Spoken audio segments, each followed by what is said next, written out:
Hey, how's it going, everybody? Back from hiatus, and what better day to be back than today? Why today? We just had a UAP hearing, hearing on transparency, more whistleblowers, more stories, more testimony. I'm excited. No music to start off, not hanging out. We're jumping right into this. We'll be listening. I couldn't think of a much better topic to jump into. After taking such a little break. So let's just hop right into it. Active duty Air Force pilot whistleblower. One sec.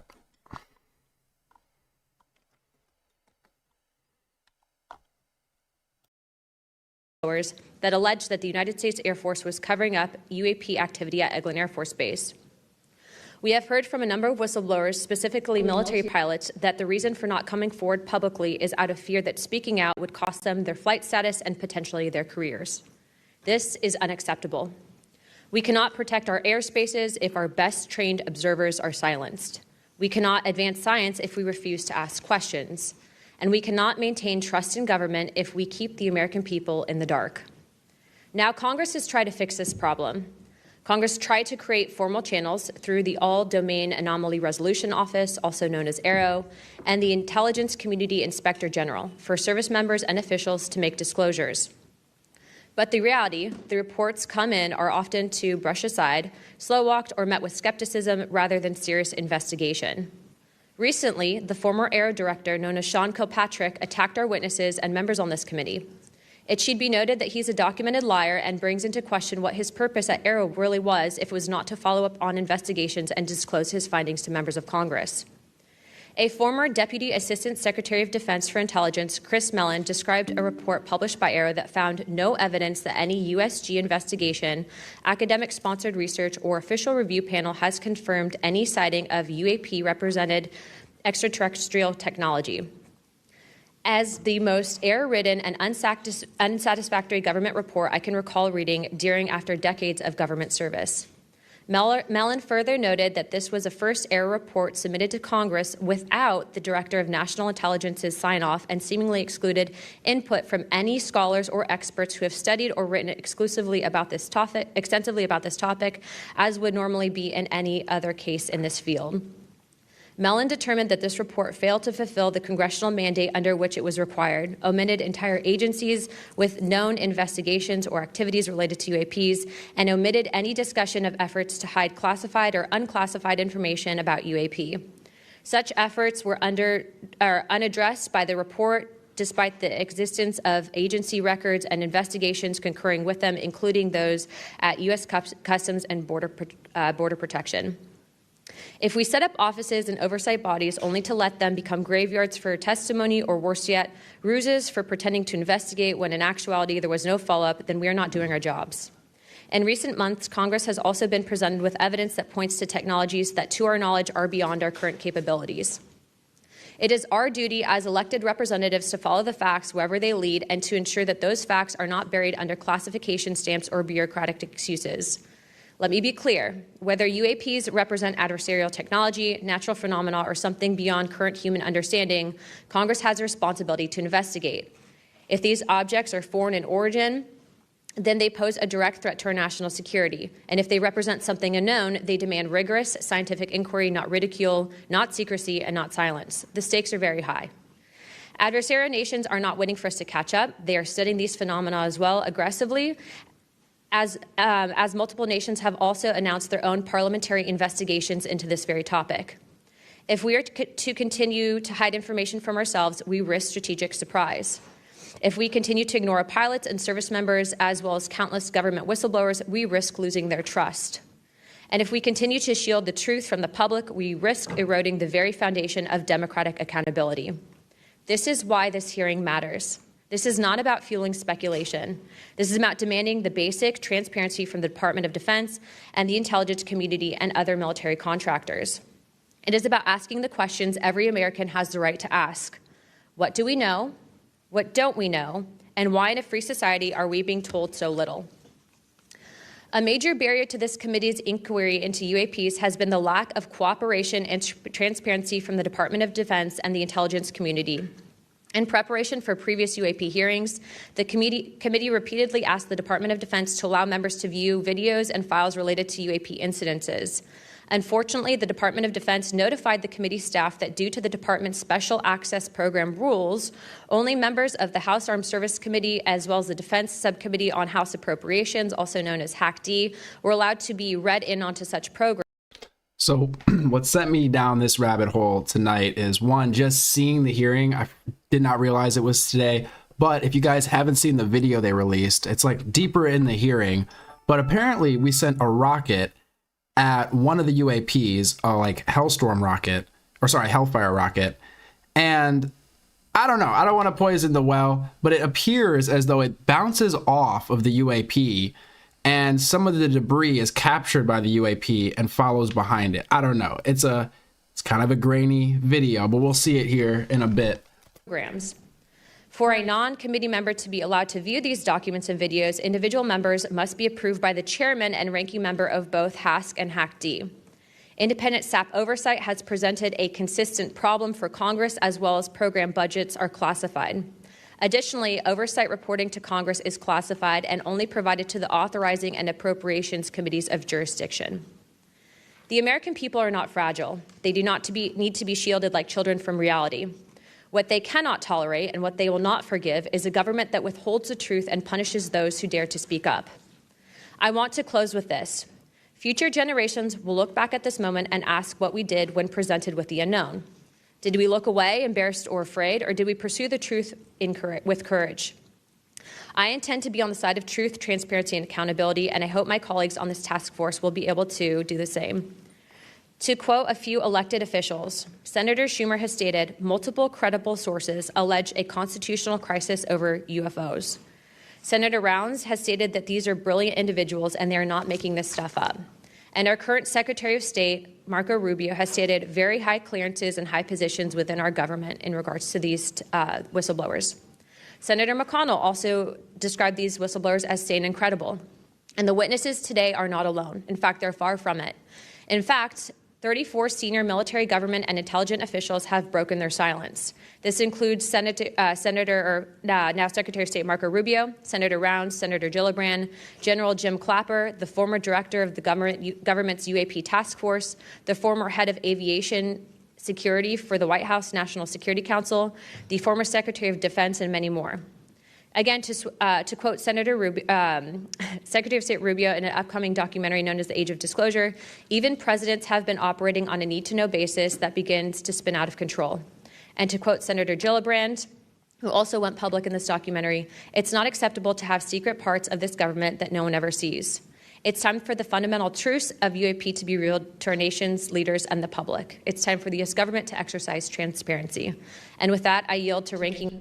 All right, I'm curious to see how the poll in chat goes. Do you think UAPs are non-human tech? Only a handful of votes in right now, but basically 50-50. I'm curious. I probably should have added more options than yes and no, but I'm curious by the end of this, really where people fall. Member Crockett for the opening statement. Style starts with the details. I'm on the wrong account, guys. We got to watch an ad. The difference between mid My apologies. and next level, a real gold chain. But if you guys want to get a real gold chain, there you go. Time of increasing distrust in government, it is important for Congress to take action. Hey, Tilly. To restore the government's credibility. Bringing transparency to an issue of great public interest is a step toward doing just that. So I thank Chairwoman Luna for calling this bipartisan hearing to discuss unidentified anomalous phenomena. I'm going to try to switch over to my premium because, oh my God, we cannot be dealing with ads. Or UAP, which is today's term for what was commonly known as UFOs, unidentified flying objects.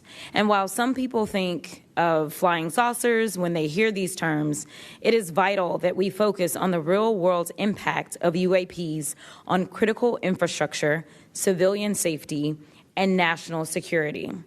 There is good reason to believe that most UAPs have origins far closer to home. Currently, NASA has not found any evidence that any UAPs have an extraterrestrial origin.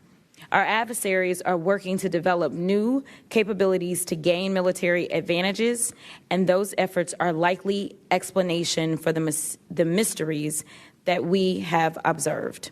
Nevertheless, the federal government has a responsibility to the American people to investigate and provide transparent disclosures about every incident. The federal government is equally obligated to protect those who report what they've seen, especially to commanding officers and supervisors. And Congress should do everything in its power to protect whistleblowers and conduct oversight of agencies that are failing to provide that protection. Democracy depends on transparency, and transparency often relies on the courage of individuals willing to risk their careers, reputations, and in some cases, their personal safety to tell the truth. So I look forward to hearing from the witnesses today. We should welcome their accounts and acknowledge the bravery they have shown to come before us.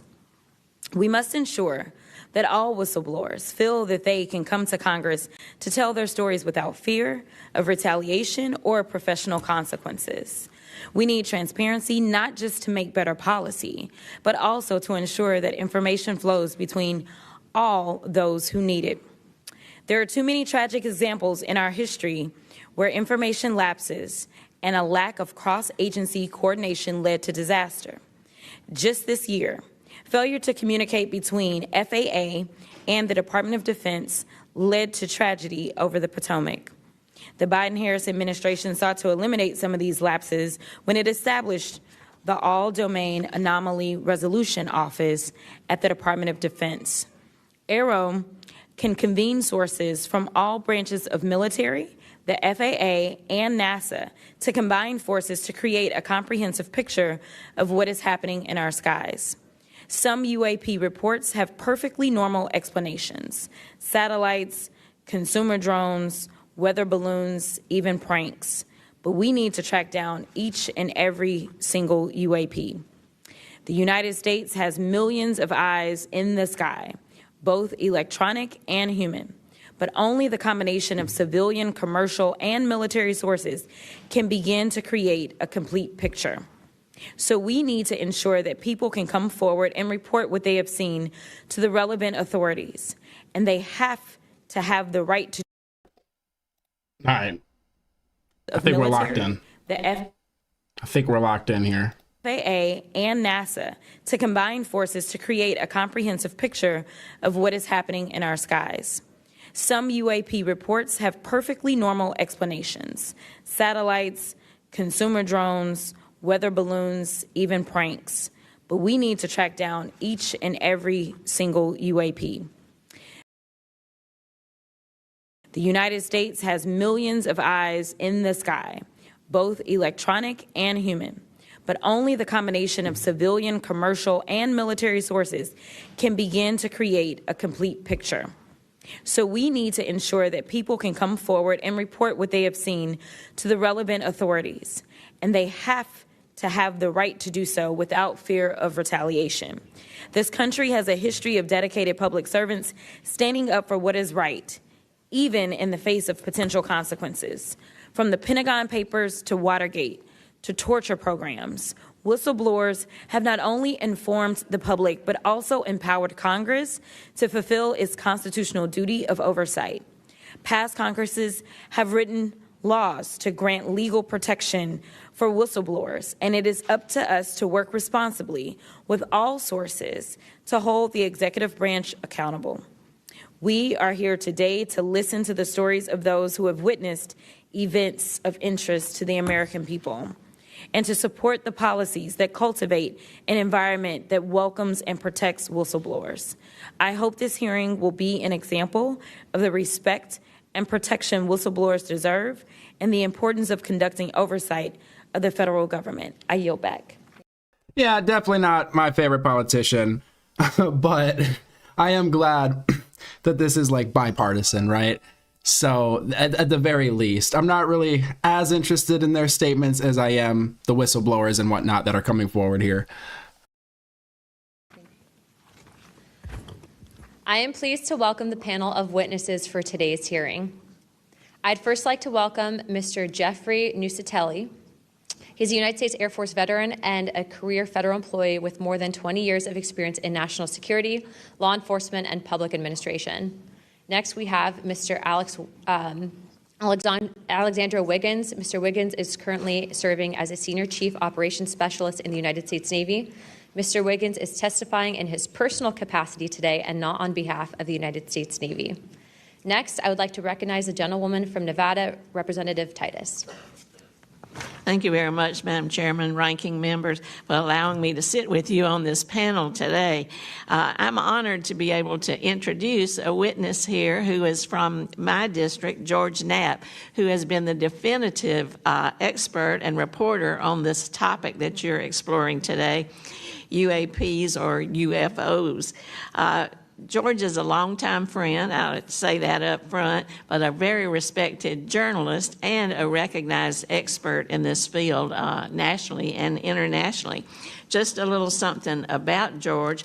He came to Las Vegas in 1979 and joined KLS television station as a general assignment reporter in 1981. Since 1995, he's been the chief investigative reporter for that channel. He also hosts a national radio show you can listen to on Coast to Coast AM, which covers many of the paranormal topics that y'all are discussing. Over the years, George has... Did anybody listen to Art Bell? Out of curiosity, I don't know. I fall into some of his broadcasts sometimes, like some of his old broadcasts.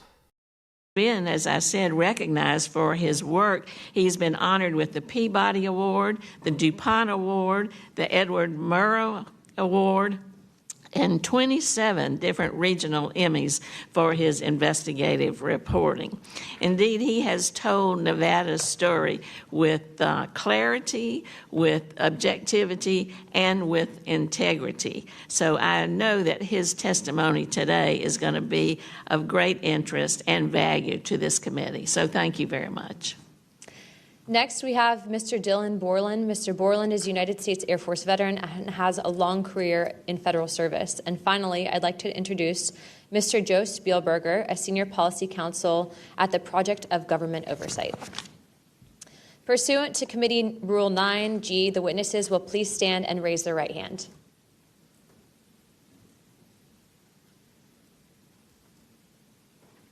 Do you solemnly swear or affirm that the testimony that you're about to give is the truth, the whole truth, and the nothing but the truth, so help you God? Let the record show that the witnesses answered an affirmative. Thank you. You may take your seat. We appreciate you being here today, and I look forward to hearing your testimony. Let me remind the witnesses that we have read your written statements, and it will appear in full in the hearing record. Please limit your oral statements to 5 minutes, but I understand you have a lot to get through, so if it goes a little over, don't worry about it. As a reminder, please press the button on the microphone in front of you so that it is on and the members can hear you. When you begin to speak, the light in front of you will turn green. After 4 minutes, the light will turn yellow, and when the red light comes on, your 5 minutes have expired, and we will ask you to please wrap it up. I now recognize Mr. Nucatelli for his opening statement.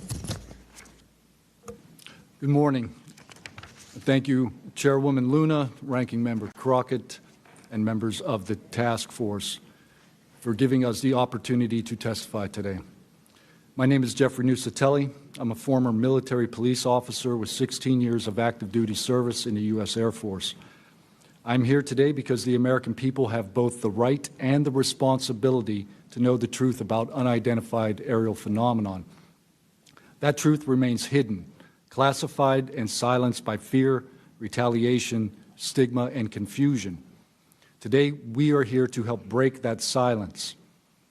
Between 2003 and 2005, 5 UAP incidents occurred at Vandenberg Air Force Base, home to the National Missile Defense Project, a top national security priority. At the time, we were conducting launches deemed by the National Reconnaissance Office as the most important in 25 years. These were historic launches. These facilities were vital, and they were repeatedly visited by UAP. Each incident was witnessed by multiple personnel, documented, investigated, and reported up the chain of command. We sent information up, but we got no guidance down on how to handle these events. Tampa, I feel you. The video that you're referencing, Tampa BG in chat, you guys should check out the video because I think it's later in this hearing. But apparently we hit a UAP with a rocket, and the rocket appears, from what they're saying, to bounce off. It's an odd video. They released it. You should definitely check it out. I personally witnessed one of these events and investigated others as they occurred. 6 other service members have provided me with the information that I will share with you today. The incursions began on October 14, 2003, when Boeing contractors reported a massive glowing red square silently hovering over 2 missile defense sites. After several minutes, it drifted further east onto the base and vanished over the hills. This event, now known as the Vandenberg Red Square, was referenced by Representative Luna at the first hearing on this topic. Official Air Force records of this event are in possession by AARO and the FBI. Later that night, while I was on duty, security guards at a critical launch site reported a bright, fast-moving object over the ocean. I responded to the incident. Chaos ensued over the radio as the object approached rapidly. I heard my friends screaming, "It's coming right at us, it's coming right for us, and now it's right here." Moments later, I heard them say that it had shot off and was gone. When I arrived on scene, I talked to 5 shaken witnesses who described a massive triangular craft larger than a football field that hovered silently for about 45 seconds over their entry control point before shooting away at impossible speed. About a week later, another patrol reported a light over the ocean, behaving erratically. Believing it might be an unannounced aircraft, they declared an emergency, and an armed response force responded. Before the forces could arrive, the object descended and either landed or hovered on our flight line, and then took off again at impossible speed. The witnesses to this event were threatened and intimidated afterward. They were told to keep quiet and think about what they were reporting.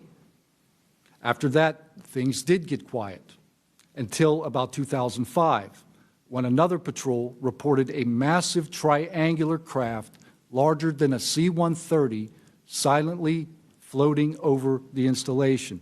He watched it for a few minutes. It traveled west and disappeared into the night. And then I had my own encounter, again in 2005. I was off duty, sitting in my backyard with 2 other police officers when we noticed what first appeared to be a satellite in orbit, but it wasn't acting like a satellite. The light was strange, it was pulsing, and then it started to maneuver. It dropped in elevation. At times it would vanish from view and reappear in a different location in the sky, and eventually it reappeared 200 feet over my house. It was a 30-foot diameter sphere of light. My friends and I watched it for a moment, and then it gently accelerated and traveled up and disappeared into the stars. These events profoundly changed my life and the lives of my friends. We stand at a pivotal moment in history. The question is no longer whether these events are real, but whether we have the courage to face them. True leadership requires vision, a willingness to confront the unknown with transparency and resolve.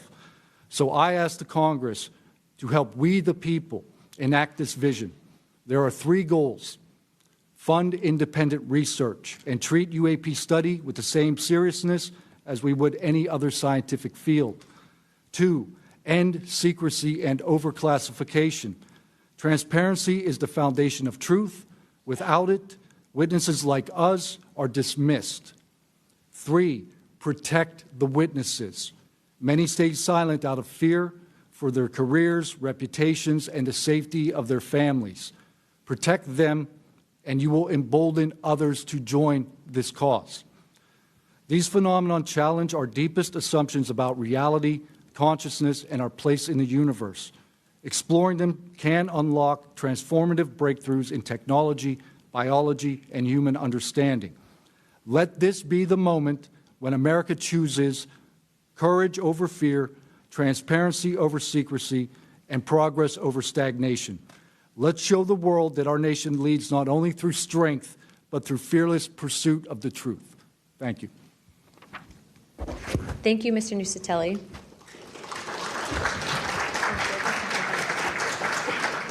He's not on here. I now recognize Chief Wiggins for his opening statement.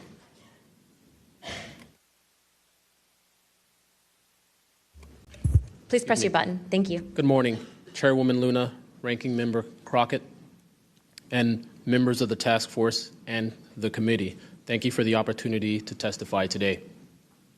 My name is Alexandro Wiggins. I'm an active duty U.S. Navy Operations Specialist, Senior Chief Petty Officer, father of 3, and dedicated American testifying today in my personal capacity. The views I share are my own, and I do not represent the official positions of the Department of the Navy or any subordinate organization. On the evening of February 15th, 2023, at approximately 19:15 PST, in the Whiskey 291 warning area off the coast of Southern California, I was serving on board USS Jackson. During that period, I moved between the Interior Communications Center, ICC-1, and the bridge wing, correlating the sensor picture with visual observations, part of my routine responsibilities for surface and air picture management. What I observed and what our crew recorded was not consistent with conventional aircraft or drones as they appear on our system. A self-luminous tic-tac-shaped object emerged from the ocean before linking up with 3 other similar objects. The 4 then disappeared simultaneously with a high synchronized, near instantaneous acceleration. I observed no sonic boom and no conventional propulsion signatures, no exhaust plume, no control surface articulation on the Sapphire image system. Shortly after the synchronized departure, radar tracks dropped. These observations were multi-sensor and recorded inside of ICC-1 with time location overlay visible in our source frames that have been made public by journalists. From my experience operating in this region over many years and consistent with our public characterized encounters, unidentified objects reoccur in United States operation areas off Southern California. That fact alone does not tell us what they are, but it does argue the systematic stigma-free reporting and for the preservation of sensor data so analysts can evaluate safe and intelligence implications with rigor. I want to underscore 3 points for the task force and the committee. Aviation and maritime safety. When crews and watchstanders observe objects that maneuver or accelerate in ways that does not match known profiles and do so near our ships and aircraft, that is first and foremost a safety issue. Standardized checklists and training should ensure we capture the best possible sensor data in real time, including IR settings, slant range estimates, and bearing and range altitude snapshots, and immediate chain of custody for any recordings. Reporting without stigma, protection without retribution. Sailors need to know that reporting UAP encounters will not harm their careers. Congress can help by reinforcing witness protection and by directing the relevant office to maintain confidential, destigmatized channels for service members who step forward with data. Declassification and transparency where possible. The task force declassification mission is directly relevant here, where operational security permits releasing metadata preserved sensor excerpts or at least technical summaries would improve public trust and accelerate outside scientific scrutiny. That includes, when feasible, the time geo-reference IR frames and radar parameters needed for independent analysis. To be clear, I am not here to make claims beyond my lane. I am here to provide a first-hand account of what I saw, what our systems recorded, and why it matters for safety, for intelligence, and public confidence. My request to you is practical. help us capture, protect, fairly evaluate the evidence, and provide a safe pathway for those in uniform to report it. In closing, I want to thank the committee and the task force for holding this hearing and for placing this discussion in a forum where evidence can be examined carefully and openly. I appreciate your attention and stand ready to answer your questions. Thank you. Thank you, Chief.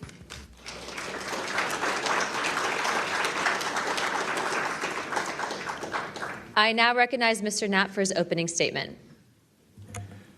Good morning, Chairwoman Luna, Ranking Member, Ms. Crockett, and members of the task force. And Dina Titus, I just knew we were going to get you involved in this topic at one point. Great to see you here.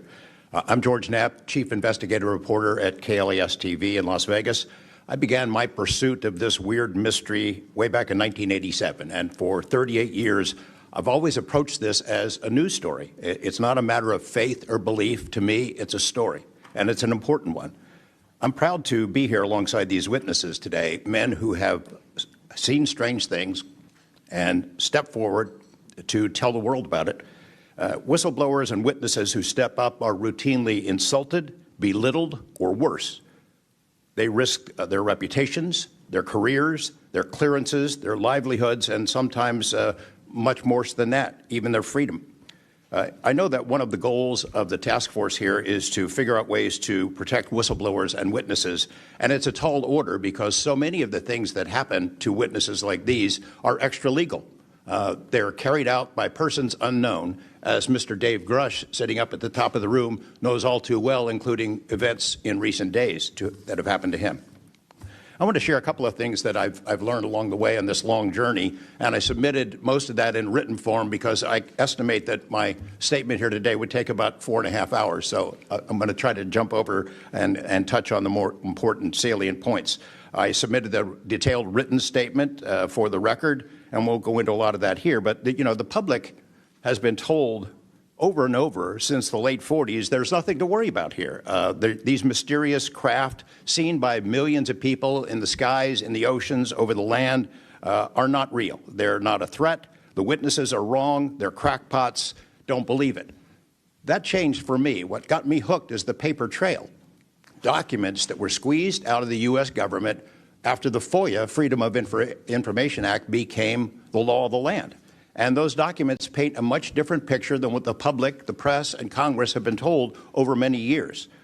The documents from military and intelligence personnel behind closed doors admit that, quote, these things are real. They're not fictitious. They can fly in formation. They're evasive, and they outperform any aircraft known to exist, including ours. The public, of course, as I said, has been told something much different.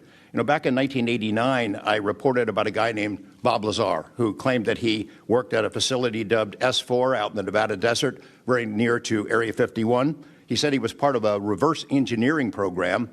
He said there are alien craft that will be taken apart to figure out how they operated out there, and that was a pretty tall order. I had clearly taken a dive into the deep end of the pool there. But in the years since then, I've interviewed dozens of other people, and I've detailed what their testimony has been in the written statement. They include Senator Harry Reid, Senator Howard Cannon, also of Nevada, a guy named Al O'Donnell, who was the first general manager of EG&G in Nevada, which managed the Nevada test site, which blew up hundreds of nuclear weapons.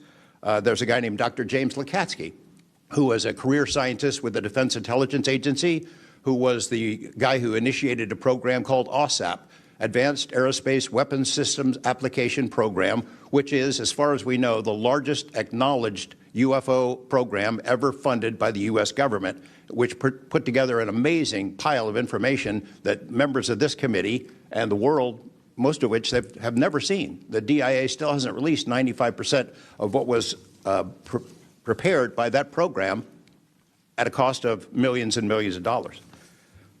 The one name I do want to bring up in this session, though, is Robert Bigelow. So looking into the idea of crash retrievals and reverse engineering, while AAWSAP, that program, was active, the DIA's contractor, Robert Bigelow of Las Vegas, made a bold attempt to acquire physical proof of UFO crashes. It's been widely reported and suspected that Lockheed Martin is one of the contractors, the defense contractors, that has held this stuff, stored it away in secrecy, and tried to figure out how it works.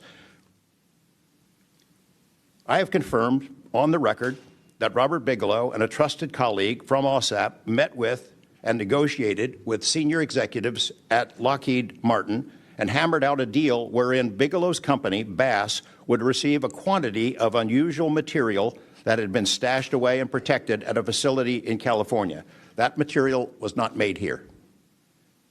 I want to move on now to the Russia files, because that was going to be sort of the central impetus of what I was going to talk to you about today. Back in the early 90s, I got into Russia, met with a number of their defense officials, Ministry of Defense and others, who confirmed for me that Russia had been doing the same thing that the United States had been doing, that is, secretly studying UFOs while publicly saying something completely different.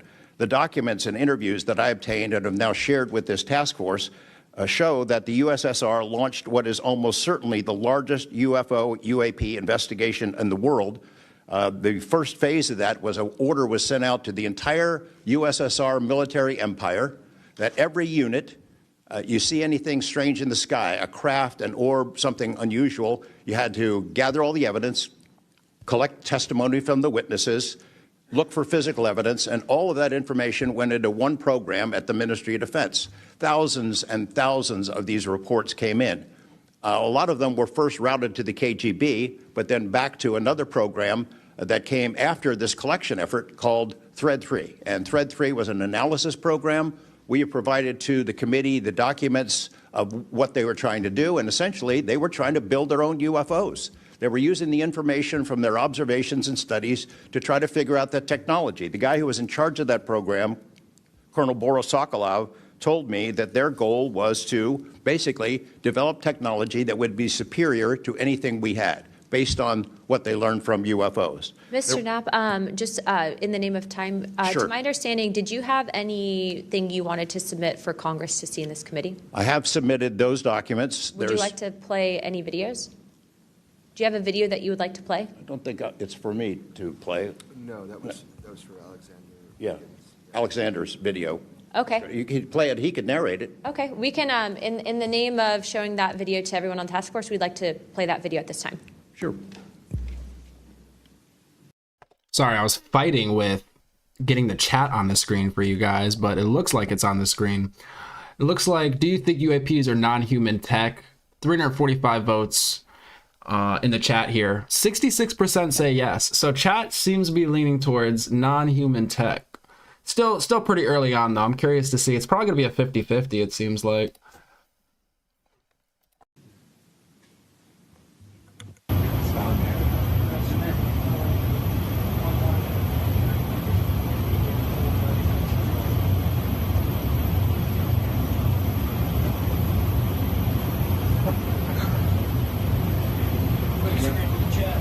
Wouldn't surprise you, I tell you.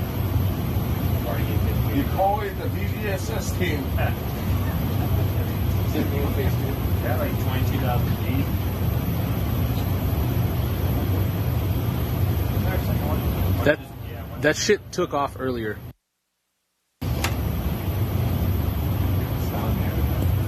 If we can get rid of the audio real quick. Mr. Wiggins and Mr. Knapp, we'll get back to what that video was in a moment, but we just want to make sure that it was entered into the record, as well as all the documents. Those will be able to be publicly found for everyone in the country to view. If we could, Mr. Knapp, we'll continue on the line of questioning, but I'm going to move on to Mr. Borland's opening statement. Good morning, members of the task force and the committee. I would like to express my gratitude for being invited to testify to the current task force created under the People's Chamber and the American public. As an American citizen, veteran, and intelligence community professional, it is an honor and a privilege to serve under oath before you on behalf of our country. I speak for myself and no former agency or company I have been previously affiliated with. My name is Dylan Borland, a former 1N1 geospatial intelligence specialist for the United States Air Force in an active duty enlisted capacity from 2010 to 2013. I've also been employed with BAE Systems and Intrepid Solutions as a senior analyst, expert in analyzing video, radar, and advanced electro-optical imagery for official identification of aerial order of battle, as well as naval and ground order of battle. I'm a federal whistleblower, having testified to both the ICIG and AARO with direct firsthand knowledge of and experience with craft and technologies that are not ours and are reportedly operating without congressional oversight. Because of my direct knowledge of the reality of certain legacy UAP programs, my professional career was deliberately obstructed, and I have endured sustained reprisals from government agencies for over a decade. From 2011 to 2013, I was stationed at Langley Air Force Base, Virginia, conducting 24-hour operations via manned and unmanned aerial vehicles for Special Operations Forces in the global war on terror. During the summer of 2012, my team was on standby for weather, and I returned to my barracks on base, and at approximately 01:30, I saw an approximately 100-foot equilateral triangle take off from near the NASA hangar on the base. The craft interfered with my telephone, did not have any sound, and the material it was made of appeared fluid or dynamic. I was under this triangular craft for a few minutes, and then it rapidly ascended to commercial jet level in seconds, displaying zero kinetic disturbance, sound, or wind displacement. Some years after that experience, I was further exposed to classified information from the UAP legacy crash retrieval program through a sensitive position I held within a special access program. During this time, intelligence officers approached me in fear for their own careers, citing misconduct within these programs and similar retaliation that I was already enduring at this time. These issues include medical malpractice committed by Veterans Affairs staff, denial of work I performed while enlisted in the United States Air Force, forged and manipulated employment documents, workplace harassment, including colleagues being directed to not speak with me, manipulation of my security clearance by certain agencies, blocking, delaying, and ultimately removing my ability to be employed within the IC. The retaliation I face and the retaliation against individuals I know who worked in these programs is what convinced me in March 2023 to become a whistleblower. I came forward out of concern for people's lives and to ensure I did everything I could to let our elected representatives know the truth about what is really happening in the executive branch.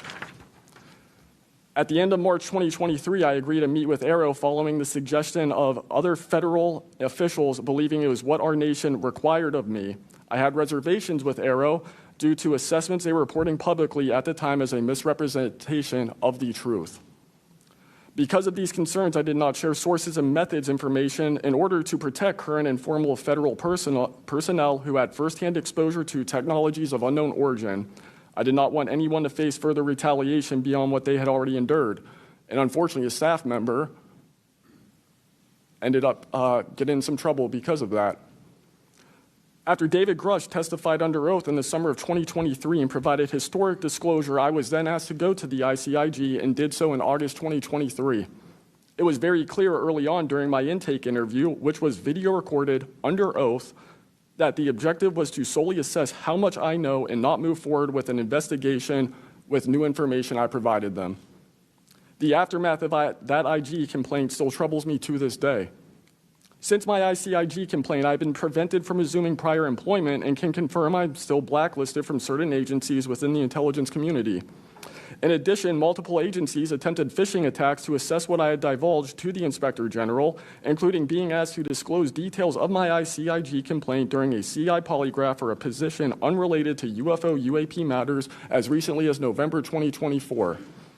As I sit before you today, I and many other whistleblowers have no job prospects, no foreseeable professional future in a nation every single one of us came forward to defend. Numerous individuals have come forward in various ways to reveal the truth of the UAP reality as patriots and defenders of our nation. Yet many feel discarded, isolated, hopeless, separated from the country they serve. Efforts to rectify this situation for all whistleblowers have been difficult and troubling. And to my fellow whistleblowers and officials who know this information, I offer you my apology, something that I have never gotten, and I'm giving it to you. I swore an oath to the Constitution of the United States, an oath that demands truth and transparency for our democratic republic to function. Each day, these truths remain hidden from our citizens. Humanity drifts further from the principles our nation was founded to uphold. Each day, victims of crimes committed by agencies and companies maintaining this secrecy are denied justice is another day our Constitution is shredded. In 2023, Patriots provided this committee and the executive branch with undeniable proof of the UAP reality, and I commend your continued commitment The future of humanity is one which we either travel to the stars or regress to the Stone Age with this technology. My career has been to deliver critical information to decision makers. Your role as elected by your representatives is to act on it. The time to act is now. Thank you.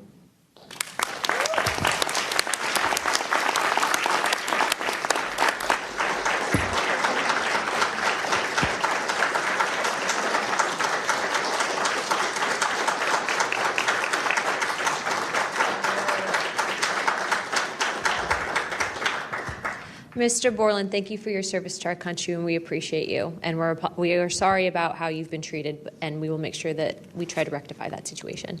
Thank you, ma'am. Mr. Spielberger, please, your opening remarks. Chairwoman Luna, Ranking Member Crockett, and Task Force members, thank you for the opportunity to testify here today about the importance of strengthening whistleblower protections, especially in the context of national security. I am a senior policy counsel at the Project on Government Oversight, a nonpartisan independent watchdog organization that investigates and exposes waste, corruption, abuse of power, and when the government fails to serve the public or silences those who report wrongdoing. Whistleblowers are the first line of defense to root out waste, fraud, abuse of power, and corruption in our government. Congress relies on whistleblowers so that it can fully exercise its oversight and legislative authorities. It's understandable that former presidents of both parties have often taken a hostile approach toward whistleblowers. Their disclosures can embarrass the president and their political party or even lead to a national scandal. But whistleblowers continue to play a vital role during both Democratic and Republican administrations. They help Congress and the public identify and understand what government corruption looks like. Their disclosures fuel investigations and allow us to address wrongdoing and hold those responsible to account. That's why historically there's been a strong bipartisan consensus in Congress to support and protect whistleblowers. Doing so protects the country and ensures our government is more responsive and accountable to the people. National security whistleblowing in particular is a tradition going back to the founding of our country, and over time, national security whistleblowers and their disclosures have impacted some of the most fundamental issues and questions about how we wish to be governed and how our government can better serve its people. From the role the U.S. plays around the world to holding powerful actors accountable, government ethics and transparency, human rights and civil liberties, executive branch authority, First Amendment freedoms of speech and dissent, freedom of the press, and the public's interest and right to know. Despite this invaluable public service, blowing the whistle comes at great personal risk. Whistleblowers risk losing their jobs, careers, livelihoods, and reputations. They can face retaliatory investigations, lawsuits, and even serious criminal charges. And they can endure deep mental, emotional, and psychological harm. All of that risk to speak the truth, to ensure that agencies fulfill their core missions, and that they serve the best interests of the people. Those who retaliate against whistleblowers don't just violate their legal rights, they inflict real harm on our government and betray the public's trust. Targeting whistleblowers instead of the corruption they expose wastes agency resources and further allows that corruption to continue unaddressed. It can instill a chilling effect across an agency, fostering a climate of fear and distrust, quieting dissent and free speech, and deterring potential whistleblowers from coming forward in the future. Whistleblowers are often some of the most dedicated and principled public servants we have because of their willingness to put themselves on the line to do what's right. And Congress has historically supported them, again, on a bipartisan basis, but unfortunately, whistleblowing has increasingly become more politicized, with support for whistleblowers often hinging on which party is in power and which party is politically inconvenienced by the misconduct being exposed. But to be clear, targeting whistleblowers individually risks undermining whistleblowing, period. POGO advises members of Congress on both sides of the aisle to focus on the evidence, not the individual. We will always need whistleblowers to achieve the government that best serves its people, because when people of conscience, integrity, and good character refuse to speak up out of fear, complacency, or self-preservation and leave corruption to fester behind closed doors, that is probably the most dangerous risk of all. If we are serious about increasing government transparency and restoring the public's trust, we need public servants committed to the truth. Whistleblowers need safe and effective channels to make lawful disclosures. They need stronger protections against retaliation, and when they do face retaliation, they need a fair shot to be made whole. Congress has made strides to pass whistleblower legislation, and these laws need to be updated and expanded so that whistleblowers truly receive the protections they need, retaliators are held accountable, and we can achieve the type of government the people deserve. We strongly urge Congress to continue its historic tradition of championing the rights and protections of all whistleblowers. Thank you again for the opportunity to testify here this morning. POGO is committed to working with you and the Oversight Committee to address these critical issues. I look forward to any questions. Thank you, sir, very much. Additionally, without objection, the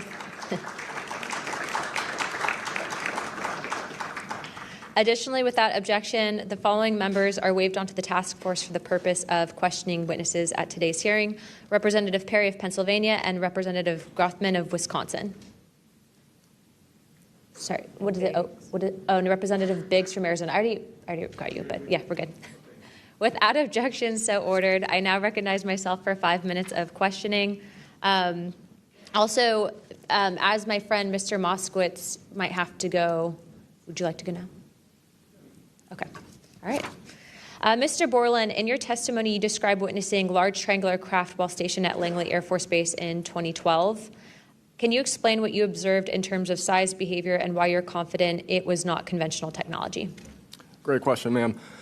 So on the base, I lived in the barracks. There was a little smoke pit outside. I was there on the telephone and looking across to the flight line, and I see a white light pop up and stop about 100 feet in the air. I thought it was a weather balloon. I've seen tests from there before, weeknight, normal thing, not surprising.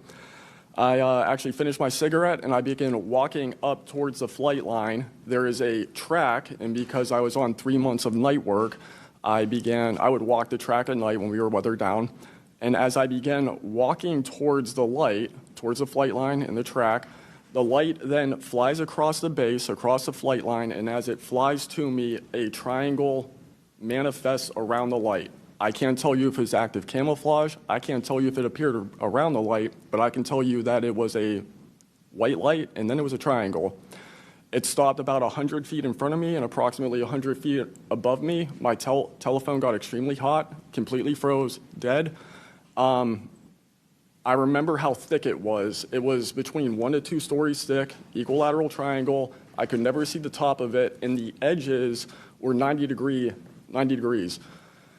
There were 4 lights in total, 1 light on each corner and a larger light in the center, 2 to 3 times the size of the corner lights. But what was really odd was the outside. The best way to describe it is like looking at a James Webb telescope picture where you have the colors and then the black background. So the craft itself was this black metallic flake paint, but on top of the craft was this gold, lava, plasma, some type of fluid going over and around the craft. I'm under this for about 2 to 3 minutes, and then the center light flashes 2 to 3 times, no sound, immediately shoots up to commercial jet level minimum, in my opinion, and I immediately feel static electricity all over my body, and then I smell the smell of after a thunderstorm or lightning storm, that really strong summer thunderstorm smell. Gets up to flight level. I'm trying to get my phone reset, and I can only see the center light at this point. If I didn't actually see it take off, I would have thought it was a star. And then it hovers up there, and it begins to slowly move due east out over the Atlantic Ocean. I finally got my phone reset. The entire thing was about, from the time I saw the light pop up near the hangar until it took off out over the ocean, was about 15 minutes. And following up to that question, after you disclose this information to the intelligence community Inspector General, you're subject to phishing attempts and job blacklisting. How widespread do you think this is across the intelligence community for those who raise concerns regarding UAP programs? It's a difficult question to answer. I think prior to David Grush and people beginning this process of bringing people into awareness of the reality of these programs and certain things people have witnessed, probably extremely widespread.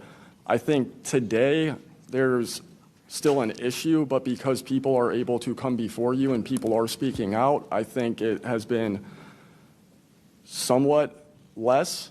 I would hope, though, that people would, because if this goes back into closed doors, this is going to get really ugly. What type of behavior have you witnessed from former AARO Director Sean Kilpatrick as well as his staff in relate to this information you provided to them? Did they ever try to classify this information as non-human technology? Good question. The problem with this is that I know what I experienced firsthand, and I know other things. I think the staff at AARO that I met with in March of 2023, I think they were good people doing the job they were told to do. I did not meet with Kirkpatrick. He was either not present or did not want to meet me that day. However, they did classify information about the reality of this subject, and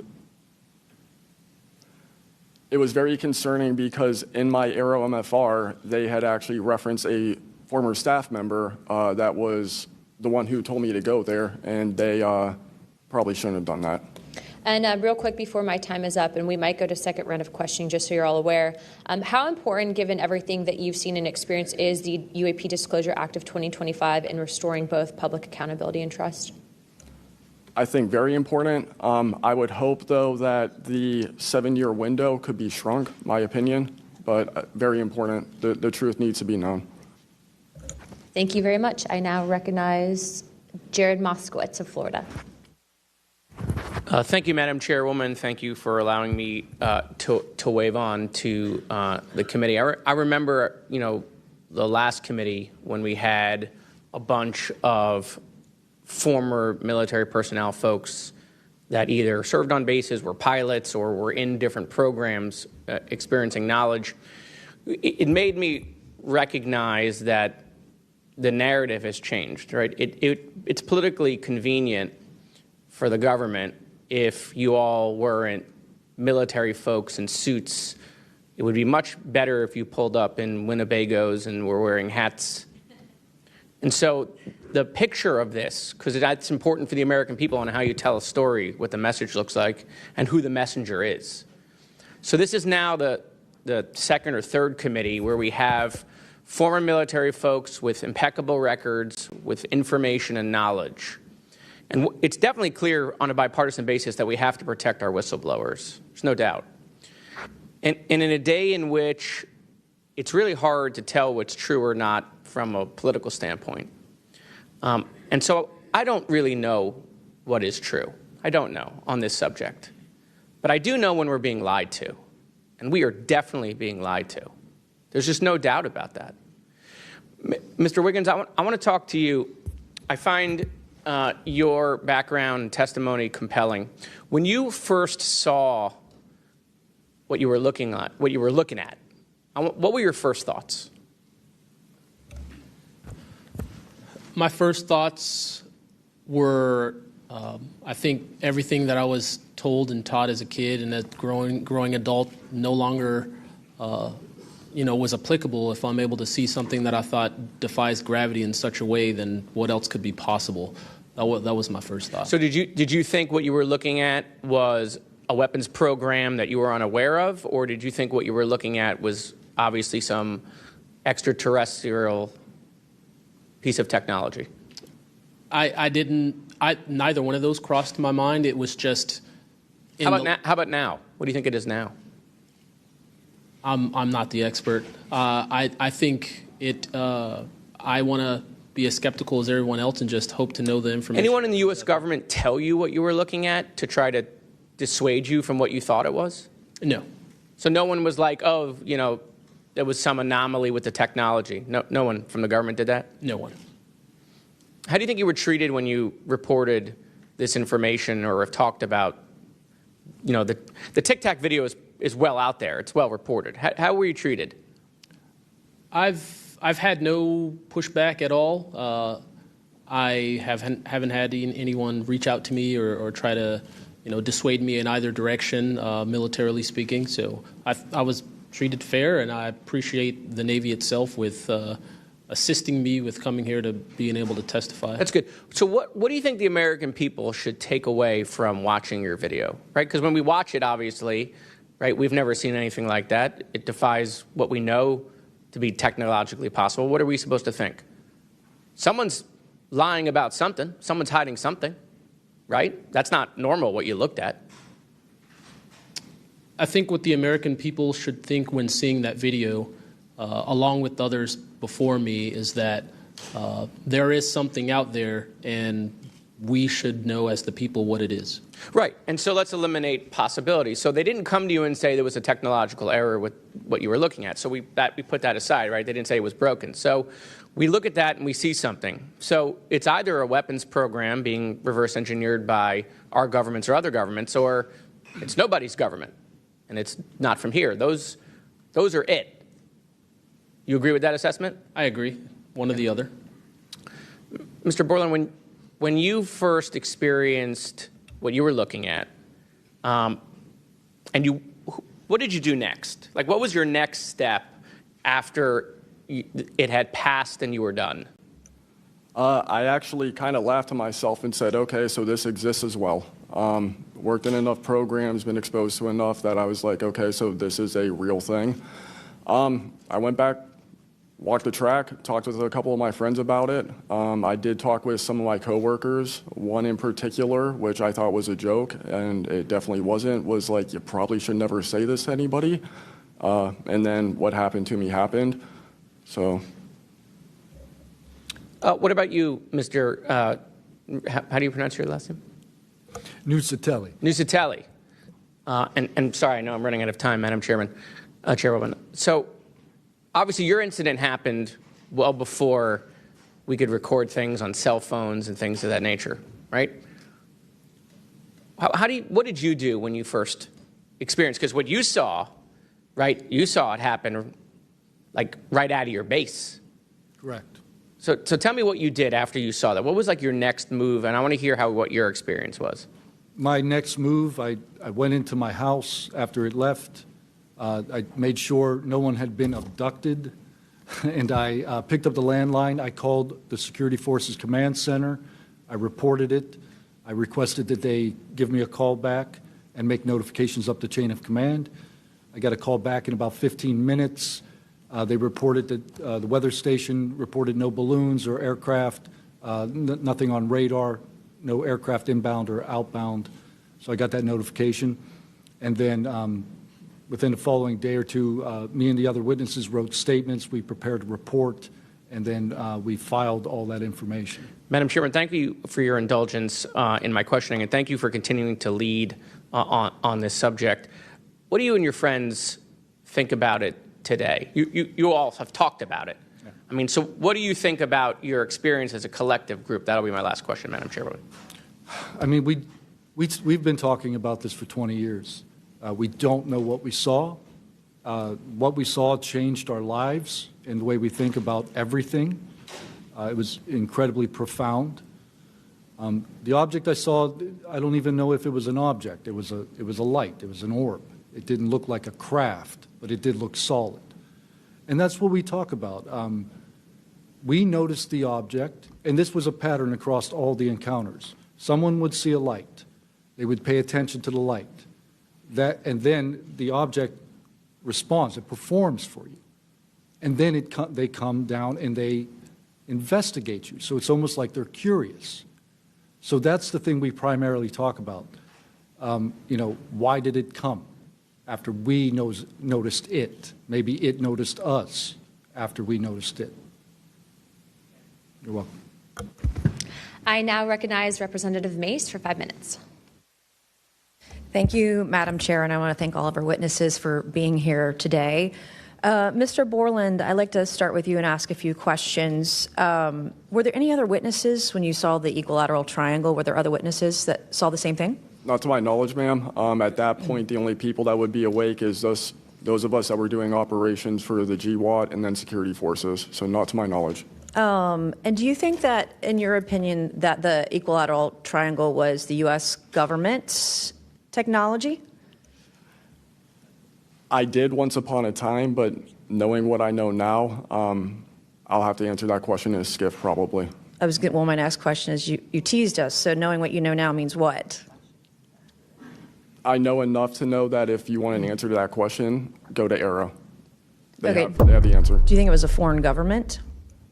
I do not, no. And AARO was supposed to be disclosing. The last time I was in a skiff with AARO, they said they were going to be doing disclosures. Had they been doing much of that? I don't have an answer to you Yeah. you. I don't know. I know what AARO reports publicly, and I know what I've been through. Yeah.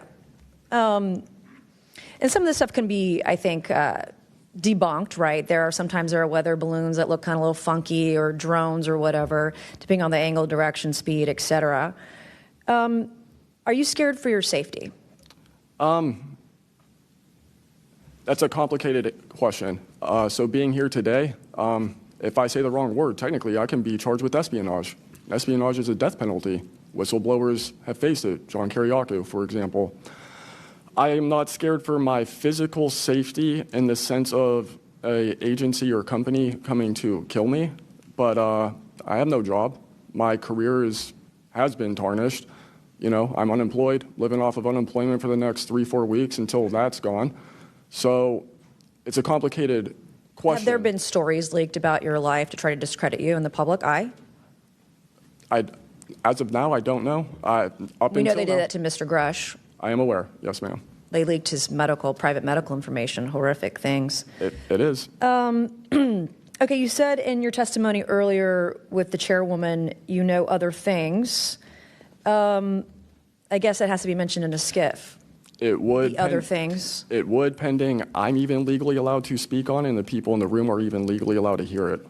And is that, would we need to know the compartmentalized word, like what the code word is or the name of the program, the special access program, in order to even hear it? You have to know the word, right? I would suggest, the name of it, right? I would suggest that to be asked to DNI Gabbard and work with her for that, because I can't give you the answer on what is the requirement. But this is what the U.S. government does, right? They compartmentalize the information. Only certain people know the name of the program, and if you don't know it, you can't get the information. If you don't have the name, you don't know what to ask for.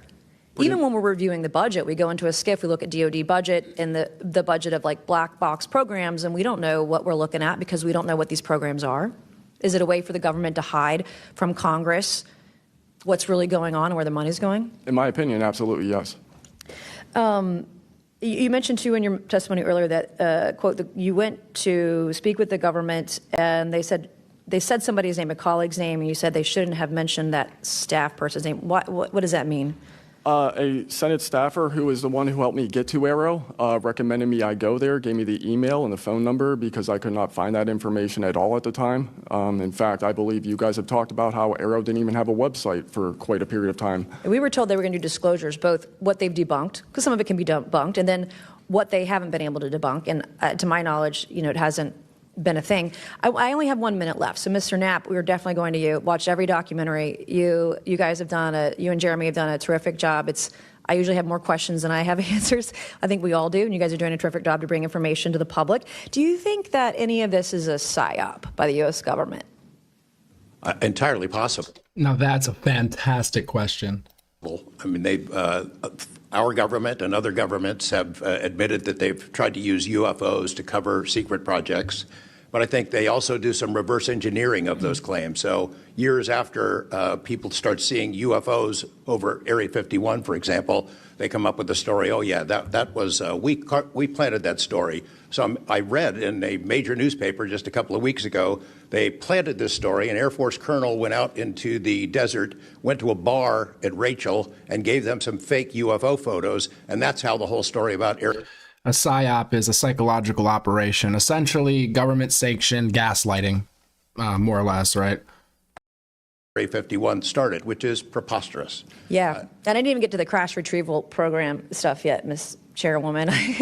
There's just so much. Okay, thank you so much for your time today. I wish we had more time. Thank you, Madam Chair.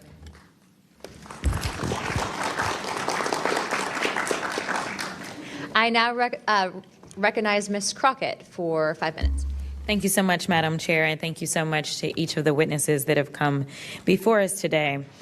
The federal government has had a long-standing overclassification issue in general. We all know that, from the assassinations of MLK and Malcolm X to the COINTELPRO and torture programs to now UAPs. The federal government has kept the American public in the dark about issues of immense public interest. The federal government has routinely made excuses for failing to provide transparency to the public, the most common of which is national security concerns. Mr. Spielberger, can you provide an example of when national security was inappropriately used as a pretext for classification? Congresswoman, probably one of the most infamous examples of that is the 9/11 Commission that found that overclassification was a key factor in the failure to adequately prevent the attacks of that day. In addition to that, what lessons from these oversight failures should guide Congress in approaching UAP oversight? Generally speaking, we would advise this Congress to ensure that agencies adopt a general policy in favor of disclosure instead of a knee-jerk needing to overclassify information and documents. We should ensure that when information is classified or deemed sensitive, it's only for legitimate national security and privacy concerns. And we would recommend adding additional factors to the considerations of cost, value, and certainly to the extent that it's critical for the public interest and the public's right to know, especially when we are talking about these very serious national security concerns and implications.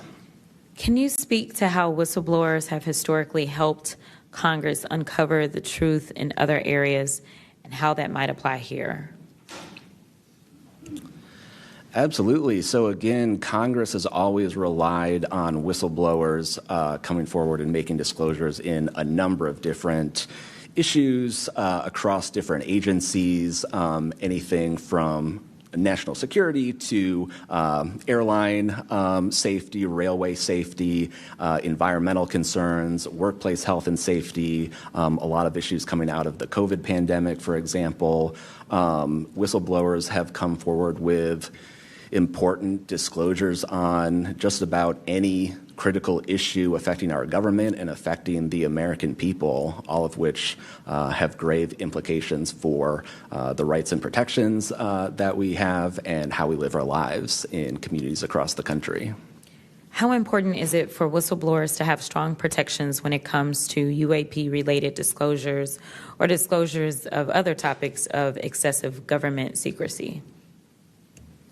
It's absolutely vital. This has been one of the disappointing failures of doing this work, of advocating for stronger whistleblower protections. We recognize the invaluable public service that brave whistleblowers play in coming forward, again, taking all of these risks that we've heard about just to speak the truth, to get important information out in the public consciousness, but they can only do so when we have safe and secure channels for reporting, when there is trust in the independence of agency watchdogs like inspectors general, like the Office of Special Counsel, like the Merit Systems Protection Board, that play critical roles in investigating whistleblower disclosures and enforcing the protections of whistleblowers.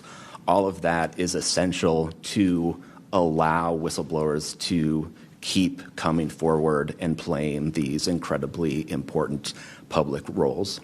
Thank you so much. Let me just say this. People look at Congress, especially now, and they see a lack of unity. They don't see the ability for us to come together really on much of anything. I will say that I do applaud the chairwoman and the work of this committee, because for once I feel like we are focusing on governing, which should be about transparency. The reality is that we cause more harm than good when we allow a lack of transparency to fester. It allows for all types of conspiracy theories instead of us actually making the investments that we need to make to get the information and actually provide it to the American people. The reason that I wanted to focus on making sure that we answer some questions specifically around the protections of those that are willing to come forward is because the only way that we can make this government actually work for all of us is if no matter where you are in this federal government, you feel as if you are safe when you come forward with information of any issue. And so I do want to thank you for all of your stories. The reality is that we only get 5 minutes, and the vast majority of everything that you have to say cannot be contextualized within 5 minutes. But I know that my colleagues are going to get to kind of pulling some more of that out. But again, I really just want to thank you for your courage in this moment, and thank you for your service to our country.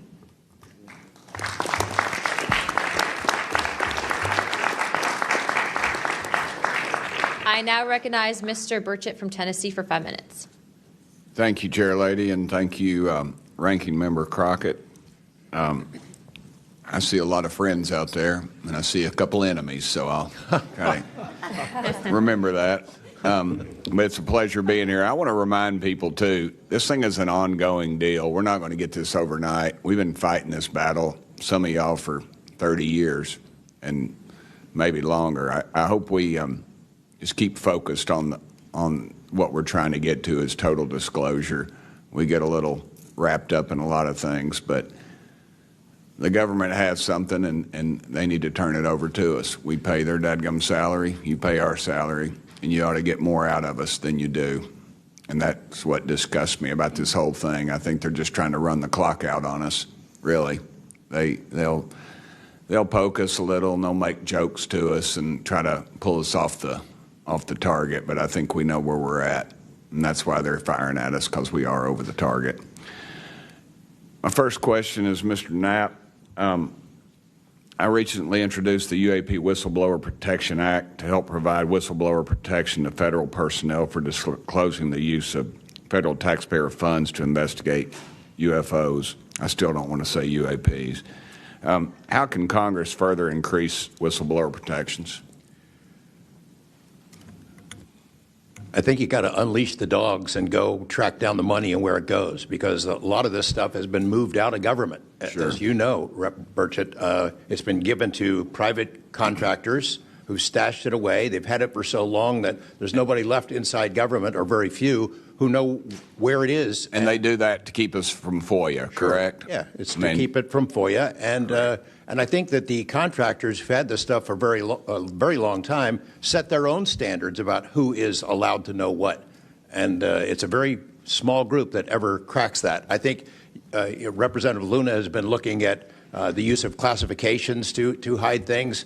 I'm not sure that even this committee getting security clearances that should allow you to see this stuff would allow you to follow where it really goes. I worry about the people that are looking at it and don't even know what they're looking at. I mean, it's gone through so many, since Roswell, for instance. I mean, you think there's nobody even alive that was around any of that stuff. Yeah, so. I don't think they've made much progress from the people that I've talked to. I don't think they've made much progress in learning that technology. Might have made some, but you wonder, the implication is tic-tac. Oh, yeah, that's ours. What flew over Washington, D.C. in '52, is that ours too? When are you going to break that out? You guys authorized tens of billions, hundreds of billions of dollars on weapon systems that can't do half of what we've seen UFOs do. So when do they break this out? If it's really a classified project, could change the world.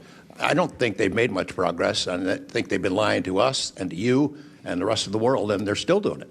Yes, sir. I agree with you. How did you manage to obtain the classified Russian UAP documents, and how did you get them back in the United States? Well, I met this Russian physicist who was in the United States lecturing. And I want to clarify that. I can't even take a thing of honey home on my airplane when I fly back to Tennessee. Yeah, So I did something pretty dumb. And I'm bitter about it, but go ahead. I did something kind of dumb. I met with these officials who, during that time period, glasnost, perestroika, the Russians were trying to open up to the world, and I saw it as a window of opportunity, and it was. And we were able to talk these folks into providing us information that otherwise we would never have seen. Some of that was classified. I found out that they only stamped the top pages of these documents that were classified, so I just removed them. I removed those pages, and I carried them out. And if they'd caught me, I'd be in a gulag still. Yeah. We'd be saying, what happened to George Knapp? Oh, yeah. What happened to the Russians that came forward to you in 1993, and were there any repercussions for them? Well, there were. The first thing that happened when I talked about this after getting back and going through the files and things and sifting through it, the Russian physicist who had helped us be introduced all these people wrote back and said there was a huge eruption, that there was the real right, far autocratic forces that wanted a return of the USSR had really go after these guys. They described them as traitors. Nikolai Kapranov, the physicist friend of mine, said, look, if this had happened 5 years earlier, we would be in prison. If it had happened 10 years earlier, we would have been shot. Right. Luckily, at that point, Putin was not in power, but none of those people that we talked to on that trip in 1993 would ever talk to me again. I went back in 1996, and it was like I had the plague. I spoke to different people, but they were scared. And eventually, the story was spun where the Ministry of Defense officials who gave us this information were described as ufologists who said there was nothing really significant to these files. They didn't really find anything a big deal. And I can tell you, you'll see those files that I shared with you, they did find stuff. There was an incident in October of 1982 over an ICBM base where UFOs popped up, was observed over this base where the missiles are pointed at us, United States. These UFOs perform incredible maneuvers. They split apart, they fuse back together. They'd appear and disappear, and right at the end of this 4-hour period, the launch control codes for the ICBMs lit up. Something entered the correct codes. The missiles were fired up and ready to launch, and they could not shut it down. The Russian officers were panicking.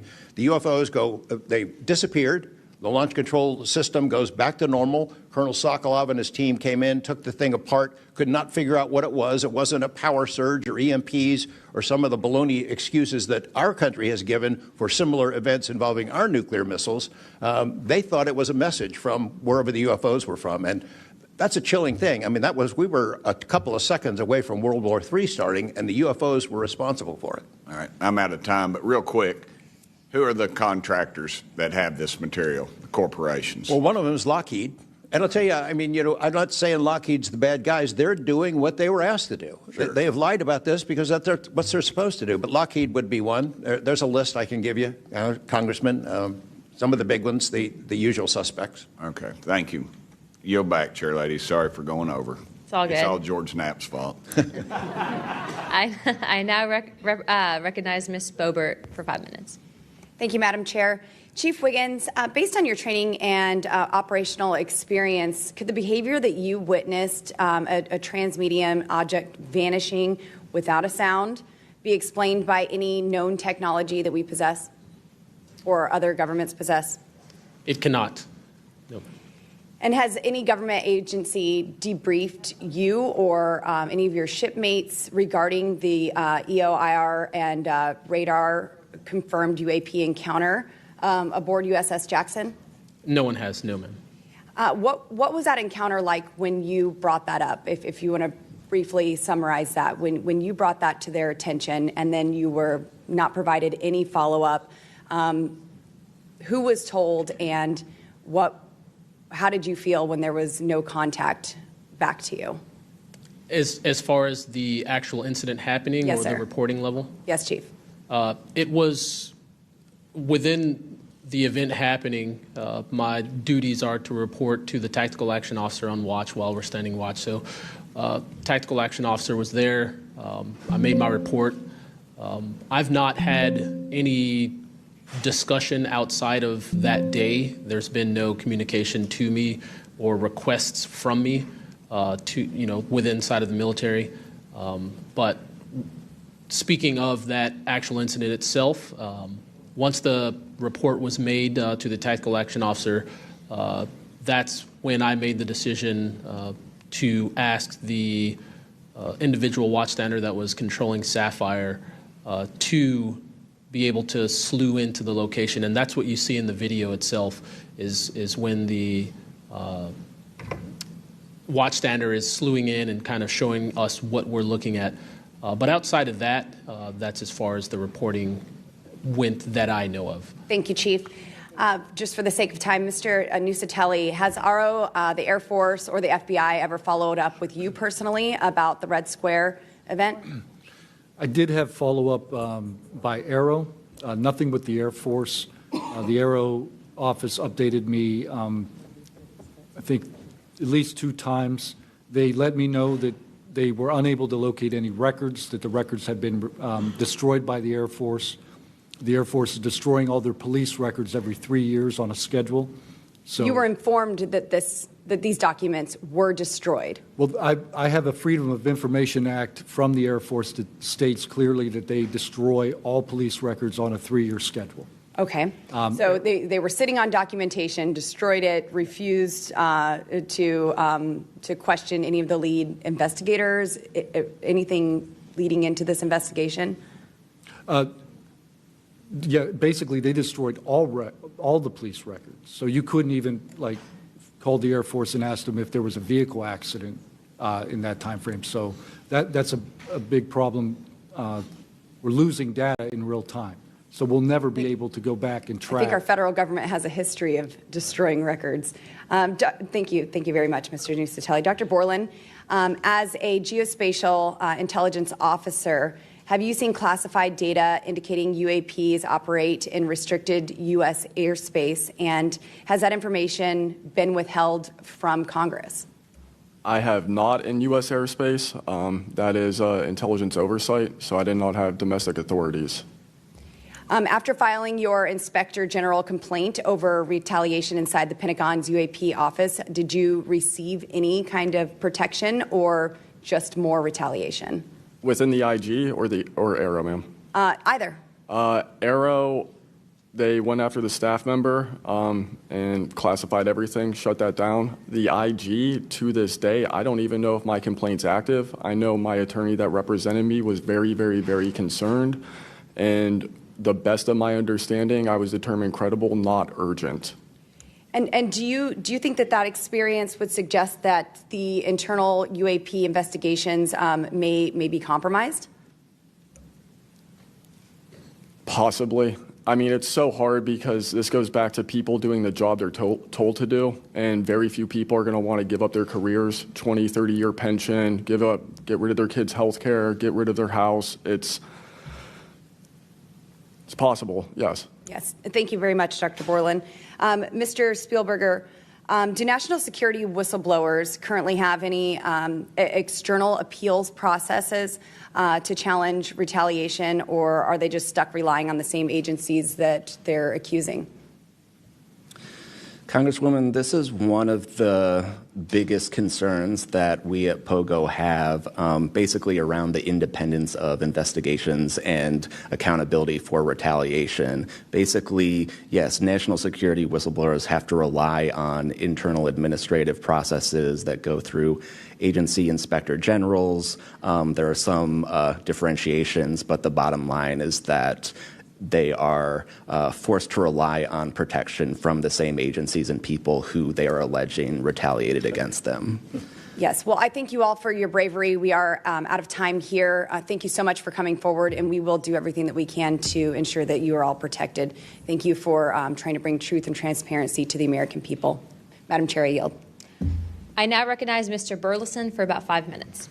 Thank you, everyone. It takes such great courage to come forward, and we acknowledge that, and I hope that you see that we are taking that seriously. And so very thankful for what you're doing today. I'm also very thankful for previous witnesses that have come forward. I see Matthew Brown in the audience. He courageously stepped forward and was as a witness. I encourage everybody to look and seek his testimony. I want to thank the people that came in our first hearing. Ryan Graves, David Grush, David Fravor. And in our second hearing, Admiral Gallaudet, Lou Elizondo, and Mr. Gold, and the many others that have come forward. We hear you, and it's time that we, enough is enough. It's time that we take action. Look, I'm not jumped to the conclusion that I believe that there are, aliens coming from another planet, but I'm open to that. And I think that it's our responsibility, especially when we're seeing that we have a government that is actively blocking information from us. Just last night, I tried to get an amendment onto the National Defense Authorization Act that fit in the germaneness of that bill to have UAP disclosure. And conveniently, it was named non-germane, mostly deemed by staff, not even an elected official. This is the kind of stuff that we repeatedly see. Last year, we were blocked by someone in House administration from being able to receive a full briefing from AARO. So not an elected official, but someone in staff blocked us. And I've had it. Enough is enough. I want to cue up a video that I've been given. And as before it starts, I'm going to describe. This was taken October 30th of 2024. This video is of an MQ-9 drone tracking an orb, or this object, off the coast of Yemen. You'll see that another MQ-9 launched a Hellfire missile. You cannot see that drone, and so I'm not going to explain it to you. You'll see exactly what it does.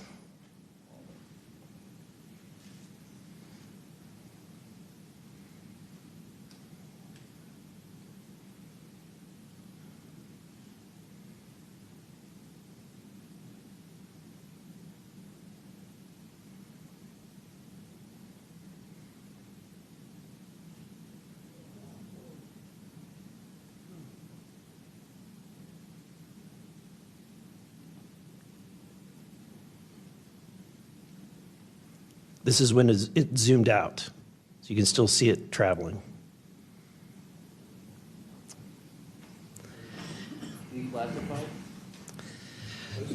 So, Mr. Knapp, have you heard about events like this occurring, and what information might you have? I have heard about events like this. I have heard about this event. Jeremy Corbell and I talked about it in one of our episodes a while back. We did not have the video, though.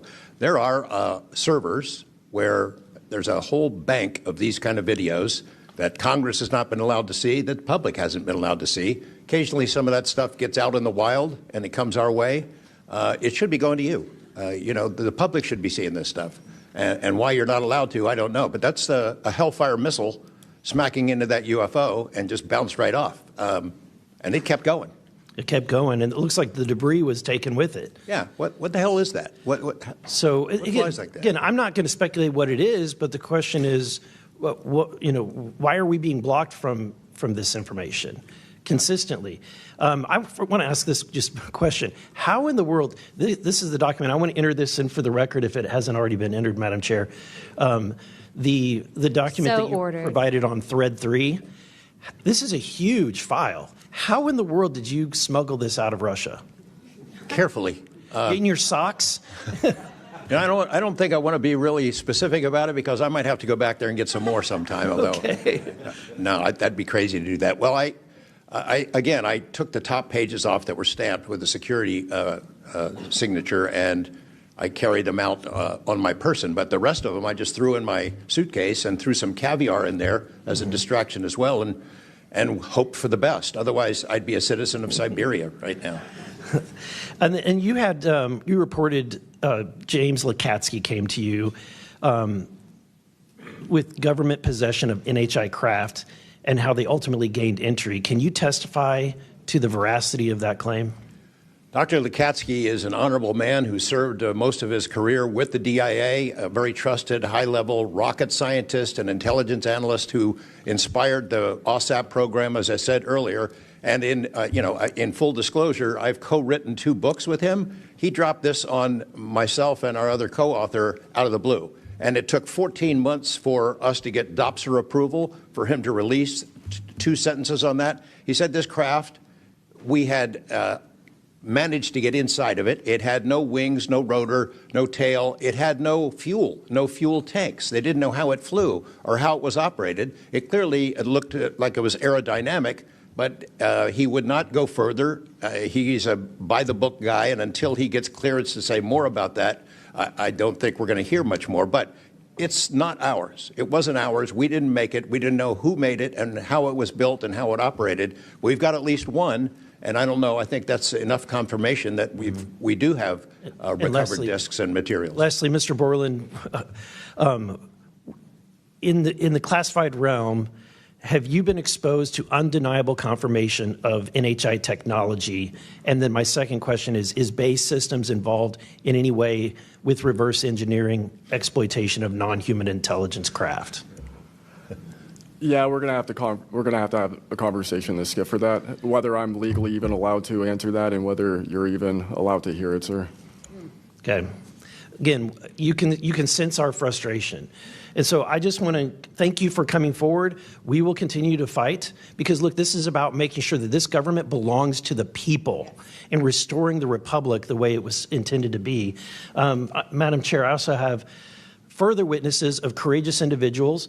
It was given to me by Dr. Stephen Greer, including Michael Herrera and his testimony. We have Roderick Castle and his testimony, Randy Anderson, his testimony, Stephen Digna, and others, 3 others, all saying similar things to what the witnesses today have said, and I would like to enter that into the record as well. No objection.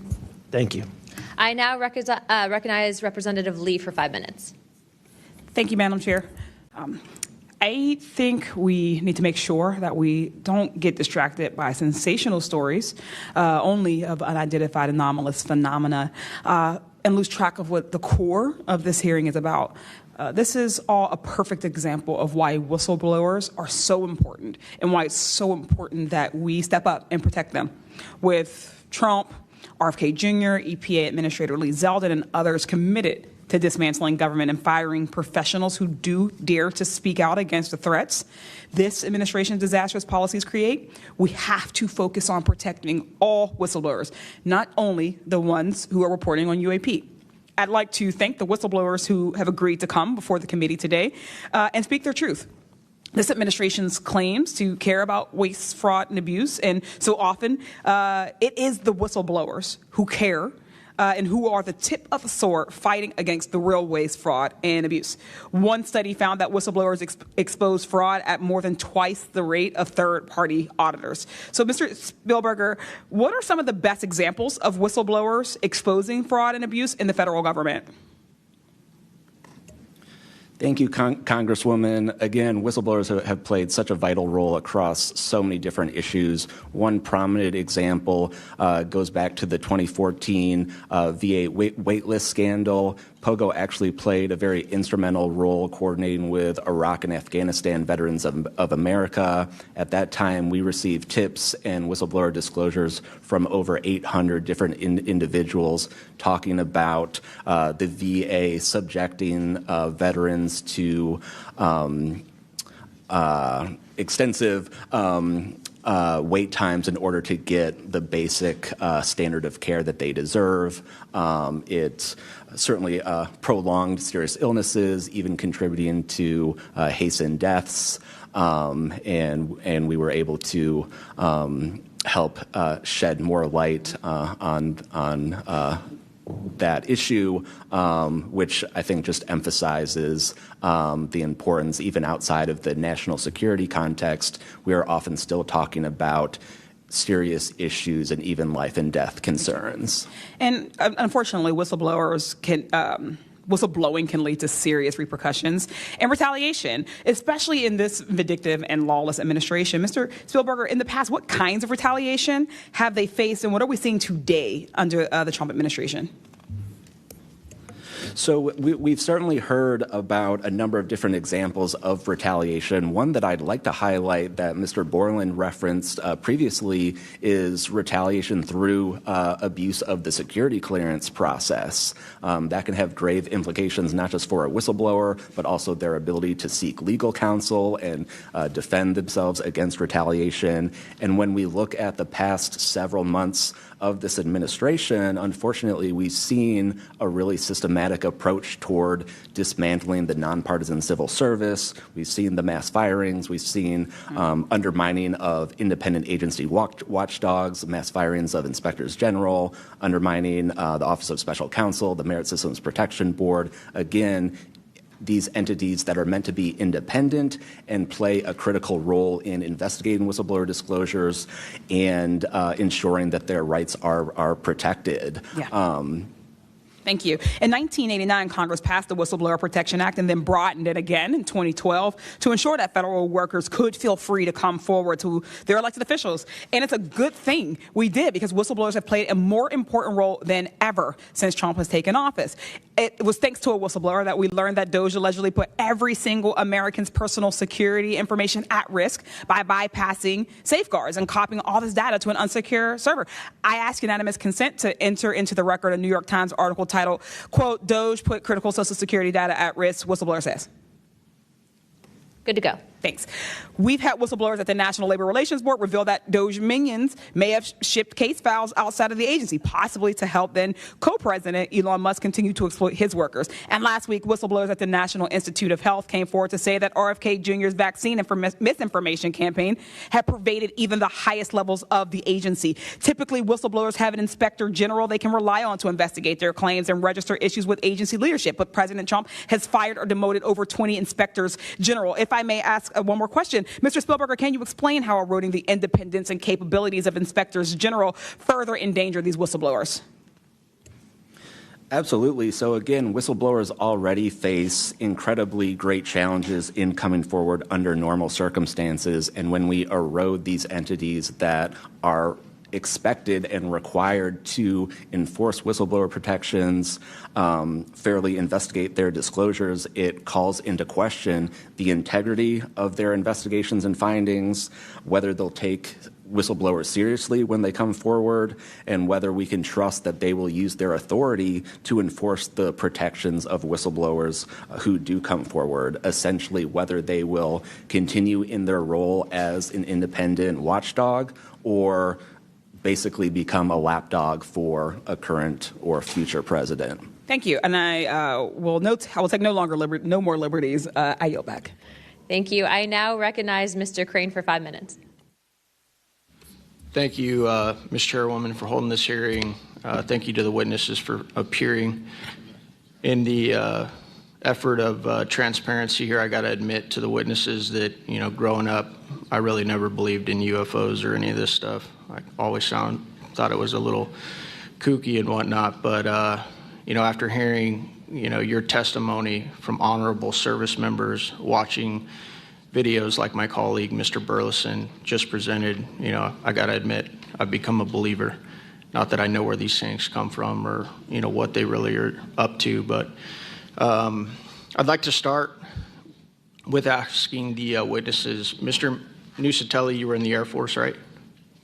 Yes. Did you believe in UFOs prior to your encounter?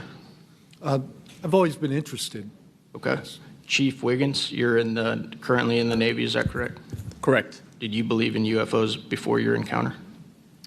I did. I'm from Las Vegas, and I've watched George Knapp my whole life. Okay. What about you, Mr. Borland? I have always been open to where facts go, so. Were you guys scared or hesitant to come forward and tell your story because of fear and believing that you might be reprimanded or ostracized from society because of your stories? Mr. Nucatelli? Yes, absolutely. I probably would not have come forward if I didn't have documentation to prove some of my story, and I also wouldn't have come forward without the people that paved the way for us in the first congressional hearing. So, Chief, what about you? Once I got the okay from the Navy from top down, that gave me a level of relief. Prior to that, I didn't have any thought left or right of that, but thank the Navy to give me the go-ahead, and that gave me the relief that I would not have any level of reprisal or anything happen to me. Mr. Borland, how about you? Absolutely. I mean, after I went through everything, it was pretty clear that I caused a major issue in the executive branch, so I did what I was supposed to do, and that's why I haven't spoken publicly. That's why I'm happy to be here. This is how I wanted this to be done in regards to me.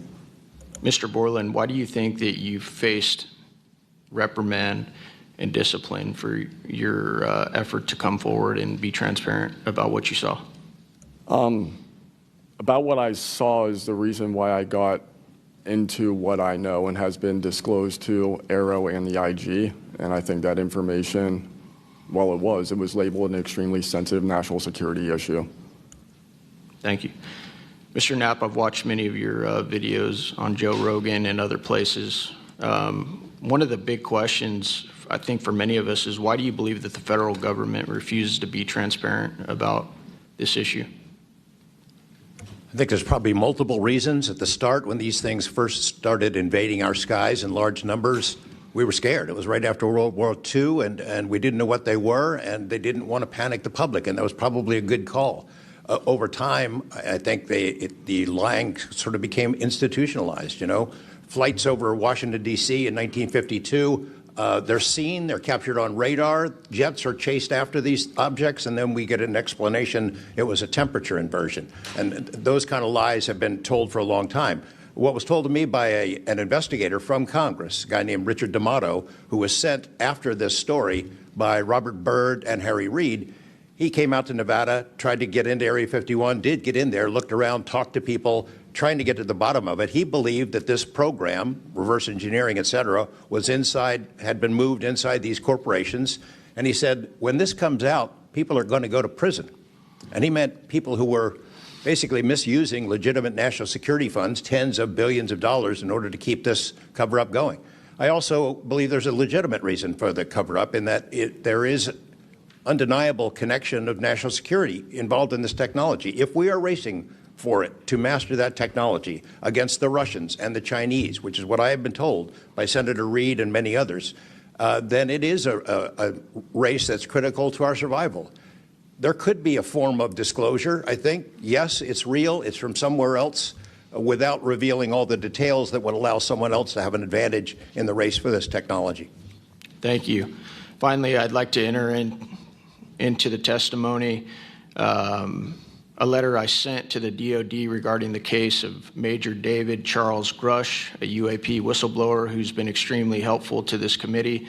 Unfortunately, due to his participation in the disclosure of UAP, he suffered reprisal like the removal of his clearance, denial of promotion, and loss of medical retirement. I wrote the DoD on July 24, 2025, on behalf of Major Grush, and I'm still waiting for a reply. I appreciate any help the committee can offer to get a response. Thank you. I yield back. Without objection, we'll be following up with the DoD after this hearing. Thank you, Representative Crane. I'd next like to recognize Representative Gill for 5 minutes.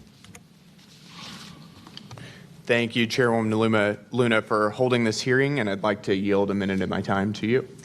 Perfect. My first question is to Mr. Knapp. Mr. Knapp, how do we know that the files that you obtained from the former Soviet government are not BS and just given to you as a disinformation campaign against the U.S. government? Yeah, it's a good question. So I shared some of them with the Senate Intelligence Committee when I first got back because that was requested by the Russians who shared some of that information with me. Secondly, I gave all of that material to the DIA through BASS, the OSAP program. Sorry for the acronyms. Can you name names real quick? Sorry. At BASS or OSAP? Who did you give them to directly? I gave them to Robert Bigelow and to Jim Lukatsky. And they hired a whole team to go through them and retranslate them and analyze it, and they created a structure of how the UFO programs in the USSR and Russia were put together. They said they were real. The other person who said they were real is David Grush. Noted. Thank you. Representative Gill. Yep. And thank you. I'd like to yield the remainder of my time to Eric Burleson. Thank you, Representative Gill. Mr. Wiggins, Chief Wiggins, in your view, what mechanisms, such as internal protocols, witness debriefings, or cross-agency documentation should be better established in order to ensure that such a credible sighting like the one that you have given are preserved and made available to oversight bodies like this? Thank you, sir. As a active duty Navy member, our mission is to carry out the ship's mission or the command's mission, and we, on a general basis, don't have knowledge of what to do when we see things like this. We just don't. We're there to do our mission and do what's told of us, right? So I think what would be important is giving active duty members a clear way of being able to report things like this to where it gets to this point, and ensuring that we have a standard level of understanding that there wouldn't be any level of reprisal or anything happening. Because, I've been in the Navy for almost 24 years, but what about the sailors that have been in for 2 years that experience things like this? They're not going to have the knowledge, or they'll probably be a little bit more fearful to speak up, being it that their career is just starting. Yeah, I want to commend you. You're the first witness to come forward that is currently serving, and it's recognized. And so I thank you. And your testimony is unbelievable. Let me ask this question: are you familiar with the Witness Protection Act that Representative Burchett has filed? I'm not too familiar, sir. Anyone on the committee familiar with it? It's fantastic. It's the language that we need. It's language that will protect whistleblowers from any kind of reprisal, and yet it's again and again blocked by this body in some way. Many a times it's being blocked not by elected officials but by staff behind the scenes. And the other bill, the UAP Disclosure Act, which was filed last year, Senator Schumer, who I cannot believe that there's a topic that he and I agree on, but he and I agree on this topic. He has sponsored it in the Senate. He put it on the National Defense Authorization Act last year. Remarkably, I can't get it it was stripped out by the House last year, and I can't get it onto the bill leaving the House this year. Mr. Knapp, how far would that bill go to actually getting the answers that we need? Pretty far. I think that they're still going to have roadblocks. The keepers of the secrets, the private companies that have been doing this job for intelligence agencies for a long time, are not going to cough it up. You'd have to force it out of them. And whether you can get them to admit that they have it or not, they're supposed to lie about it. They've been lying about it. More power to you. I hope it works. I hope it passes this time. But it's a daunting challenge to get them to open up after lying about it for more than 75 years. Yeah. And then finally, Mr. Borland, when you engaged with AARO in 2023, you noted that their public statements did not match the reality that you and others had witnessed. In your assessment, what were the key limitations of AARO? I would put it to you this way. The statement AARO has made is scientific evidence of extraterrestrials. Scientific evidence requires a scientific control. Extraterrestrial is an entity on another planet. The only way to scientifically prove extraterrestrial is we have to go to that planet, acquire technology, bring it back, and compare it to what we have here. So you're saying they won't let anything out or they won't come forward unless they confirm that unless they go to the planet and confirm where its origin is. That would be scientific. So they basically set the bar so high that no matter what they have, it'll never reach that bar, so they never have to release it. That sounds like what he's getting at. Evidence, yes. And by that statement, AARO found no scientific evidence of extraterrestrials is basically, I don't want to call it a psyop, but a misrepresentation, because we do have things. But making that statement is not technically a lie. It's a misrepresentation of the full truth. Thank you. Madam Chair, may I, just since we're on that topic real quick, how do we get to these other planets? How do we pass the Van Allen radiation belt safely? Okay, well, that just came out of nowhere. Good question for you. I cannot answer that for you. Thank you. I would now like to recognize Mr. Perry for 5 minutes. Thanks, Madam Chair. I think I'll start with maybe Mr. Borland. So you have a clearance, right? You're in uniform, you have a clearance. When did you leave service? What year? I left in 2013, February 2013. 25th. Who was the president, if you recall? 2013 would have been President Obama, sir. Wasn't President Trump, right? No, sir. Okay, so you have a clearance, right? You're serving in uniform, you have a clearance. Yes, Your sir. story, I think many of us are kind of picturing the scene. You walk out in the flight line, having a smoke, this event occurs. Do you have the perception, at least I do, based on your story, that this involves the U.S. government? Whatever you saw involves the U.S. government. That is 100% my opinion then and now. And was there an after action? Do you do a daily debrief of the activities of the day? Was any of that recorded? Was there a conversation with the command? Was there any documentation that you know of at the time? Not to my knowledge. I mean, like I said, I talked about it on the ops floor, and a couple of people had pulled me aside, some older enlisted, and were like, you probably want to keep that to yourself. So did you get the impression that they knew what you were talking about, just didn't want you to harm your career or seem crazy, or that they didn't really witness? Did you know anybody else that witnessed what you saw? Again, not that night. Like I said, the only people that would have been out there would have been security forces, and then those of us that were doing ops. Security forces in uniform or contract? Probably both. Did you talk to them? Did anybody talk to them in an after action? Not to my knowledge, sir. Was there any interest in the command to determine and verify what you saw? Not to my knowledge, sir. It's unfortunate. Chief Wiggins, thank you for your service. Gentlemen, thanks all of you for your courage to be here.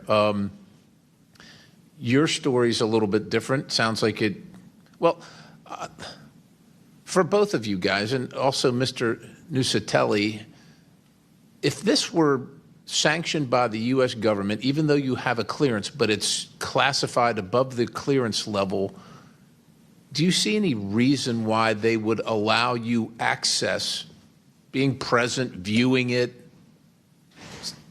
hearing it, being around it? Like, what is this, an accident? Like, does the U.S. government make these kind of accidents? They make accidents, mistakes like this? Like, we're doing this test of this new system, and we forgot these guys were standing here. Does that sound like something that the U.S. government would do? No, sir. Some of the launches we were doing were like $5 billion projects that had taken like 10 years to develop the technology. And these objects were coming right up to the launch pad. So any kind of mistake, I mean, it could cause a catastrophe. Right. So it's very confusing why these objects would be operating in and around our bases or during training exercises. So it would lend you to believe that the U.S. government had nothing to do with whatever it is you saw. Correct. They wouldn't want it there because it would potentially interrupt the proceedings at the time.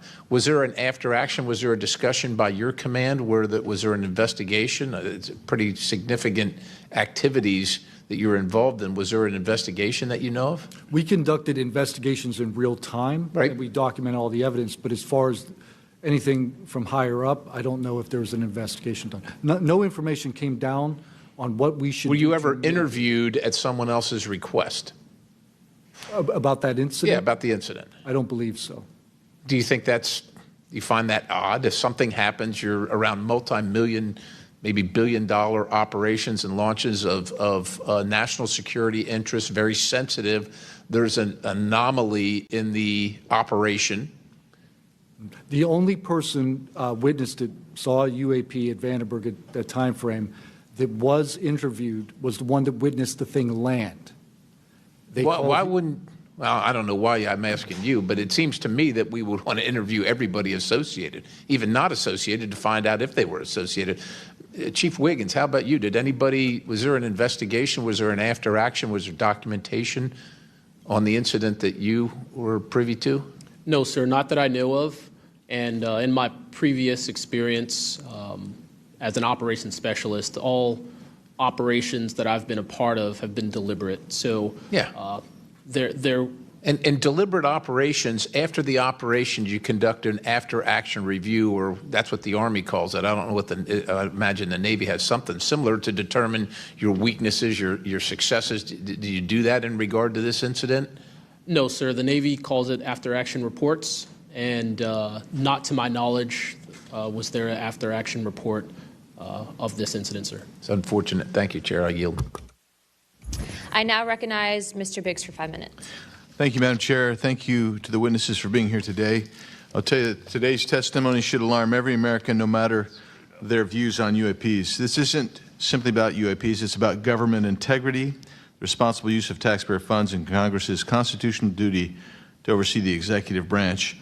We've heard evidence of critical information hidden in special access programs, off limits to virtually every elected representative, and certainly to the public. Credible witnesses report retaliation for speaking out. These are clear attempts to silence those who are exposing the truth. We must protect the whistleblowers. And decades of government disinformation have eviscerated public trust. So this isn't a partisan matter. It's a constitutional matter. And when you talk about the VAs, Ms. Spielberger, and all the problems that they had, the hub of that was Phoenix. And they went after the whistleblowers there. And that was under the Obama administration. So it doesn't matter which administration, which party, both parties have got to come clean, particularly on this. So if the government thinks it can hide the truth and punish those who speak out, Congress has to keep pushing until the facts, whatever they are, wherever they lead, come to light. I'm going to go to you, Mr. Knapp, first. You've interviewed numerous UAP whistleblowers over the years. The question is, how do you verify their claims before deciding they're credible enough to report on? It's a combination of factors. First, you check their credentials. Did they really serve where they said they did, and did they work where they said they did? Are there any other witnesses? Is there visual proof, film, footage, things of that sort? You ask the people around them that know them, that used to work with them, if they're credible people. That's one way. You know, I think about AARO, the organization that this body created to deal with witnesses and whistleblowers.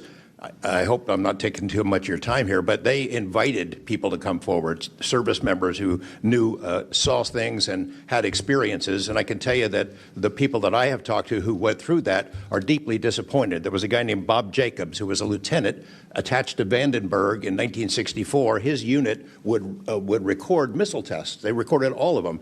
On one of these particular tests, a UFO comes out of nowhere, zaps what looks like a laser beam at what would have been a nuclear dummy, a nuclear weapon, and disabled it. And he is called into the commander's office. Two guys in suits clip that film footage out that shows the UFO, and he's ordered to never talk about it. He comes forward to AARO. He heeds the call, thinking he's doing his duty as an American to tell that story, and they completely dismissed him. They made up a story that they had tracked down the original footage, and there was nothing like that in it. Well, there was no original footage. It had been taken away the day the footage was recorded. He's deeply disappointed. People like Bob Salas, who had worked at a nuclear ICBM base, who saw UFOs flying over the base, and these missile silos were taken down. He went to AARO, too, and was completely disregarded.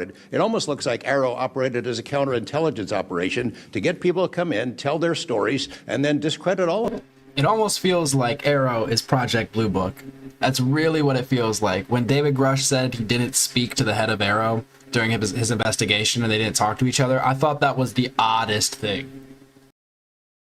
I can't imagine that any whistleblower or witness will ever go to AARO again because of what happened under the first director, who's now long gone, but still seems to act as the spokesperson for that organization. And I would say, Madam Chair, maybe at some point we need to really dig deep into AARO, and I would encourage us. Oh, I'd be happy to send maybe a subpoena to Mr. Kilpatrick. That'd be fun. Mr. Nucatelli, you've testified that official Air Force records of the Red Square incident are now held by AARO and the FBI. Has Congress or you been denied access to those records, and on what grounds would we be denied access, you or us? No, the records are unclassified, so okay, provide them to. In the 2003 to 2005 incidents you described, were any physical effects, electromagnetic interference, radio anomalies, or security system disruptions documented in base logs or any reports, official reports? Not to my knowledge, no. Mr. Wiggins, has the full resolution unedited footage of your incident been provided to Congress? Yes. Okay. Were you or your crew ever instructed formally or informally not to document or discuss the event? Ever? No. Good. Mr. Borland, you've talked about manipulation of your security clearance records. Can you identify which agencies or offices were responsible and whether they provided any written justification? I can do that in a skiff, sir, 100%. Because of being a part of a multi-agency special access program, I cannot give those publicly. So I'd encourage us, Madam Chair, to have that skiff meeting if we can. And then, Mr. Borland, again for you. You testified that you withheld certain sources and methods from AARO due to mistrust. Can you give us some specifics that led you to believe they were misrepresenting the truth? Well, as I said already, what I said about scientific methods, scientific control, extraterrestrials, I mean, I know what I've seen, I know what I know, and I know it's true. So any agency that's going to go public and try and manipulate the public perception of this subject in such a way that it is negative when I know the truth about it is why I had extreme reservations with it, and also what I've been through and other whistleblowers and people in the know about this subject have been through. So, Madam Chair, thank you for letting me wave on. I think the key thing there you talked about was manipulation of message, manipulation of narrative. That is really the problem with this entire the system that we've seen since you've started these wonderful hearings, Madam Chair, and I thank you so much. Thank you, Representative Biggs. The chair would now like to recognize Mr. Begich for 5 minutes. Thank you, Madam Chair. First question, Mr. I just want to say an interesting video that I don't think they've actually shown in any of these hearings. It was in a NASA, basically like press briefing, where they showed an orb, a metallic orb, traveling through the Middle East. And there's color, and you could actually make out the video a lot better. That's a really interesting one to check out as well. I think that's one of the better videos out there that have been released by some sort of government agency. Mr. Borland, earlier today you mentioned that in a skiff you would be able to discuss whether a member of Congress is actually legally able to access certain information. Under what authority would a member of Congress be restricted from accessing information on this topic, even within a skiff? I would suggest reaching out to Director Gabbard and speaking with her about that. I'm hopeful that this goes back to the executive branch and who even has authority. Unfortunately, I can't give you a 100% solid answer because I don't even have that knowledge. Next question to George Knapp. What is the estimated annual budget, your view, for the program for investigating or reverse engineering UAP-related technology, including official, misappropriated, or black budget funds? I wouldn't have a clue. I don't know of any person that's ever seen it. Does anyone on this panel wish to address that question? Okay, moving on. Are any of you willing to name specific gatekeepers within the root cell of the UAP-SAP Federation?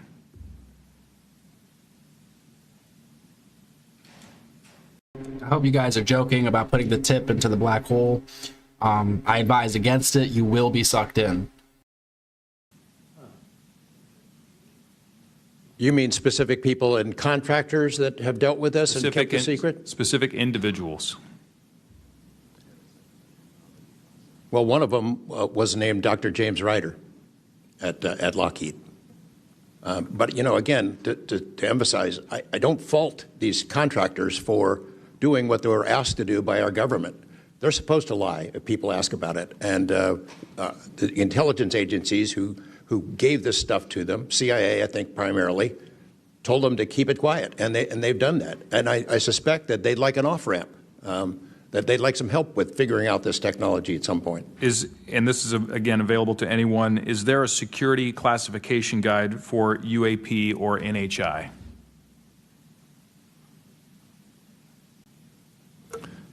I remember in the 2003 or 2023 hearing, it was stated that all UAP-related material is classified secret or above. I have a name for you. Go ahead. Glenn Gaffney, CIA. Glenn Gaffney, CIA. Another question for you, Mr. Knapp. What is, in your view, having investigated this issue for so many years, what is the long game with respect to disclosure of this information to the public? Because with the advent of essentially a video camera and a high megapixel phone in everybody's pocket, at some point, this information is going to be impossible to withhold from the public. What do you think is the long game here? Well, the secret's out. I mean, how many videos have there been already? You know, videos that are leaked from within the military and intelligence agencies and contractors and sensor platforms. It's out there. But they have the high ground. The people that don't want us to take it seriously dismiss it, discredit the witnesses, come up with a cover story. I mean, it's been out there a long time. The public senses that it's real, and the people in authority dismiss them. It's a game that's been going on a long time, and I don't think they're ever going to release it. I think that there's an attitude among the people that have been involved in this for a long time that the public doesn't deserve to know, and that the public probably can't handle it, but they can. Final question, again, this one's open to... The whole idea of the public not being able to handle it, I've talked to a lot of people about this. Do you guys think society collapses if like a handful of governments come out and announce that, okay, we have some visitors? You think society collapses, or do people just go to work? Like, there'll be ripples, but I feel like things would be okay overall. But I don't know, I've argued with people about this, so I don't know. To anyone who'd like to answer it, describe your understanding of the org chart or lines of control within the executive branch with respect to these topics.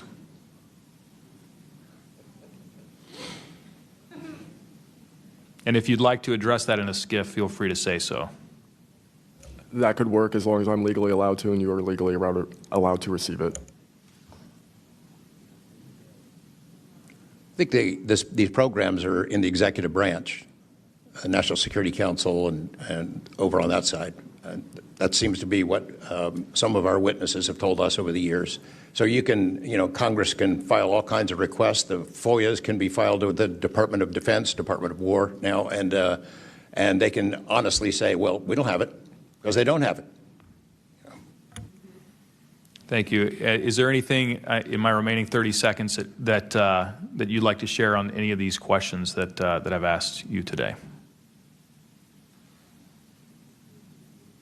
And I applaud the committee for trying to tackle this monster of an issue. I really appreciate that it might be the only bipartisan issue in Washington where everybody can agree. We've watched multiple hearings now. Everyone is asking the same kind of questions, whether right or left, and honestly want the answers. And Chairman Luna, Chairwoman Luna, I appreciate your dedication to this. Tim Burchett and the other members. I mean, that's interesting. To the religious folk out there, I've heard some of y'all say things like they're angels, they're demons, things along that nature. How do you couch a discovery like that with your religion? Just God made everything? It kind of seems like the easy answer.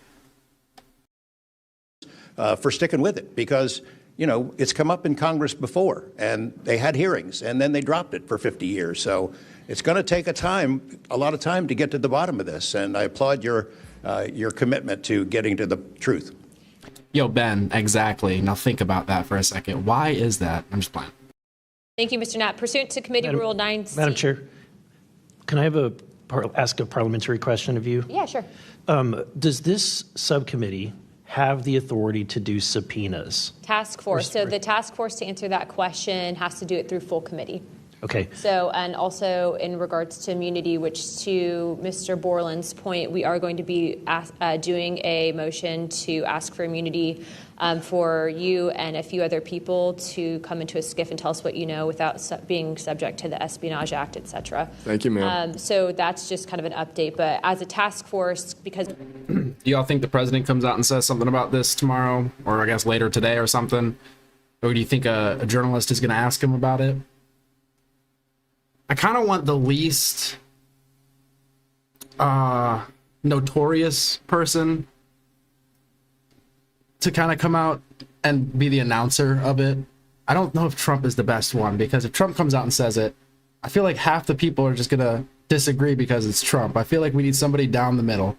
Like, who could be the spokesperson to tell us, hey, there's something here? Because we're not a full subcommittee and there are certain authorities that haven't been granted to us, probably because they don't want us to have it.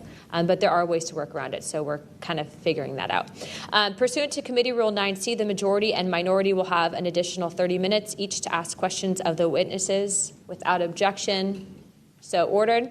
Ben, the new things is just a video or two. One that I find interesting is they apparently shot a rocket at one of these things. It appears, according to them, to bounce off.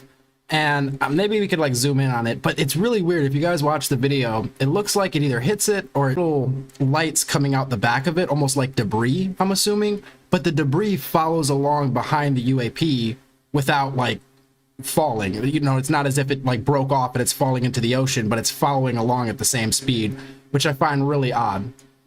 But again, I'm not an expert, don't exactly know what I'm looking at, but just from my, my viewpoint, it looks really weird. With that being said, if you guys want to jump in the queue, I know Representative Crane, Burleson, and likely Burchett have a few more. Yeah, look up Hellfire Missile, and it should come right up, or UAP even. That's why I'm curious about whether they're going to be asking these questions at like press briefings and whatnot, like the White House and whatnot. More questions. I'll just start out with two, and then I'll pass the buck to Burleson. Burchett, do you have anything? Yeah. Burchett and then Crane. Just real quick, Mr. Knapp, and short answers, please, because of time. How much of these alleged Russian... Tom Cruise, that's pretty random. Somebody said J.D. Vance. We need somebody that's like... Who is somebody that everybody loves, right? That's who we need. Somebody that everybody loves. Who can we all agree on here in chat? Crash retrieval documents have already been physically out there, so... I mean, percentage-wise of the documents that you submitted to Congress, what was public already and what was not newly released? Maybe 1%. Okay, so the rest of it should be predominantly new information. Yep. Also, can you just elaborate real quick? I know you had, I think, mentioned a Thread 3 program, but also alleged in those documents. There we go, Morgan Freeman. There we go. No, Oprah, that's not going to work. Santa Claus, maybe. The Rock, no. The Rock has lost some clout with some people. I'm thinking Morgan Freeman. Has there ever been a controversy with Morgan Freeman? I got through maybe half of them last night. There's a lot, and I don't speak Russian, contrary to what my people might allege. What does the Thread 3, was there any specific programs that existed within the Soviet government or groups to specifically investigate this by name real quick? It's a number. There's a number in those documents I gave you. I'm sorry, I hate to keep pausing, but Keanu Reeves, I'm not going to lie. Matthew McConaughey, I could see him announcing it. Bernie Sanders, I don't know, man. Bernie Sanders, he's got some baggage. Some people don't like him because of the whole socialist stuff and whatnot. They're going to be like, oh, no, he's trying to bring aliens. This is a psyop. This is Project Bluebeam. They're trying to bring communism. No. We can't have it connected to anything political or economic. Okay? Keanu would hard pass? I don't know. Keanu seems like a nice dude. I don't know. Morgan Freeman would hard pass. Morgan and Freeman. Oh, Keanu and Morgan together. You guys are smart. Snoop's been getting in trouble lately. I think they tried to cancel him recently, and he did the worst thing you could possibly do, which is apologize. So I think he's out of the running. Theo Von, he's kind of lovable, right? He's got like this lovable aura about him. There was a larger programs that existed within the Soviet government or groups to specifically investigate this by name real quick. It's a number. There's a number in those documents I gave you. There was a larger program that actually had 3 sub-programs. That was Thread 3 was the name I got, and then the DIA guys who looked at it figured out there was a much larger organization. And it's listed in those documents? Yes. Okay, thank you. Real quick, I'd like to ask the committee to replay that video that Burleson had played earlier. I want to ask every witness here, specifically ones that have... Okay, I swear I'm going to let it play a little longer, but somebody said Neil deGrasse... Okay, listen, I'm sorry. Neil deGrasse Tyson, okay? I feel he is so critical on this topic. It throws me off. He almost seems like he's against the topic, like even asking questions. A lot of time he'll say, eyewitness testimony is the weakest form of evidence. But he will say this while they're releasing footage from planes of these things that they were chasing, like the Tic Tac. So, I don't know, man. Neil deGrasse Tyson rubs me the wrong way with this topic. personal thing, maybe. Sensor training or have been able to recognize some of this movements real quick. So if you guys can please roll that real quick.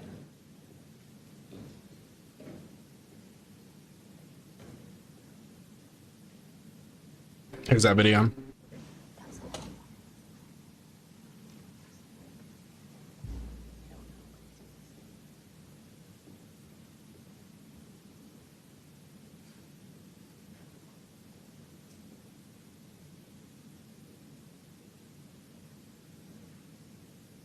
Okay, while this is still rolling, Mr. Nucatelli, real quick yes or no answers. Are you aware of anything in the government, United States government arsenal that can split a Hellfire missile like this? No. And do whatever blob thing it did and then keep going? Nothing? Nothing. All right, how about you, Chief Wiggins?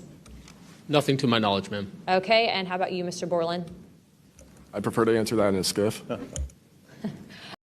That right there, when he said he would prefer to answer that in a skiff, is he trying to allude to maybe the military having some sort of technology like that? I'm like, that one threw me off, that answer.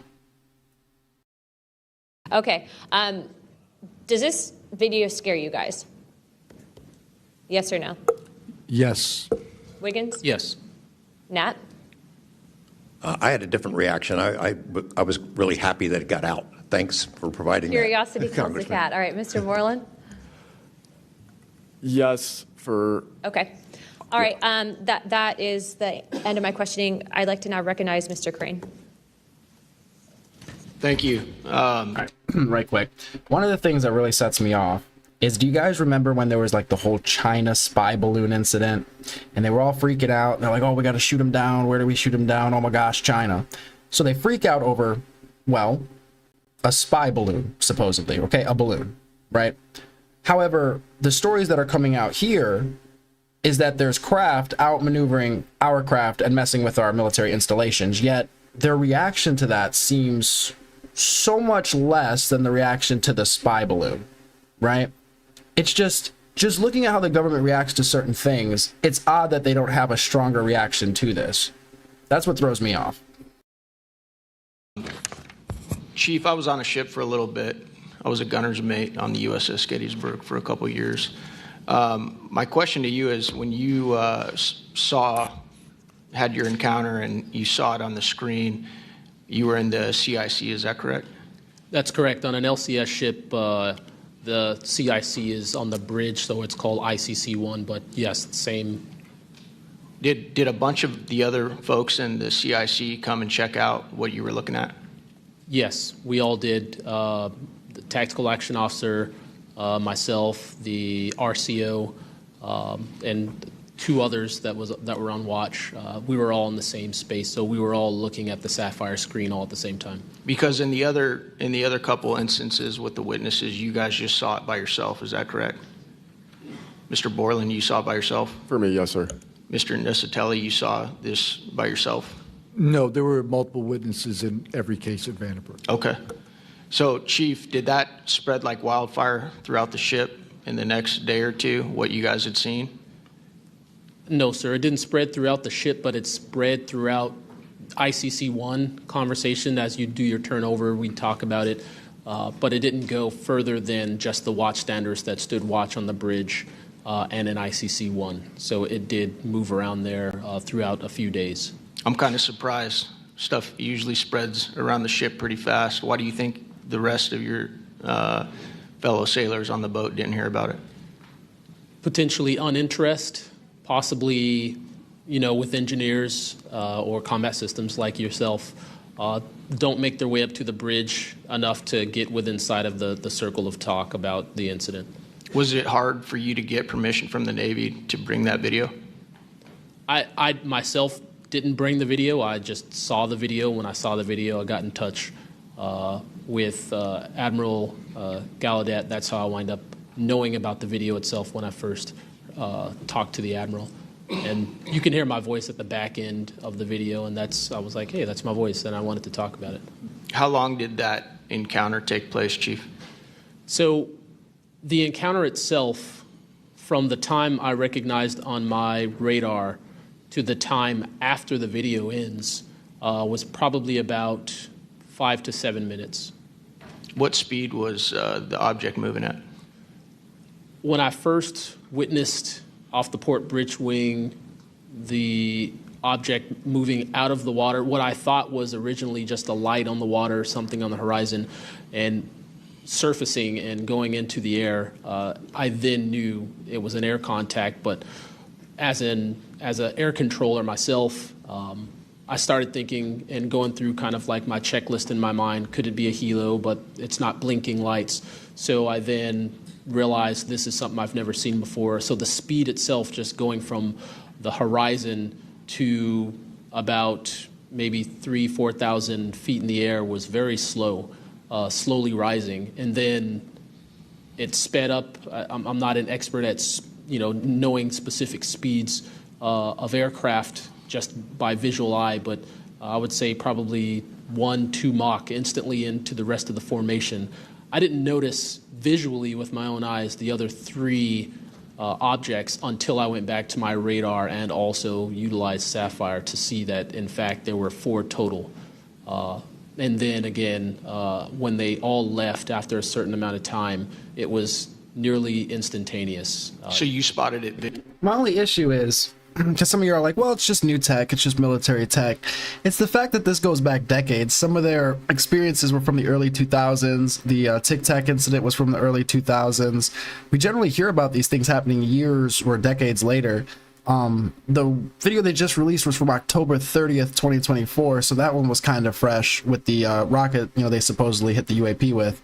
But if you look at how far some of these stories go back, it's hard for me to believe we've been sitting on that advanced tech for so many decades. That's what throws me off.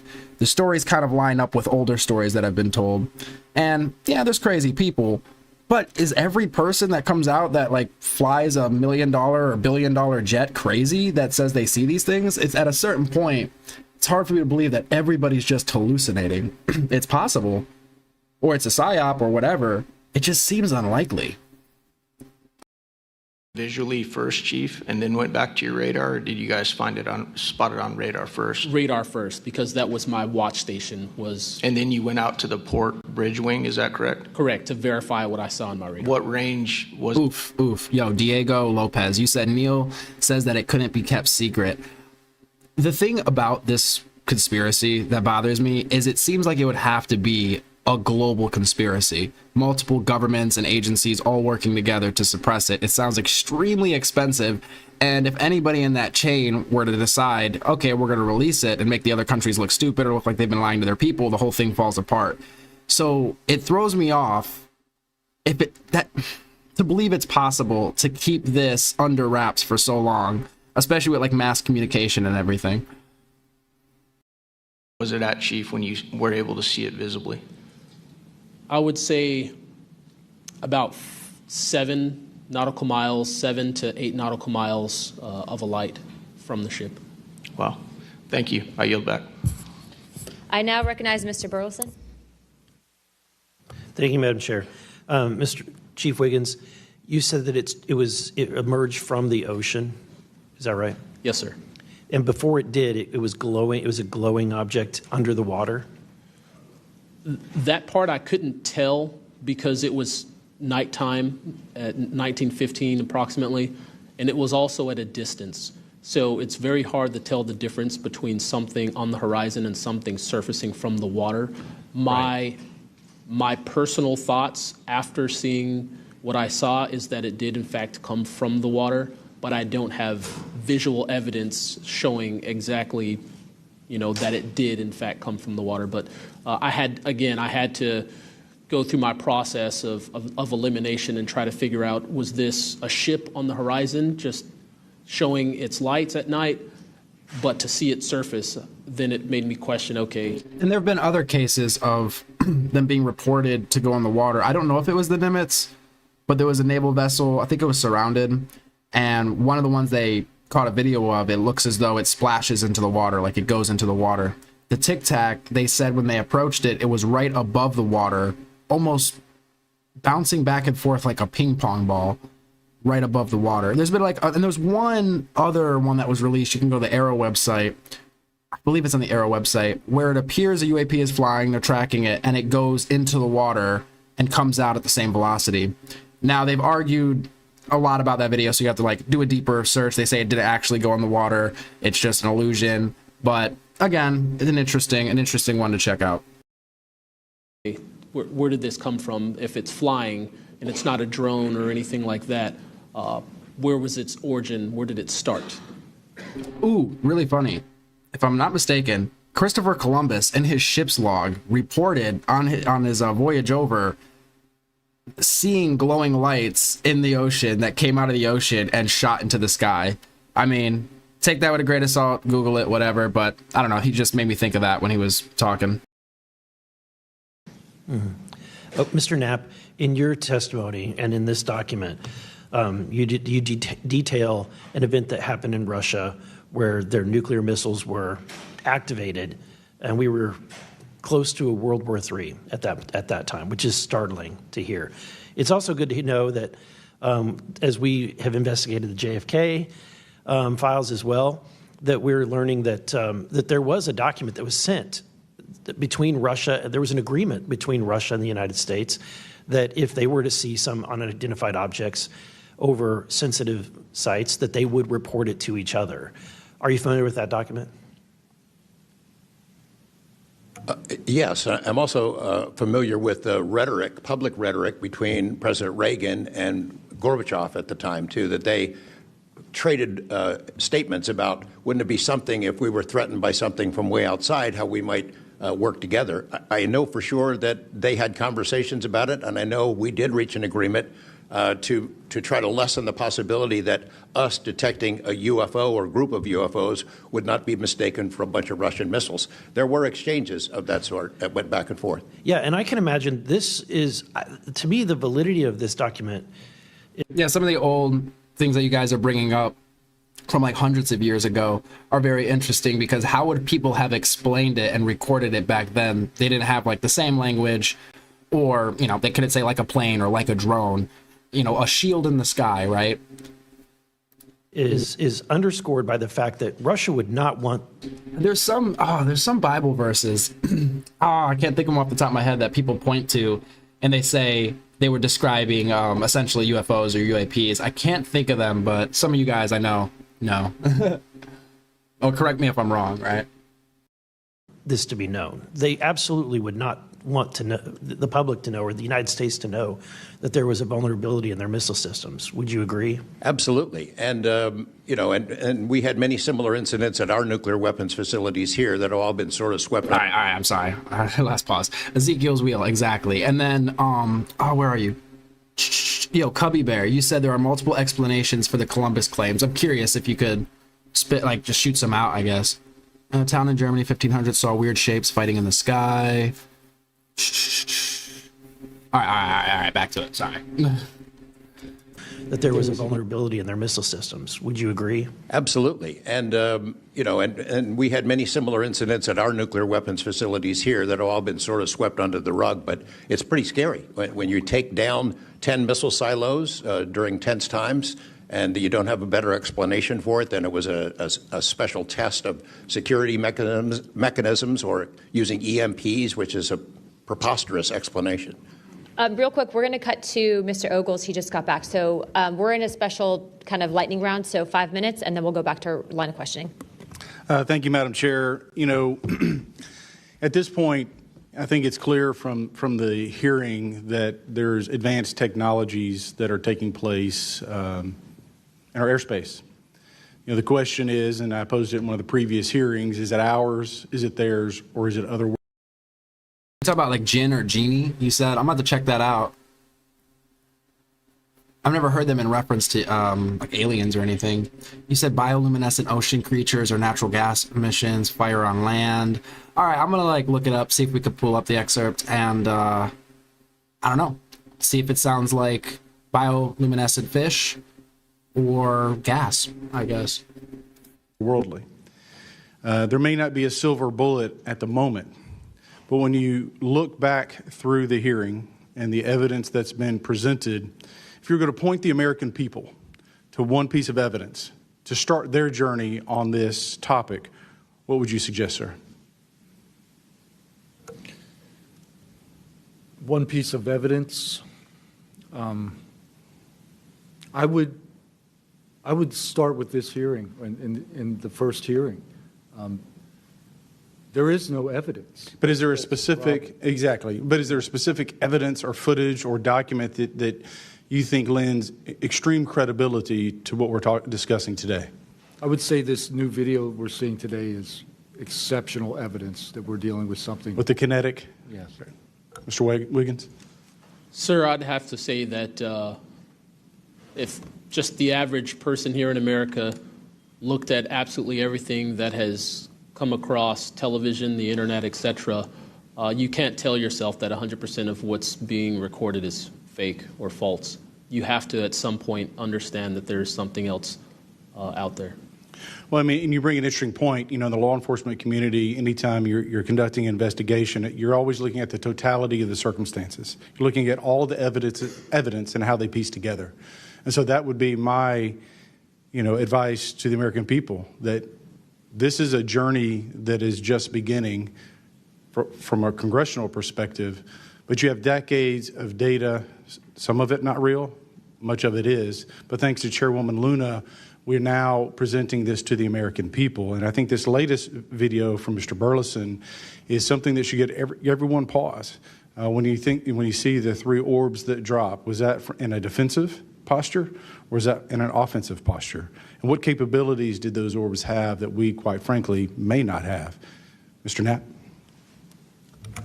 As I mentioned at the beginning of my remarks, what hooked me on the story was the paper trail, these documents that shouldn't exist. We've been told for decades, over and over, there's nothing to it. It's not a threat. You can go about your business. And then when FOIA becomes the law of the land, thousands of pages to the contrary leak out. There's a memo by General Nathan Twining in 1947 when the country was being overflown by dozens of UFOs, hundreds of UFOs, in which he said, look, this is not visionary or fictitious. It's real. These things are craft. They're not ours. They outperform anything we've got. I mean, if you follow the paper trail of documents that they wrote before the military got wise and realized that FOIA really exists and changed their tune and not put things in writing, it spells it out pretty clearly. I'll go refer back to Russia. One incident I did not mention to Representative Burleson is Colonel Sokolov in that Ministry of Defense program said there were 40 incidents where Russian warplanes were sent to intercept UFOs. And they were ordered to fire on them. And for the most part, the UFOs would zip away. 3 of the pilots, though, did fire at these things. Those 3 planes stalled out, crashed. 2 of those pilots died. And after that, the Russians changed the standing order. If you see a UFO, leave them alone. No country in the world wants to say and admit that these objects are flying around in our airspace, and there's nothing we can do about it. I mean, who wants to say that? The U.S. certainly doesn't, and the Russians didn't either. And I've got to be almost out of time, but Mr. Berlin, then you, sir, real quickly. Yeah, to be honest with you, I think Bob Lazar, and not for the reasons that most would talk about, mainly because Bob Lazar was immediately discredited. They said he never worked where he worked. They said he never did what he did. But yet Bob Lazar showed up with a bunch of friends and a video camera and was filming these test flights in the middle of the desert. So clearly he knew something. Madam Chairman, if I'm out of time, I yield back. Thank you very much, Representative Ogles. I'd like to go back now on our lightning round of questioning to Representative Burchett and then Burleson. Burchett, always number 1. That's what I should be. Number 1 in your heart, number 435 on the chart. That's me.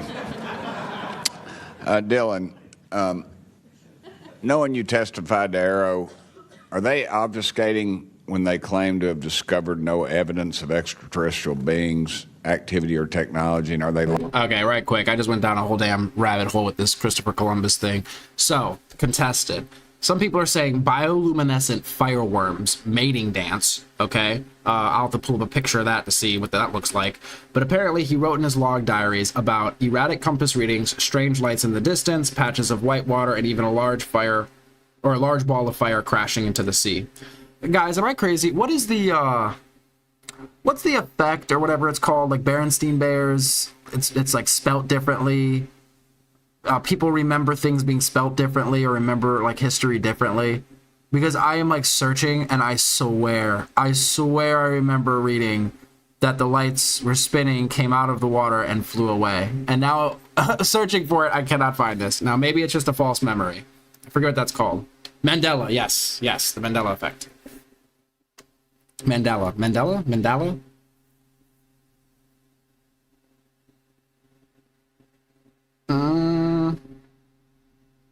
It was also in the Bermuda Triangle, which I didn't realize.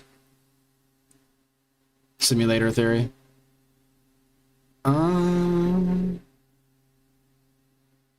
Alright, sorry. Lying to them. When you testified to AARO, are they obfuscating when they claim to have discovered no evidence of extraterrestrial beings, activity, or technology, and are they lying to the American public? As I said before, it's a manipulation of the public perception. The statement, scientific evidence of extraterrestrials, is a true statement. It is not the truth about what is happening and what we have. Any of y'all like to comment on that further? Mr. Knapp, you're getting edgy. It's splitting hairs. No proof that they're extraterrestrials. What would that proof look like? Yeah, the Bernstein thing. What else is there? Like Jif versus Jiffy peanut butter or something like that?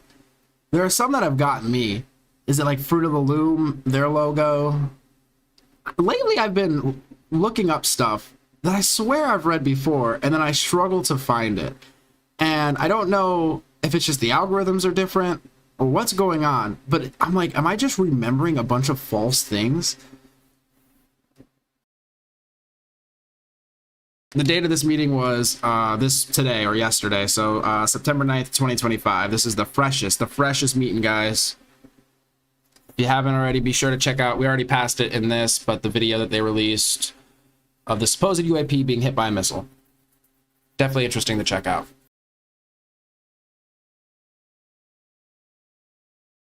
Man, it is not the truth about what is happening and what we have. Any of y'all like to comment on that further? Mr. Knapp, you're getting edgy. It's splitting hairs. No proof that they're extraterrestrials. What would that proof look like? A piece of kryptonite?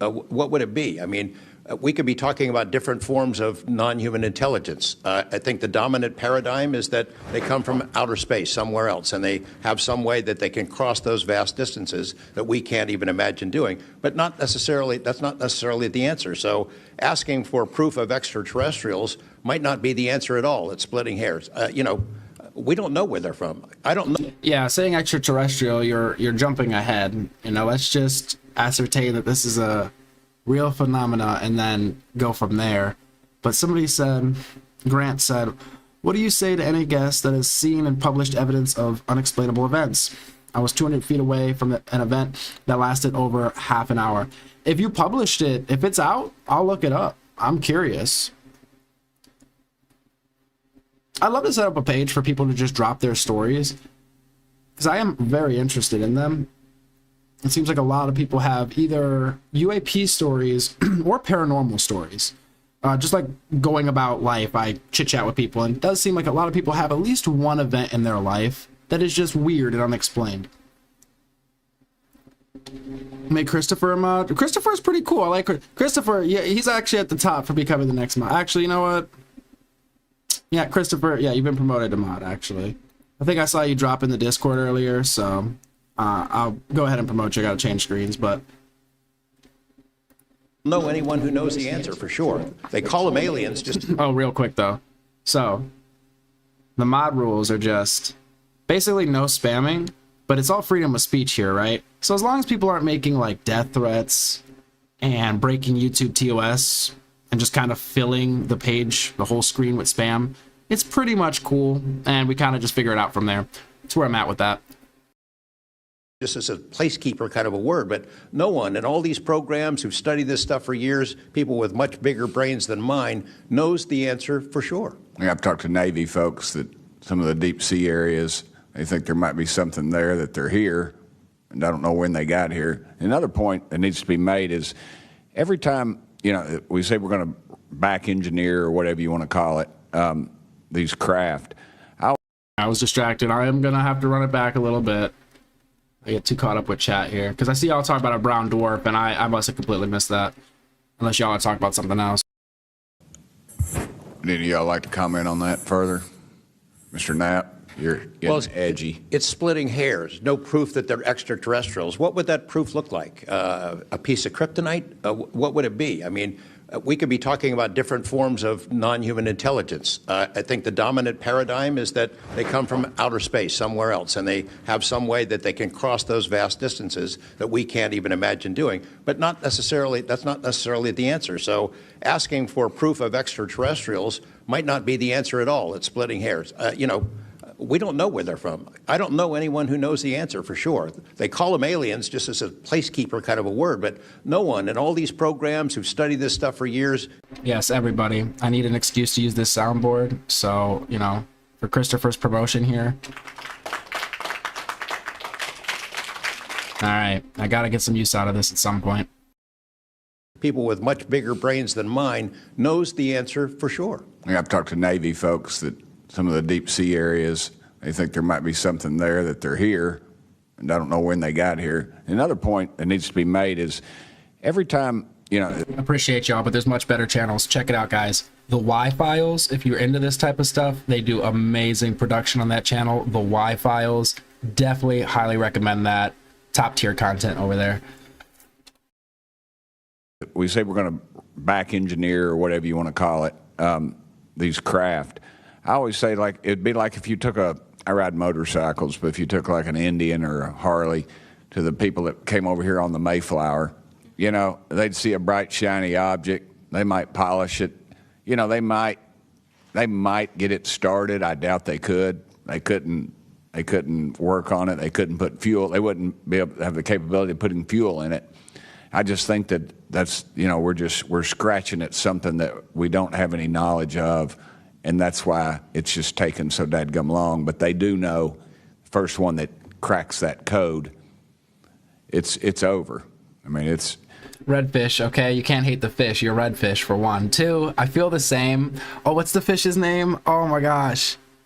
Oh, this is going to kill me now. But the fish grew on me over time, I have to say. At first, I was like, but he grew on me.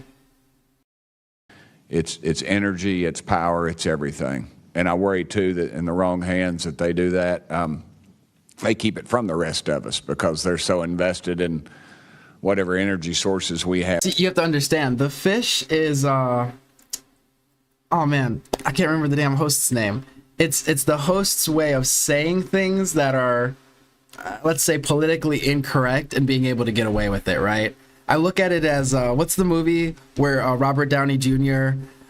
Is playing a man, pretending to be a man dressed as another man or some shit, you know what I mean? Like that's what Hecklefish.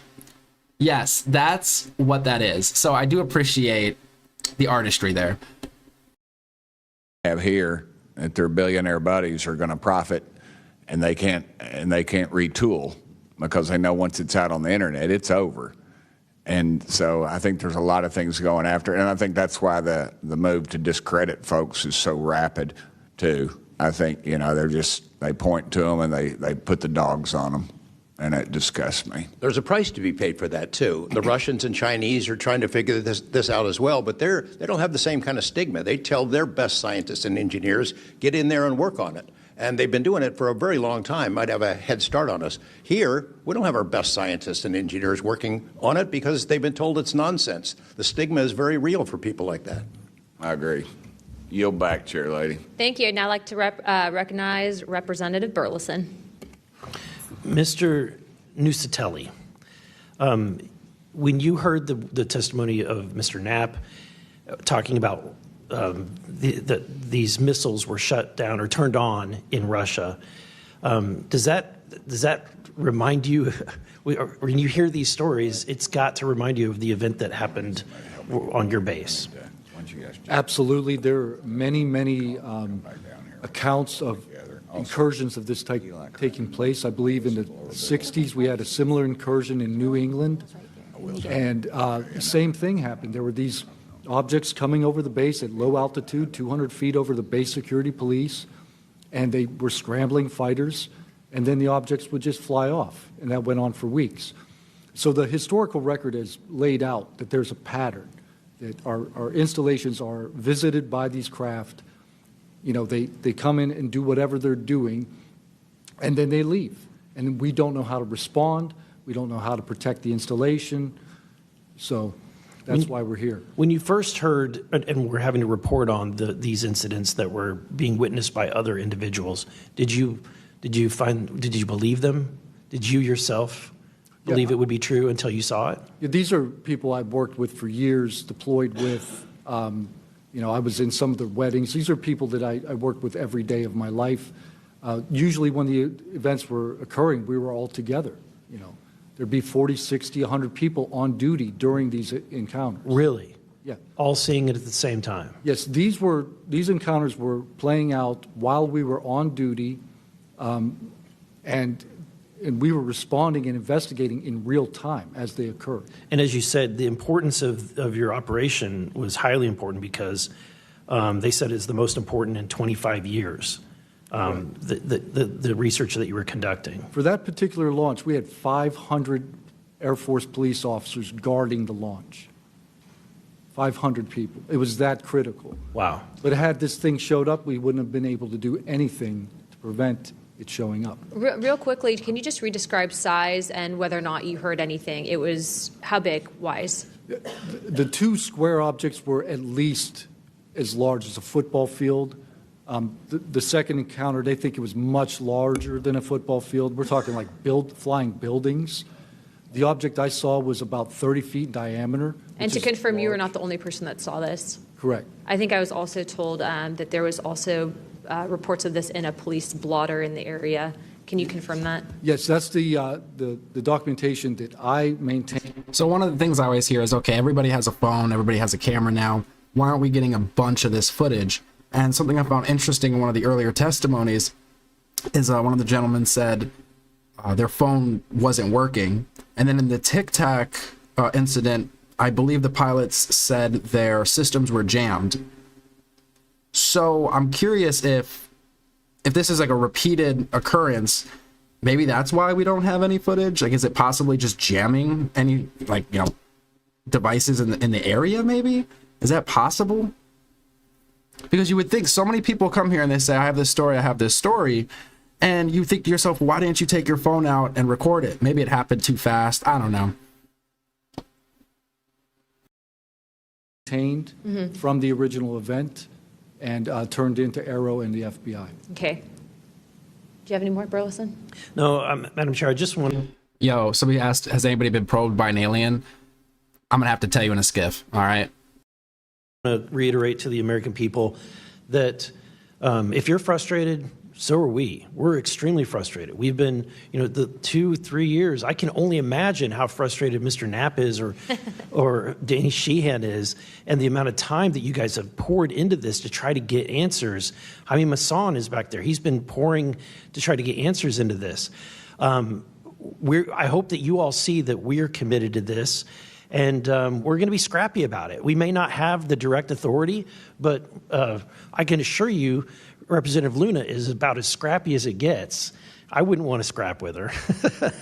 But that being said, I think that if the American people want to see answers, we need to action. We've had the hearings. It's time to take action. Appreciate you, Donald. Guy is an interesting one. You can circle back. We do Black Hole Radio and cover these topics, generally at night and whatnot. Politics generally during the day. Chat gets pretty unhinged. We have a very, very wide range of folks here. We try to keep it that way. But I appreciate you for coming through.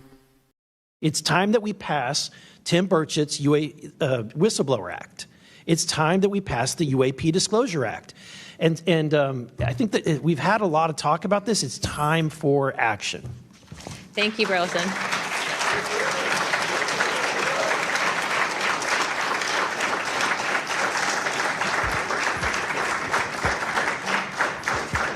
I would now like to yield 30 minutes to Representative Crockett.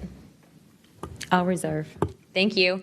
In closing, I want to thank our witnesses once again for their testimony today. No, I appreciate Mr. Lucas for coming through, because that was some of my friends and family members earlier.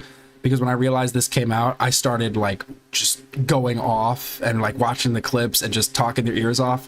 And I think they all just ran from me. So I feel his energy. So I totally respect it. I now yield to Ranking Member Crockett for closing remarks.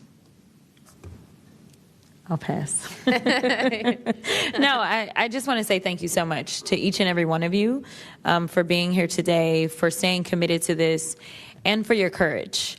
I truly believe that courage is contagious, and right now we need more courage than ever, whether it's UAP. I mean, it does seem as though we're at the end here, and they're just kind of wrapping it up. Somebody said Sean Ryan episode 66. Yo, David Anderson, which one was that? I watched some of his stuff. Was that the one with the monoliths, the monolithic structures? Some of the people that came on there, they had interesting stories, but I was really skeptical. I don't know why. Some of them felt a bit,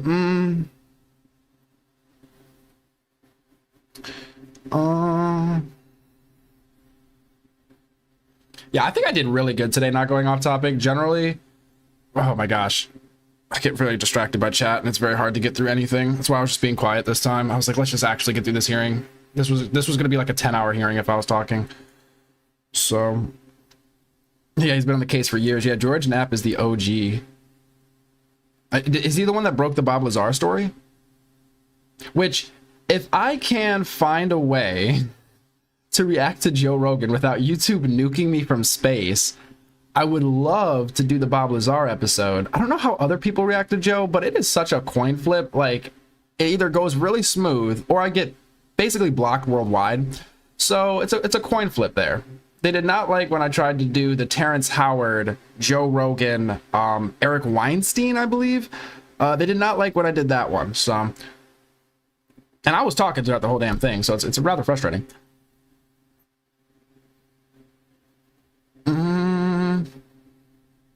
See, I gave us some lure, Black Ops, UFO, 6667. All right, I'll pull it up. I'll look that one up. Joe is a conspiracy theorist and spreads misinformation. I look at Joe as a curator. I look at Mr. Rogan over there as a guy that just has a bunch of people on and asks some, I don't know, like pretty basic questions, like in like a conversation type atmosphere. I appreciate him for just having so many different people on.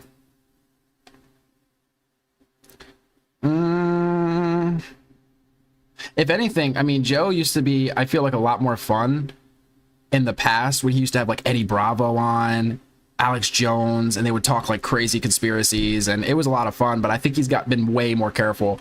There was that one podcast with Alex Jones after a lot of the Sandy Hook was, I think, blowing up in his face, or it was something, and basically they were fact checking Alex the whole entire time, trying to be extra careful.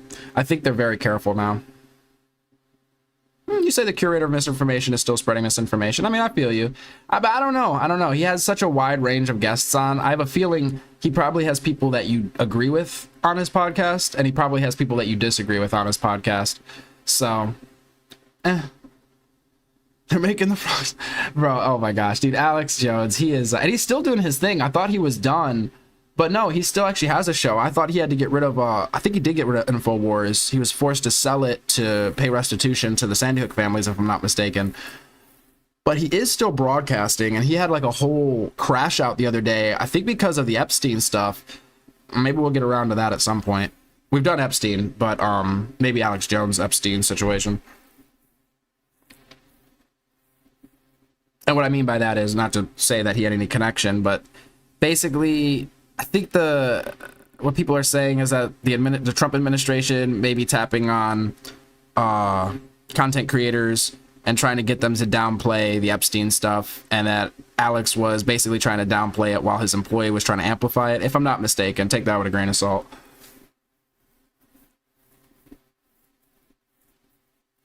Sensational to sensitive, yeah.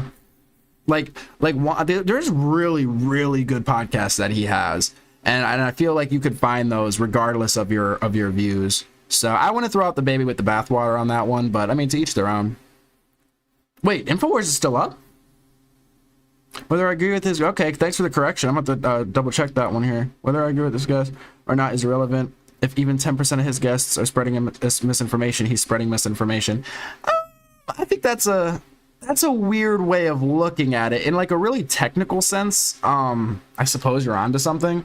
Although that's just odd. I mean, anytime a news anchor or a journalist or something interview somebody and that person is lying, does that mean that the news is spreading misinformation by platforming the person? It kind of seems like, I mean, he has a big platform and people come there to speak. You know, the misinformation is now you could say if he doesn't push back enough, I could see that as an argument. But to just say a person speaking their mind to Joe Rogan on his platform and being wrong or misleading is somehow Joe Rogan's fault seems a bit much to me. That seems a bit much. Yeah, Crockett, I was surprised Crockett was here. It did seem like it got a bit partisan this time. They mentioned like the Trump administration and stuff. In all the other hearings, they've been really good about not doing the whole partisan game. And I hope we continue seeing that moving forward, because this really does not need to become political, Democrats versus Republicans. It's just, I get enough of that from everything else. Guys, we're constantly, well, you guys are constantly fighting in the chat. I feel like a moderator, yeah. But we don't need that in the UAP shit. We really don't.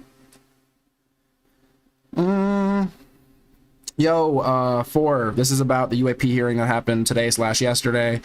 On transparency, they released some videos, UAPs, UFOs, essentially. Unidentified flying objects, essentially.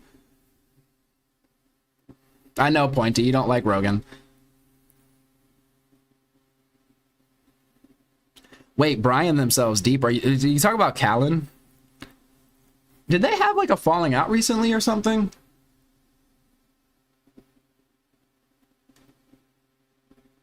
You know, and looking at it from their perspective too, I think it is difficult to always be able to push back on every subject. He has such a wide variety of guests on. I just try to imagine being in his shoes and just trying to be ready for every conversation, right? But it's like when you go out and talk to people, you don't know all the information in the world, right? You're learning from other people. Some people are going to lie to you intentionally. Some people are going to misinform you unintentionally. And some people are going to give you nuggets of truth and wisdom, right? And I think it's not really any different than going on a podcast.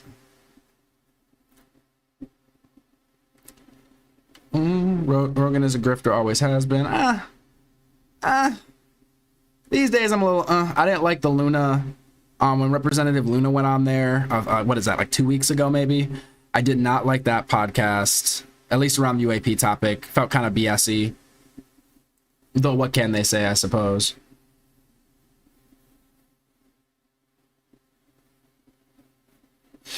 Alien vs. Predator on the White House lawn, that would be crazy. I don't know, Pointy. I mean, there's so many different creators out there and podcasters. You could find that sort of, I guess, vibe you're looking for, right? I mean, maybe you're more of a Lex Friedman kind of person. I don't know. There's too many podcasts, to be honest with you. I just take in the information, you know. I believe that I should have access to information, and I should be able to make decisions based on the information that I'm taking in. And I want that information to be filtered as little as possible before it gets to me. I'd rather hear people come out and say things that maybe I disagree with, or maybe I've never thought about, and have to sort of like engage with those ideas. That's interesting to me. But to each their own, right?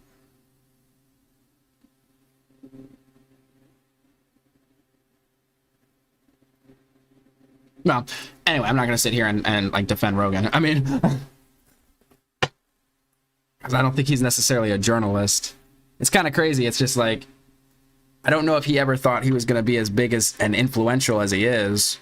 And, you know, if you're just fooling around with your friends on a podcast and you grow and grow and grow, at what point do you have to be like, oh shit, now all this is on me and I need to know every single thing and have every correct question to ask them, when that's not really what your platform was for. You weren't really a journalist. He was never a journalist, right? He's the UFC, elk meat, UFO, smoker, whatever, sauna, you know, like all of the memes, right? He's never been like, I'm a journalist.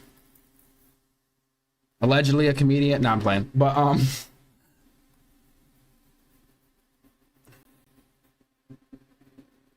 yeah, unfiltered information is saying that vaccines cause autism and have no proof.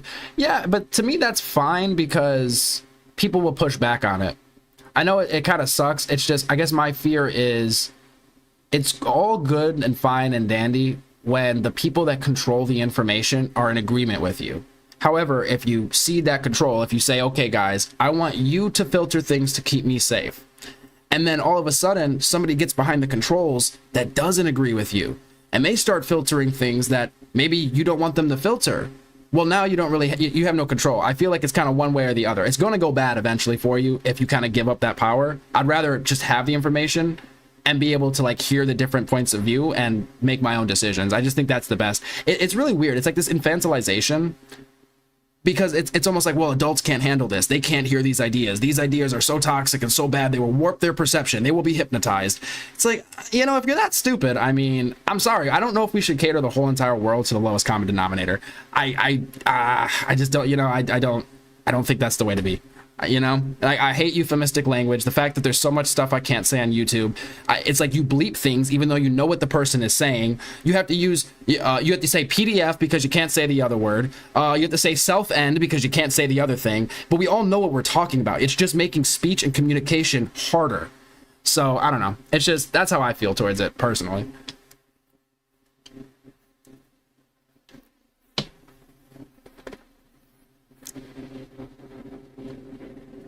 Mr. Brighton says he's done well because he's relatable to a wide demographic of people and topics. Probably, yeah, right. Rowan claims he's a host, not a journalist. Exactly. That's how we ended up with measles outbreak in Texas. Yeah, no, there's been a few outbreaks, I think, of measles in a few different communities, but it's not all just for misinformation. There are some communities that just don't believe in it. And I don't want to, you know, I do think we have to make a distinction between the COVID quote unquote anti-vaxxers and true anti-vaxxers. See, when I was growing up, anti-vaxxers were like straight up, yeah, the vaccines give your kids autism, right? I think questioning the COVID vaccines is a little bit different than that, because most people have vaccines. Most people, I think, are in agreement to vaccines in like a general sense, right? Polio, things of that nature, right? I think COVID was a special thing at the time because people had, you know, doubts about it and stuff. In fact, in the beginning, during Project, what was it, Warp Speed? When I think Trump was sort of pushing it, or like, you know, putting the money behind the research, or, you know, what have you, it seemed as though lefties were kind of like, oh, we don't know if we're going to trust this vaccine under Trump, as if Trump is in there like cooking up, you know, he's got like his chemistry set out and he's like working. He's not doing anything, right? It's the researchers doing it. So I don't know. I feel like a lot of stuff just kind of gets biased through politics, and people just either hate somebody or love somebody and they follow everything. And I don't like that. It's like, I'm going to agree with some things that people say. I'm going to disagree with some things that people say. I don't think you should throw somebody away just because you guys have like some disagreements. There's probably nobody that you're going to agree with 100% of the time. That's just what it is. I've gotten the ads for, is it Gaia? I've gotten it. I think I've stopped at their site, and it just kind of, I don't want to, look, I'll have to look at some of their content. It just gave me the Ancient Aliens vibe a little bit, but I'll have to actually dive into their stuff. Randall Carlson episode's the best. Check that one out. I don't think I've seen that. Well, this isn't even supposed to be a whole like thing about the jab or anything. Like, I wasn't trying to go down that rabbit hole. It's just the idea of, I think as much information as possible is good. Now, obviously, there's probably some information, you know, like how to build this, you know, chemical that could do this bad thing. Okay, maybe we could keep some things under wraps, right? Maybe some things, right? But overall, I think people should have as much information as possible and then make decisions based on that information.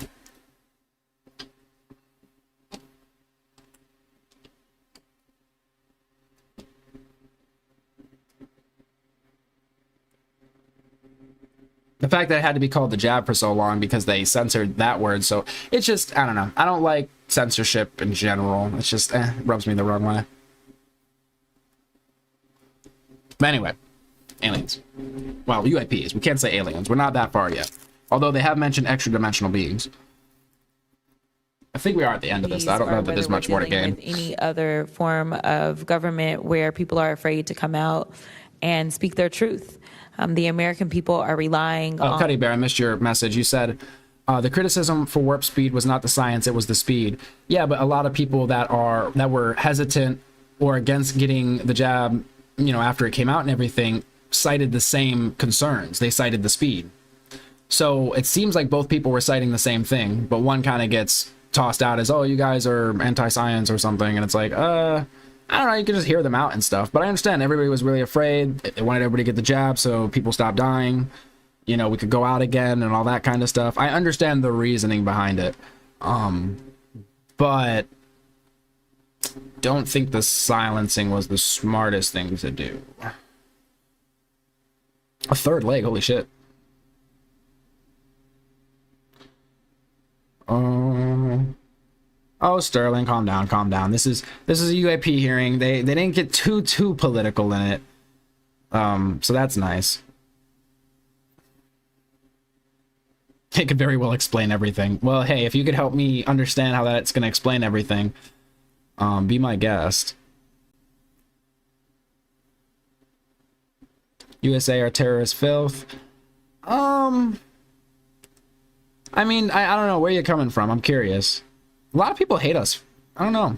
Seems to be the case. I promise you not all of the people here are bad, though. Like, you know, we're pretty decent people. Well, some of us. I mean,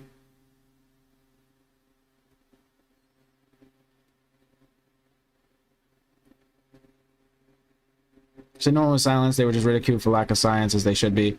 Well, again, I'm not even trying to get into this. I don't care. But again, you said that the left was concerned about the speed. Then when the right was saying they were concerned about the speed, you're saying, oh, they had no science to back it up. So it just seems like your reasoning is changing based on who was in charge, like what administration was in charge. Again, I don't want to argue this. I really don't care. It was supposed to be like an analogy or like a metaphor. It wasn't supposed to be like the topic.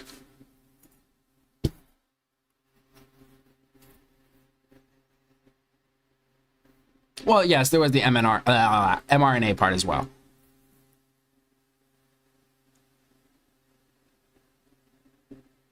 Yeah, and the choice to not take it. I hate to, I mean, I'm not trying to meme. Again, I'm trying to get off of this topic. I'm not trying to meme too hard here, but like, my body, my choice, right? Now you would turn around and say, well, oh no, it's not your body because it affects other people and people that are immune compromised and blah, blah, blah. Listen, guys, it was 2020. It happened for a few years. It did kind of get swept under the rug and everything, but like, I'm kind of over it. We'll revisit it at some point, but it's like, we had all these arguments. We had these arguments for years.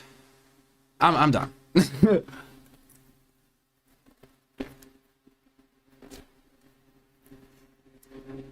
Christopher, I'm hearing you. That wasn't okay. I'm not okay. I'm getting baited. Let me stop. I'm done. My gosh.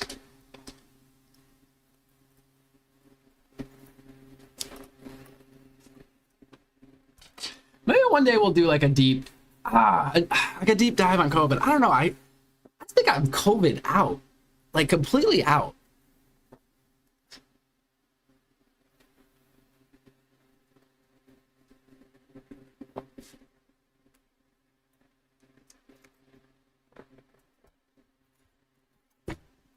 That was a weird couple of years.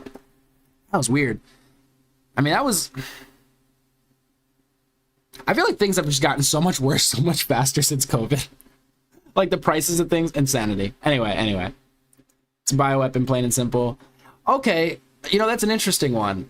Where you at? Cubby Bear, how do you feel about when people were talking about it possibly coming from the Wuhan lab, possibly being a lab leak, man-made, and them suppressing that and saying that that's misinformation and you shouldn't talk like that? How do you feel like about that? And where are we on that?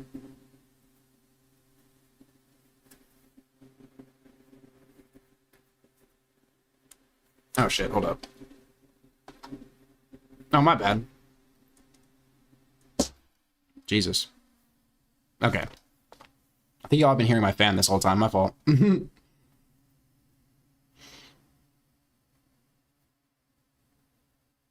Oh my gosh, Pointy. This is why I don't want to talk about this, because it's like, you heard what I said, but you missed it at the same time. But no, I hear you. So fuck anti-vaxxers. No, I hear you. My whole thing is I just don't really feel like, anti-vaxxer is the right name for people that don't want to get or didn't want to get the COVID shot, because I feel like you're lumping them into actual anti-vaxxers who are against basically all vaccines. I feel like we need a different word for people that didn't want to get the COVID shots. Because I feel like it's a little unfair. Because many of the people that didn't get COVID shots have all the other vaccines that we normally get.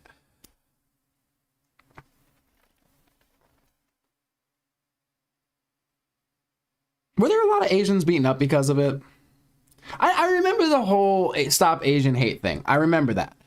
But I don't really recall seeing a lot of violence towards Asians. Now, I might have just been looking in the wrong places, or maybe not looking for it, or it just wasn't blowing up or something. But I remember the whole Stop Asian Hate thing. I just don't know where, I don't know where the xenophobia came from. If there was xenophobia, I just didn't really see a lot of xenophobia. But I don't know. The xenophobia, right? That is why science misperception is dangerous. Fuck a lot of them, same difference. Anti-mRNA tag. Okay, I mean, there you go. I just do think there is a distinction between these two groups. Science is a Democrat. Yo, R2 JSF. Interesting. Sterling. I got all the other vaccines. Exactly, Sebastian. Kung flu. Oh my gosh. Eric. Oh, it reminds me of that song. Like Kung Fu. Okay, never mind. Jason J says it was just black people hurting Asians. Is that accurate? I'm gonna have to look into it. We're gonna have to look into it. I feel like that must be an oversimplification. They have those vaccines because their parents got the vaccine. Something they're failing out for their kids, which is why measles are back. All right, we'd have to look at each community because I thought there were religious communities. If I'm not mistaken, is it Muslim communities? I'm not sure, but there were religious communities that weren't getting vaccines for religious reasons, and that's one of the reasons that measles came back. But in theory, if everybody else is vaccinated against it, oh my God, Christopher. Oh, I don't see a lot. YouTube might have eaten it. Oh yeah. So if you don't see a moderation tag that your stuff got deleted, but you type it in and it doesn't pop up on the screen, like on the stream screen, right? That means YouTube probably blocked it. It's a nice, nifty little way to see what YouTube is blocking, because otherwise you wouldn't know that your message wasn't seen by everybody, because they don't tell you.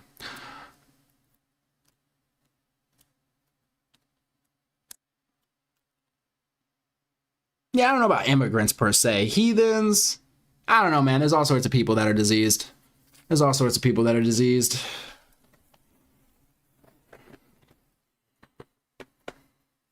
Immigrants are cool. I mean, they're just people. Like everybody else, they're people, right? I'm sure some of them are really cool. Some of them are probably assholes. Yeah, there's a lot of you can't say darky. DARKIE. Why do I say that? I always tell this story. I know some of you have heard it. But like I was in somebody's chat and I was trying to tell them about a music artist named Lil Darky, who's like a kind of like an indie artist, and he would never respond to my messages, and we found out he was never getting my messages because they were blocking the word darky. Which I'm like, what the hell? Like, oh, it was just so frustrating because I'm like, really? Really?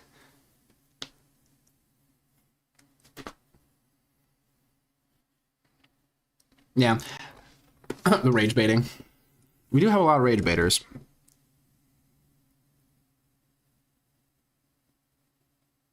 The Texans are purely ignorant and red-pilled by morons. Oh my gosh, Cubby Bear, tell me how you really feel.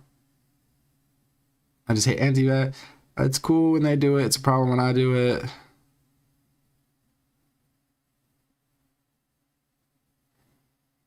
Yeah, I don't know about that one, man. I'm just saying we got a lot of diseases swimming around here already. Oh, Lord. All right.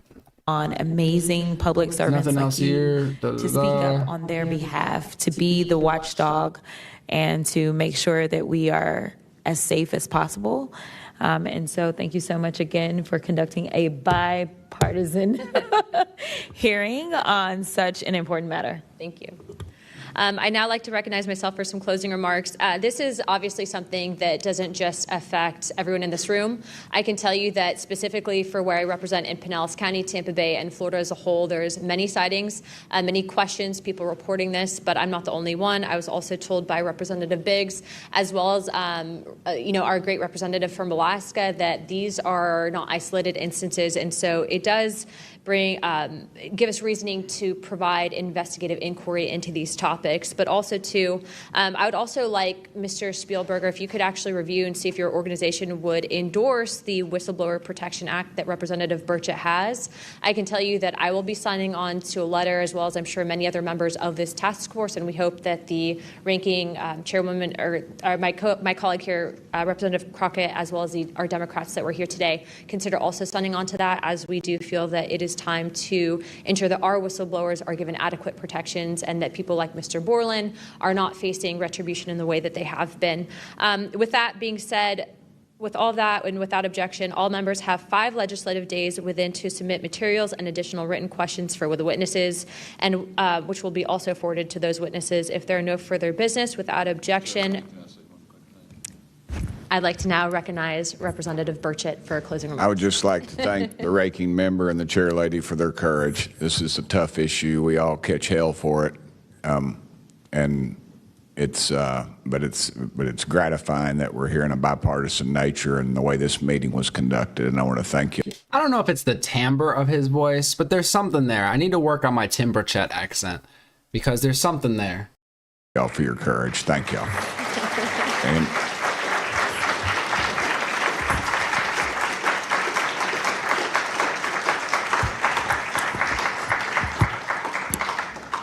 without objection, the task force stands adjourned.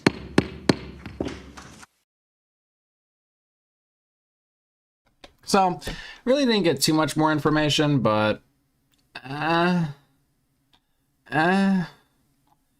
mean, we did get the video. That was cool. You know, if it is what they say it is and everything. We got more stories, of course. I guess I don't want to say I'm tired of stories. It's very neat, like, hearing them and everything, but it's frustrating to just keep getting piles and piles and piles of them. And basically the congressman asking the same questions. Where do we look? Who do we talk to? What do we do? And it's like, well, man, you were asking that same question like a year or two ago. So it's a little frustrating. Like, did you not gather anything from the skiffs? I'm confused. So, yeah, I like Burchett.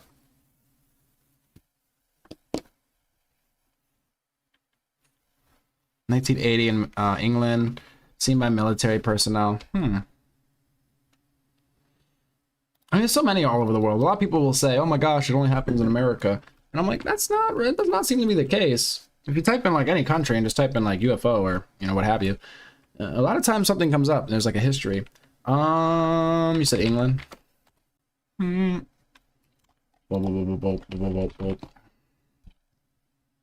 Oh yeah. Sightings unexplained lights near Rendlesham Forest in Suffolk, England, in December 1980, which became linked with UFO landings. And if I'm not mistaken, England, they had like a lot of crop circles and whatnot, which a lot of people will roll their eyes at. Like, what crop circles? What do you, dude? You're on the fringes, man. What are you doing?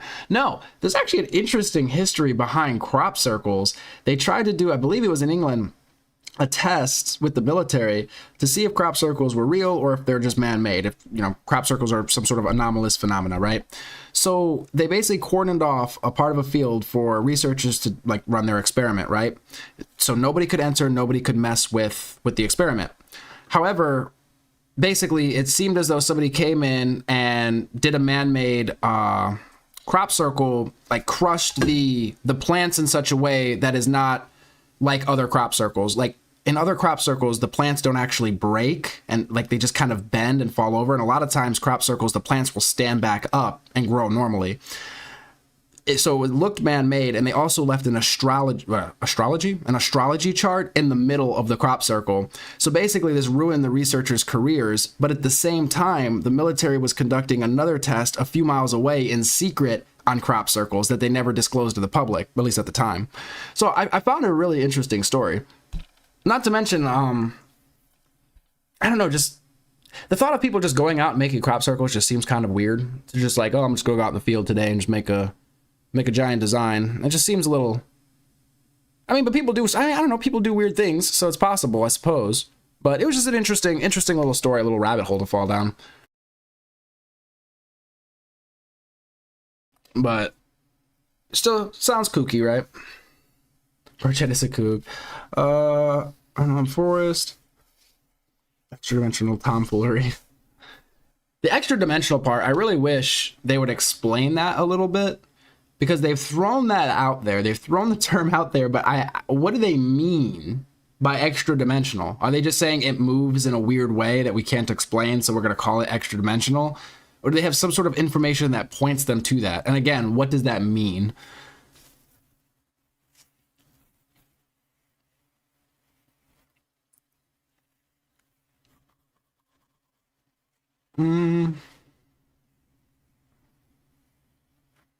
Make crop circles or troll on YouTube. Feeling lazy, right?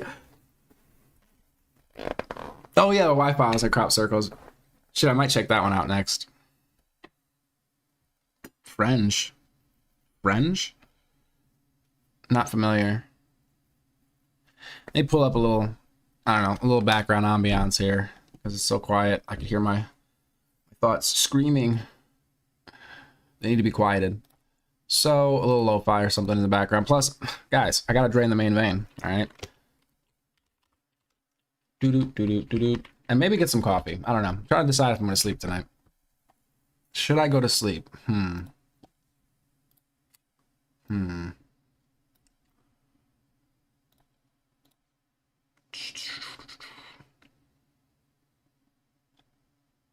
These are good questions. I don't think I'm gonna be on camera today. I just don't feel like it. So maybe in the morning or like later today on like my next stream. But I just saw the hearing and I started watching it. And I was like, oh, I'm gonna watch this on stream. And I was like, I'm gonna watch this and wake up and watch it again on stream. I was like, nah, let me just go ahead and do it now. Where's my music? All right, let me see.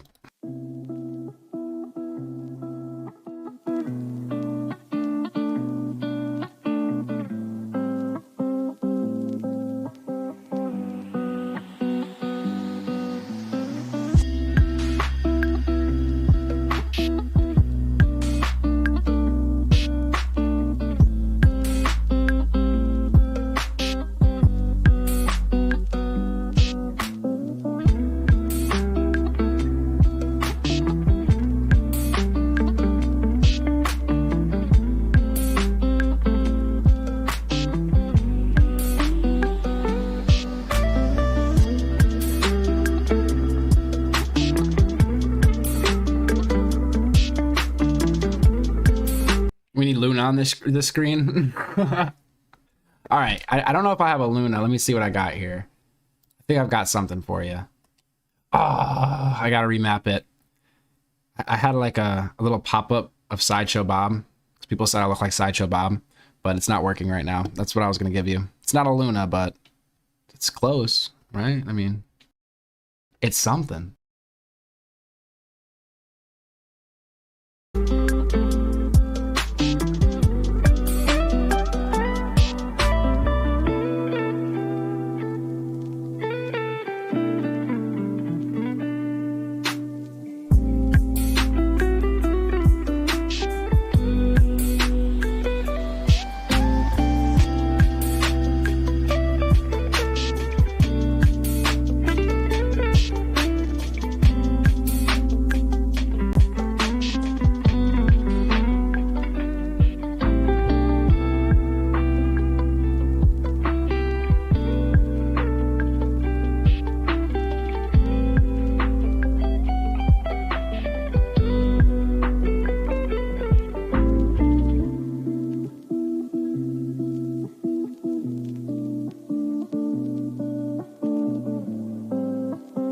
Okay, well, I mean, my pop-up is failing, but here, I got you.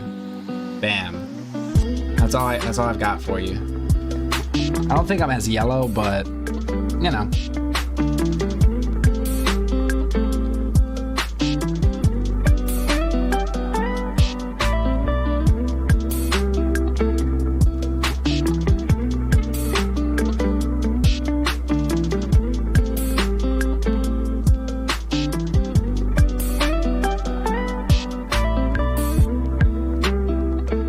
appreciate you guys for hanging out on this most exquisite of nights, diving into the UAP issue. Thank you for stopping and getting sucked in to the black hole. Be sure to hit that like button, the subscribe button. I'm told I don't say it enough. We're going to do a quick commercial break. Please do not kill each other in the chat. I must use the bathroom and possibly get a cup of coffee. We'll be back with more in some minutes. I saw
it when I rock, boy. I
saw it when I rock, boy.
Okay, that was embarrassing. So I just need a couple more minutes because I went to make my coffee, right?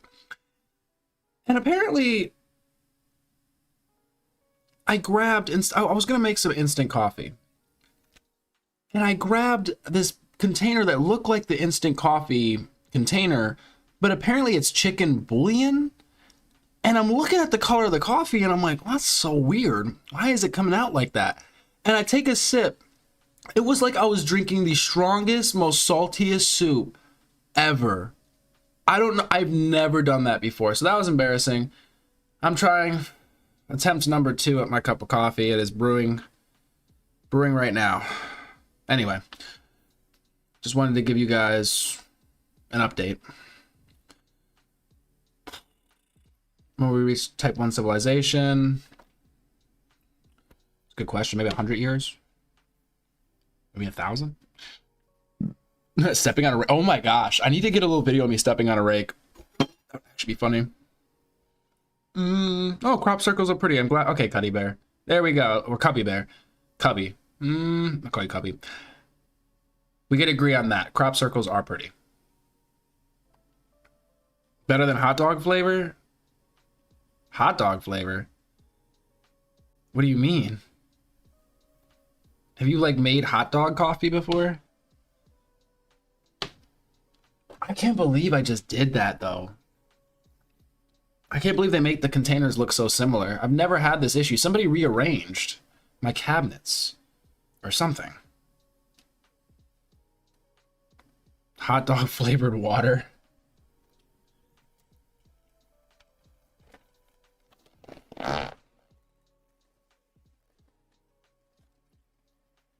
Oh man.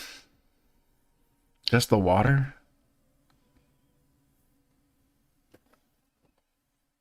All right. I think it's done brewing. Let me try one more time to make this damn cup of coffee. And yeah, be right back.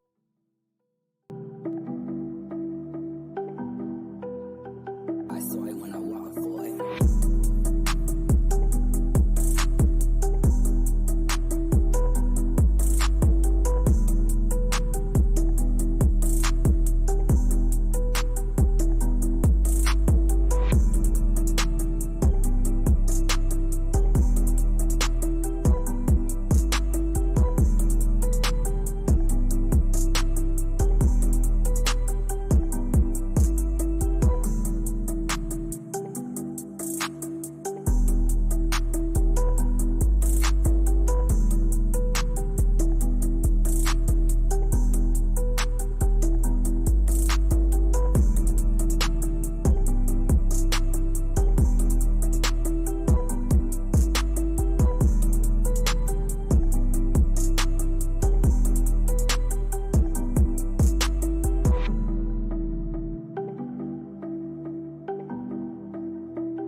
Okie dokie. Coffee soup. Yeah, right? My gosh.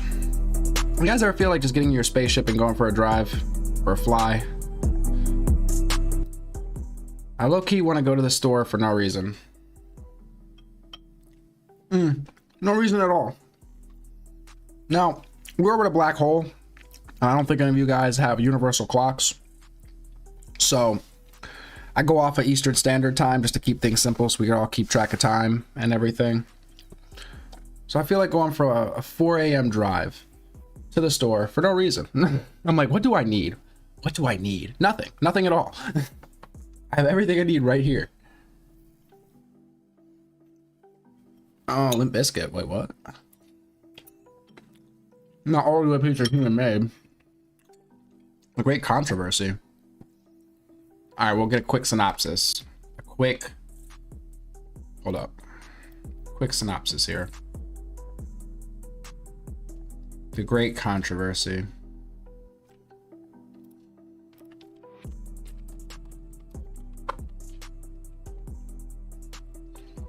A pivotal book by Ellen G. White a founder of the Seventh-day Adventist Church.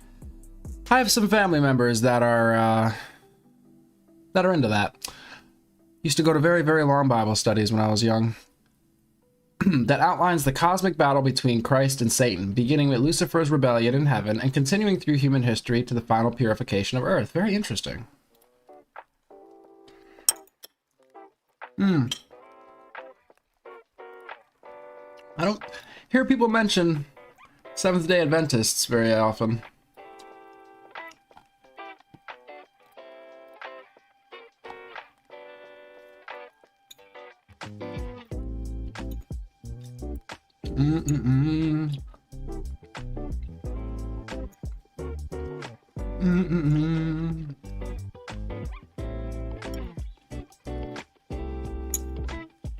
Sorry, I'm re-upping my calories. Okay, refueled. And my phone died. So I kind of want to do this crop circle one, to be honest with you. Because after the UAP hearings, and then now that we're talking about the crop circles and whatnot, and somebody mentioned the UAP Files episode, I kind of feel like vibing out to that.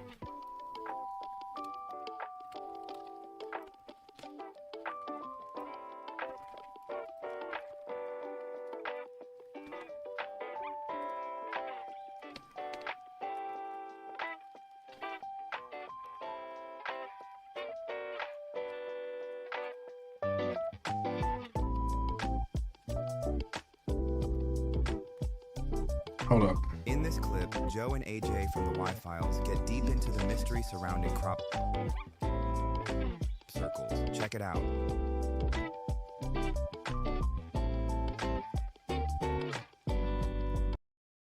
Okay, geez.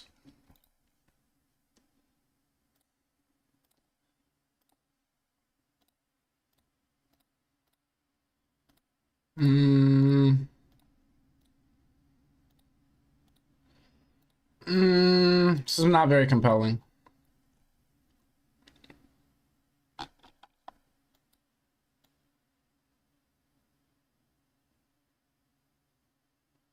No, okay, so okay, listen. I use a Keurig to fill a cup with hot water, okay? Then I added the instant to that. If I would have ran that through the machine, I would have been, well, I added the bouillon or whatever to it. That would have been tragic if I ran it through the machine. I'd have to run vinegar through it. It'd be a whole thing. It helps to know the past and present, future, and the time, the great controversy. I've added it to my list, which grows longer every day.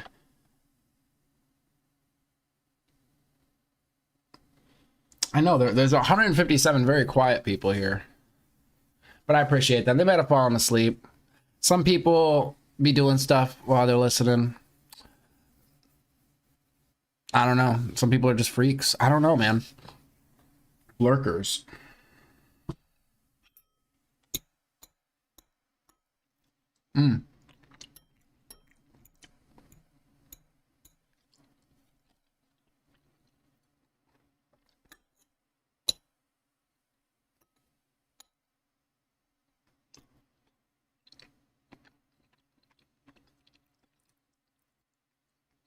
I'm contemplating. Because I want to do the UAP Files video, but kind of have a rule for myself. I don't really, if I do reacting to other content creators, I have my camera on. I just don't feel like turning my camera on right now. I don't feel like getting all my this all set up. But I could do news, press briefings, stuff like that in radio mode. But I don't like doing radio mode for other content creators.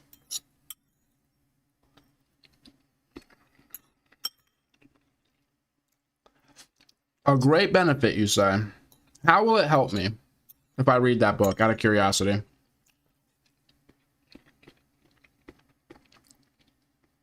Sitting in the corner watching. Hey, as long as they hit the like button.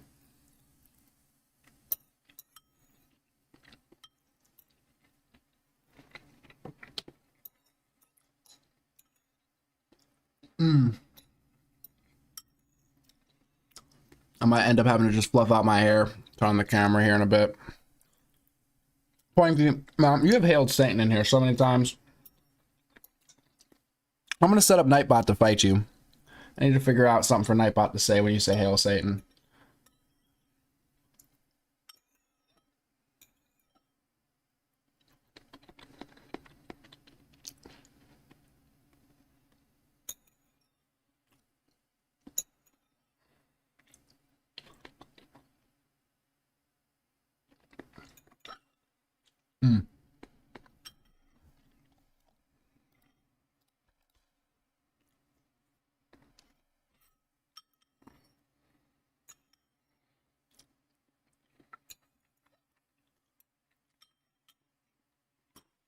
Did my music stop playing? What the hell? I probably paused it, yeah.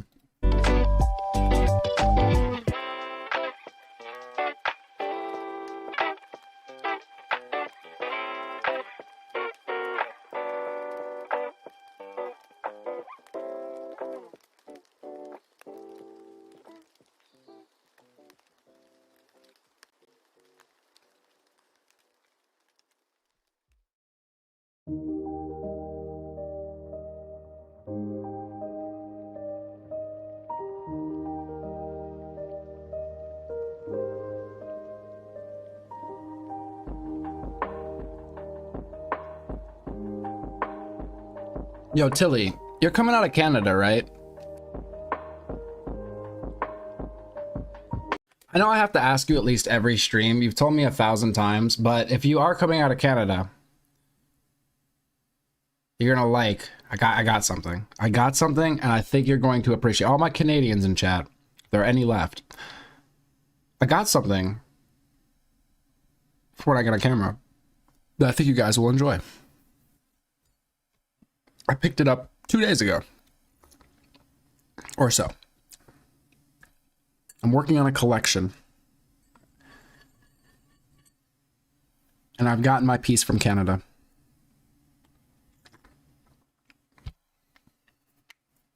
Damn it, Tilly! Fuck me! I knew it. I knew it. Wisconsin. I was gonna say, whatever. Okay. Well, you're not gonna like what I got then. Okay? Well, actually, maybe you will appreciate it. You might still appreciate it, actually. Damn it. Who's the Canadian? We have like a Canadian bot, I swear. I ask you like every time, too. It's fucking annoying.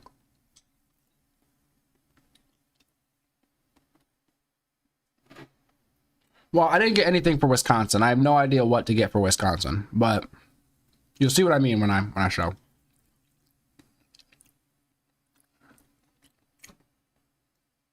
Yes.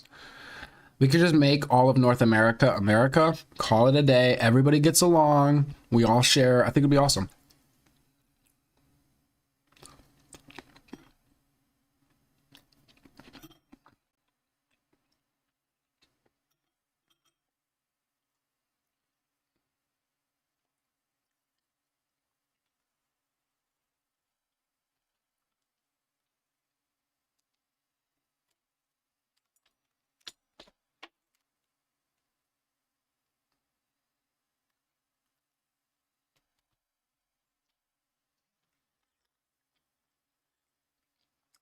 Well, yeah, it's I guess the normal consequence. Green Bay. Packers. I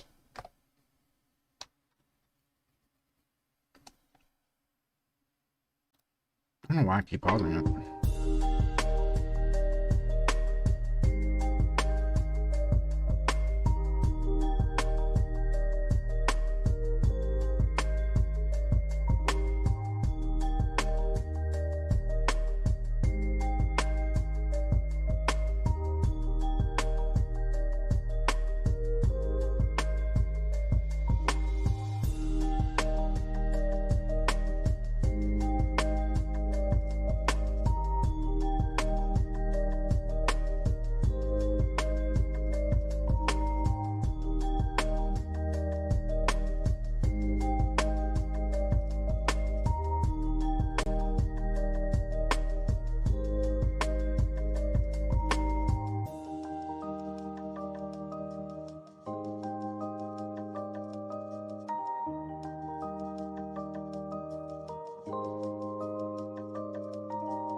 This episode of The Y Files. Only an hour long. I think I can do it. I think I can manage it. I guess let me put my stream together here. We're gonna do a Y Files video. We're gonna do those crop circles. Why not?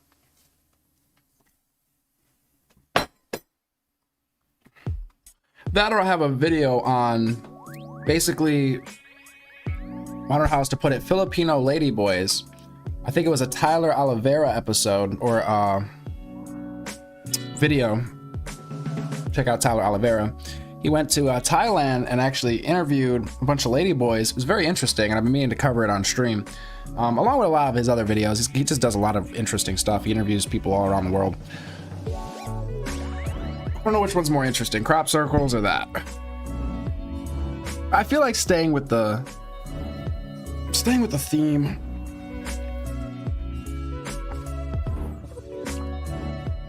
Also, if you need weird Wisconsin things and are patient. ... Am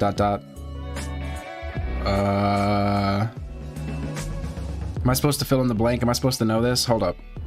What's a Wisconsin thing that is slow?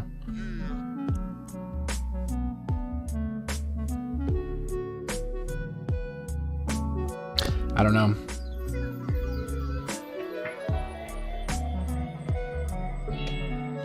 All right, let me move some stuff around. Oh.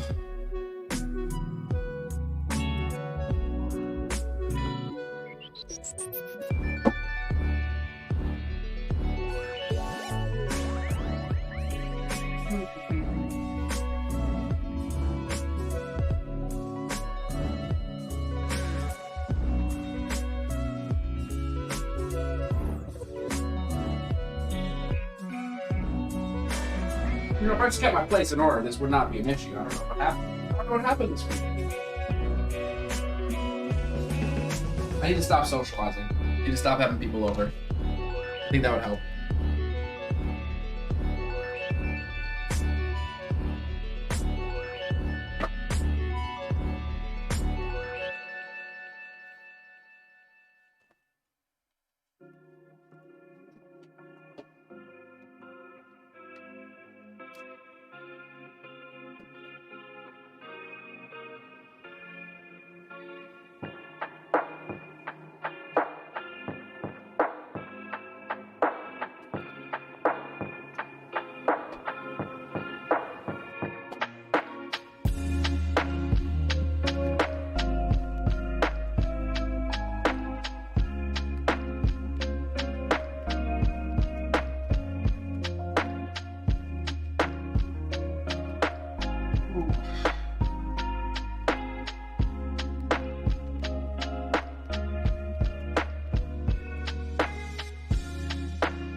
That seems reasonable.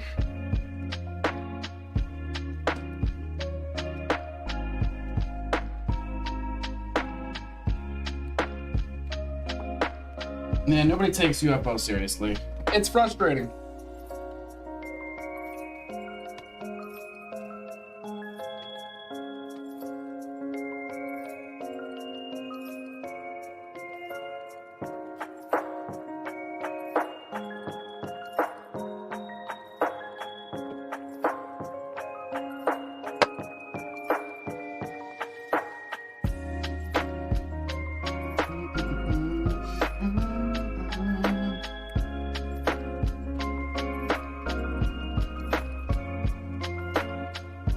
Mel's Hole. Oh my gosh, yes. That's also a good one. What about the Time Traveler? Have you guys heard the Time Traveler one on the Y Files? Sorry if I'm yelling. I'm like in the other part of the room, so.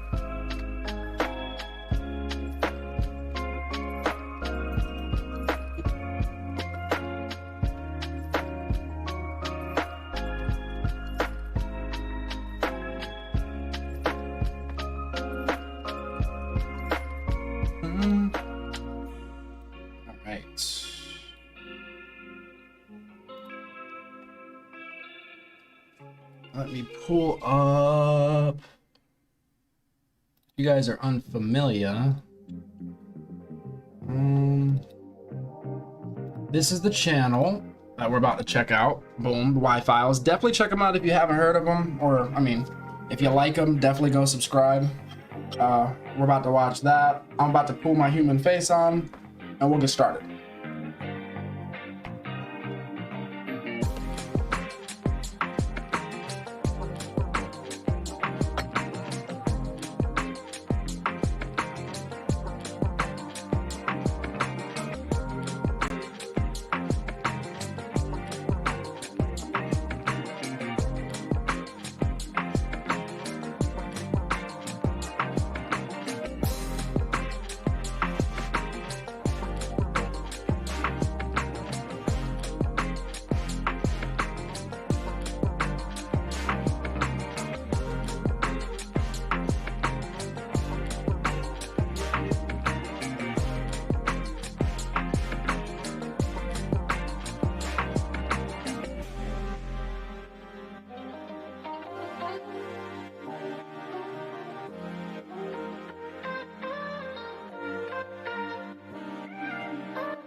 Oh. Anybody still here? Come in.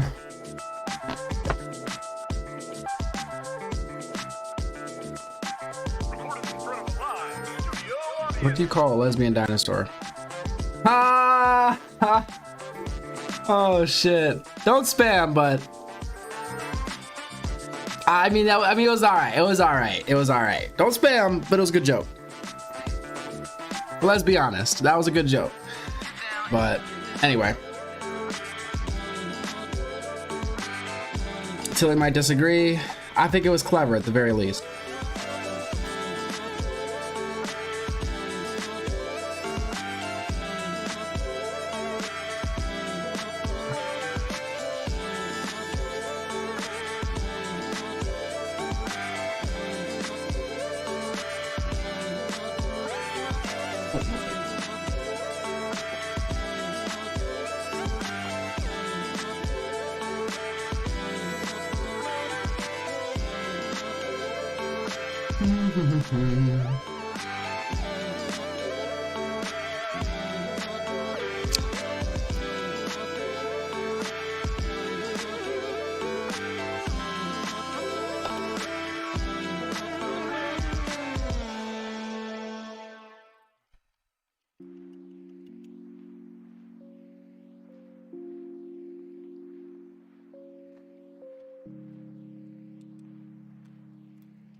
Okay.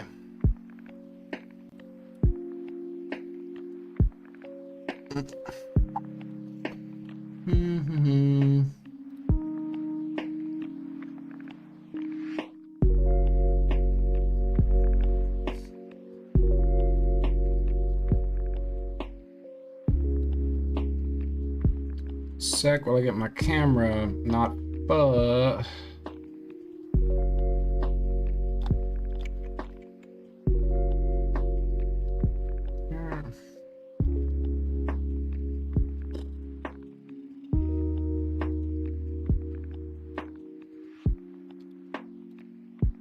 why is my life?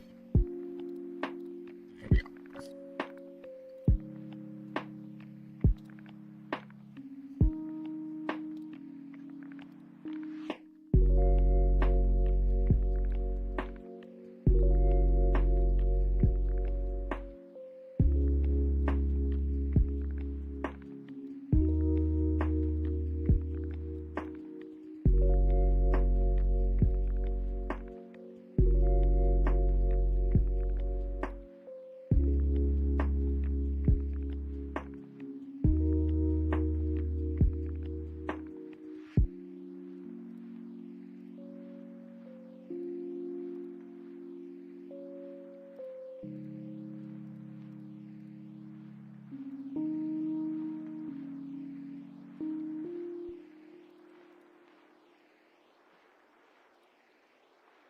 Oh my gosh, why?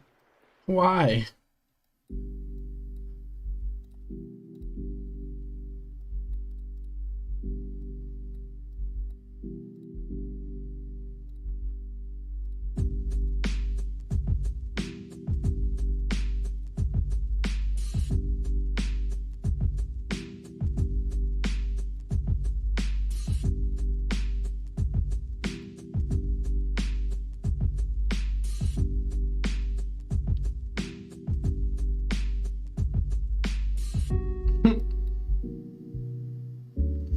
I'm sorry, for some reason all my settings since my last stream have like reset. I don't understand.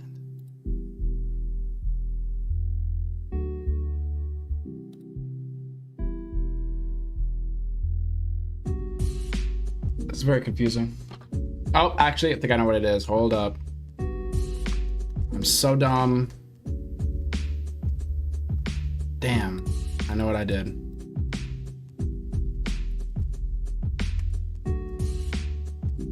There we go. That might work. Sort of, kind of, maybe.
Oh shit.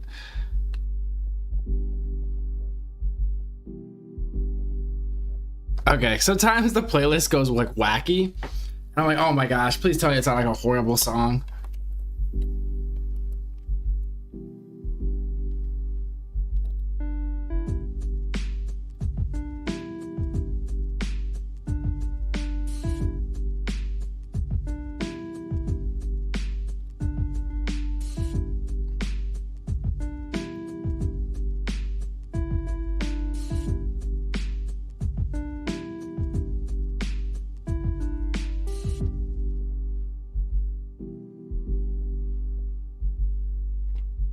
More cowbell.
Probably as good as the settings are gonna get here. Hey, Bones, welcome, welcome. Yeah, I figured I'm probably gonna end it off with a Y Files episode. We haven't done Y Files in a long time, and we just got done watching the UAP hearing they just had, so. All right, guys, I'm kind of looking like a ghost. The color is so off, like I can't get, I don't know what's going on with my camera. Like, it's so crazy. I might just look like a ghost, so that might just be what it is today.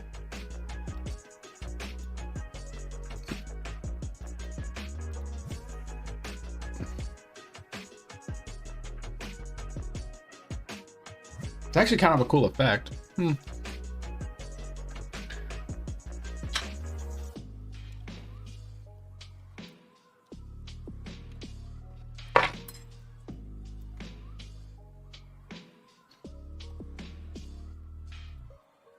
Mm-hmm.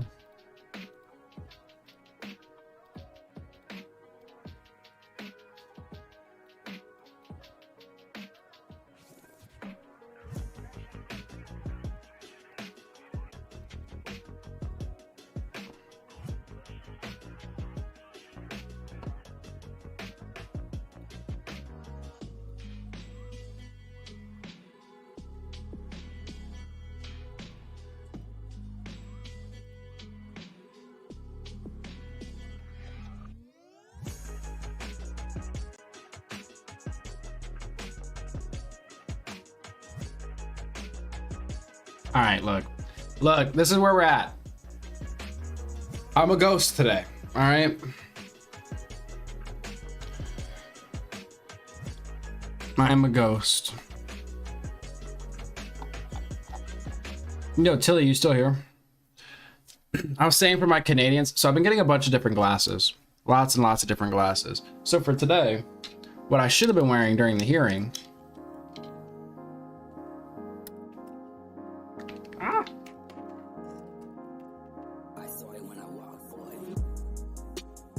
Oh, you can't see them. That is horror. Oh, that's so sad. Well, they're alien eyes. Anyway, but we've already moved past that one. But pointy. Oh, yeah. So what I was saying is, Tilly, is if you were Canadian, I got these the other day. Oh, you can't see it. Oh, wow. Yeah, I got to work on my. I don't know why the camera's doing this, guys, but they're Canadian glasses. So I'm going to be collecting glasses that represent a bunch of different places, depending on what we're talking about on stream. I decided this the other day when I went back to the store a couple times and they were selling glasses for 50 cents a piece. And they had a lot of cool, wacky glasses. But anyway, back to the OGs.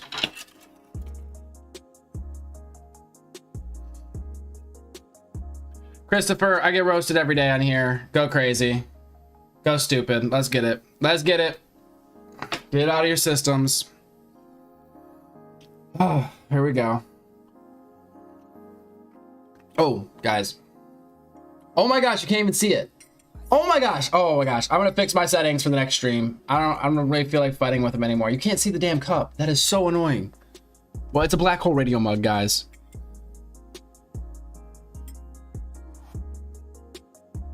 So I must find some sort of tacky glasses.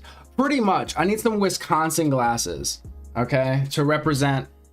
I don't know what else. I mean, I've got a penguin here. I don't know, I need more props. Oh my gosh, you can't even see the penguin's colors. I promise this is a penguin. I don't know why it's all... Dude, the whole thing's black, but I promise you it's not. Like, this part is white. What is going on with my camera? All right. I'm just a floating head at this point. But anyway, I think you guys have had enough time. What the...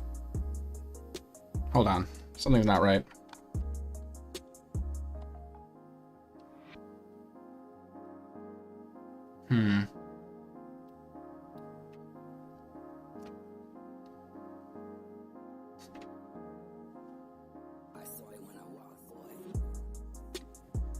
I'm confused.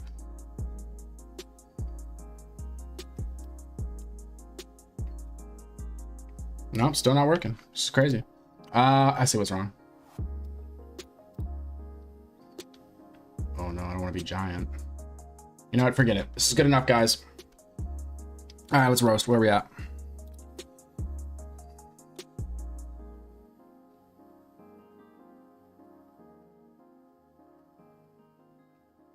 Do I have a speaker close to the camera? Oh my God. No. Tell me I was using the right microphone. I swear if I was using the wrong microphone. I do actually. I need to just turn it off. But I try to mute my speakers. I'm working on my workflow. I just didn't feel like putting my damn headphones on. It's a different type of laziness today, okay? Oh, the magnet will F it up. Am I coming through clear? I should be using a pop filter. I should be talking like this. Welcome to the Black Hole Radio broadcast. But without a pop filter, I'll be like spitting into the mic, so.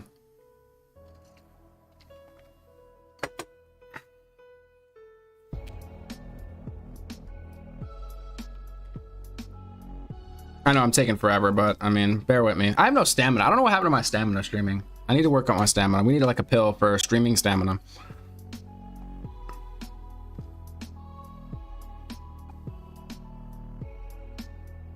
Wait, we got nothing. What you mean?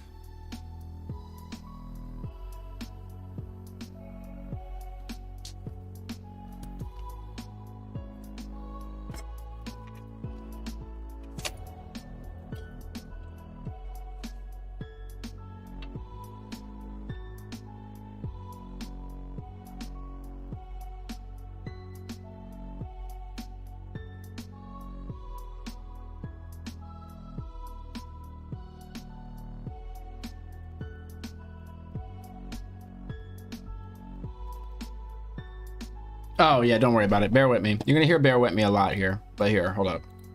Sorry, I was working on something. I'm here. I'm here.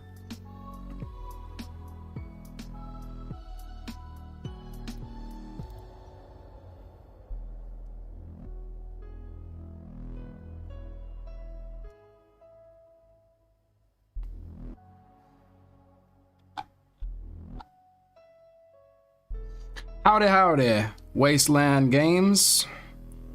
Do you, by chance, play games?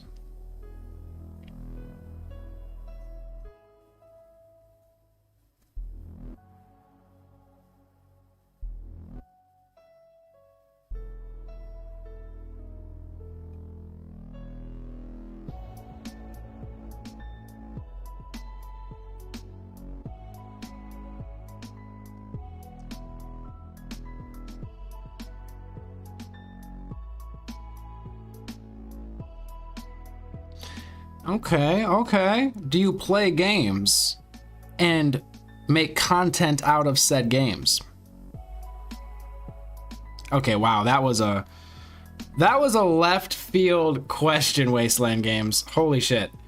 I basically just support basic human rights for everybody. So, it's not really like a specific thing. I think like human beings are endowed with, you know, certain unalienable rights. Some will say from the creator, some will say from the universe. I don't really care for the argument right now. But I think all people having basic human rights, I could agree to.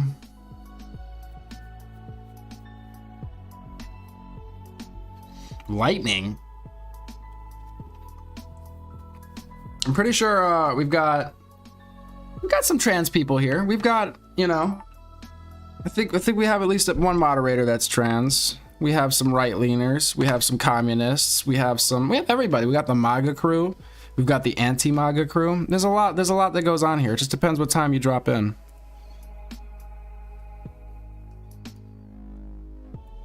It's either teetering on civil or completely unhinged. But welcome to the black hole. You've been sucked in.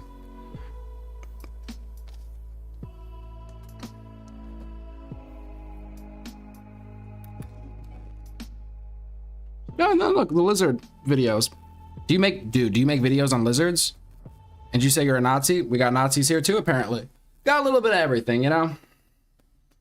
A little bit of everything. Oh, dude, that's tragic. I'm sorry, Christopher. That's really tragic. Yikes. Do you do most of your gaming on PlayStation? Do you have a PC? Are you a PC gamer? Any PC gamers in here? I have Xboxes, but like, I don't know, I've just mostly played the PC as of recent. I don't even think I have my Xboxes hooked up.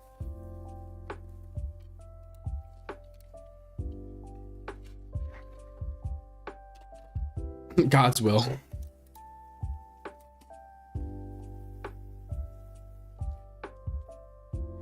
Minecraft, okay. I don't know, man. You need a pretty powerful PC to run Minecraft, I think. That's pretty wild there.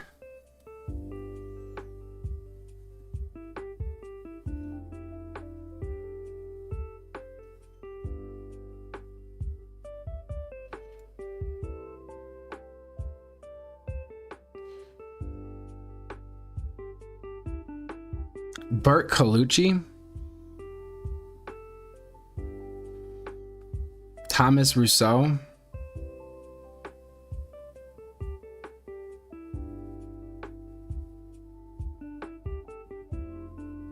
James Mason. I don't know. People try to get me to say wild shit, so I'm just trying to be like, I'm sounding out the names, and I'm like, what are you trying to have me say here? If a 10-year-old potato of a laptop. I've been playing a lot of Zomboid lately, and my laptop actually plays it well, so I was happy about that.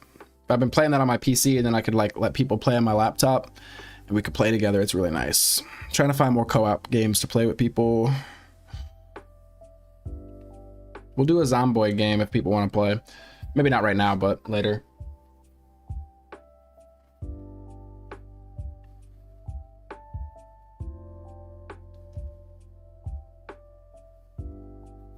Damn, you got your PC for $3K. It's pretty good, even though I got it in a shady alley from a math teacher. What the hell? Are you sure the alley was the shady part, or was the math teacher the shady part? $3K, you probably got yourself a pretty solid machine there.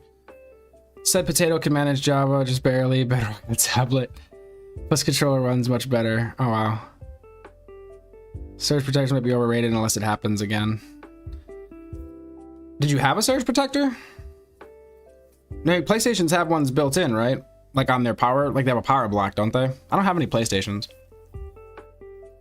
Like the Xbox has a power block, at least mine. I don't have the newest Xbox. I have like the Xbox One from, I think it was like 50 years ago. 3 kilos of math problems, holy shit.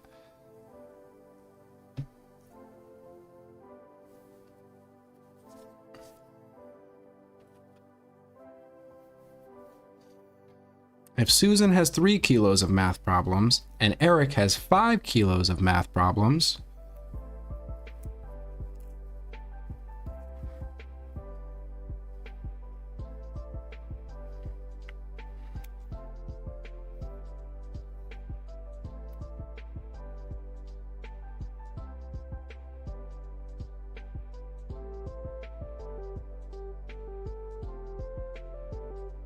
Susan is in debt. Susan got a front from the math teacher.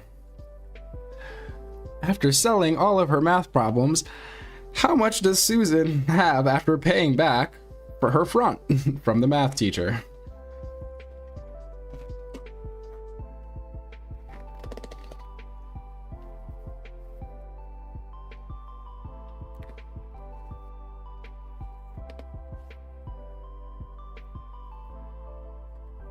Turns out Susan started using some of the math problems for herself, found herself in a bit of trouble when she didn't have the money at the end of the month.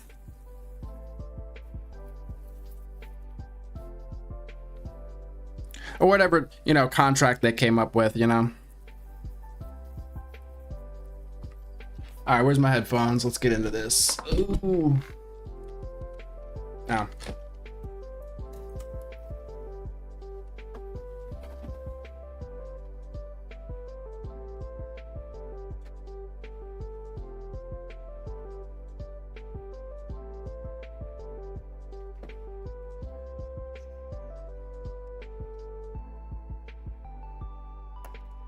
Headphones. Check. Glasses. Check, check.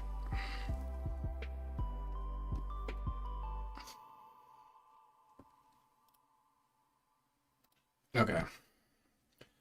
Apologies for being a ghost today. I'm not really sure why I'm like this, but this is how I am. Anyway, the Y-Files, guys. Awesome channel. Definitely check them out today. We're going to listen to the video on crop circles. This episode of the Y-Files is I find it very interesting. In 1974, It'd probably help if my headphones were plugged in. Oh, hold up. I got music playing, don't I? A group of scientists beamed a message into space. The message, meant to be received by an intelligent alien species, described life on Earth.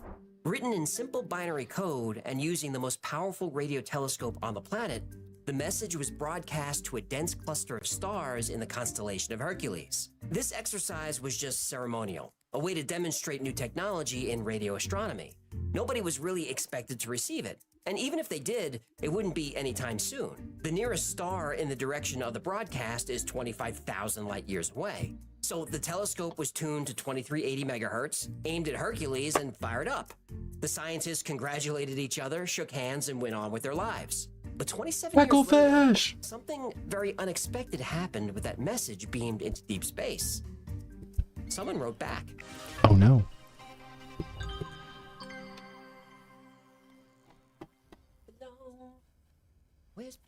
Oh, hold up. Sorry, I didn't realize I was jumping on the screen. That is hella distracting. Okay, there we go.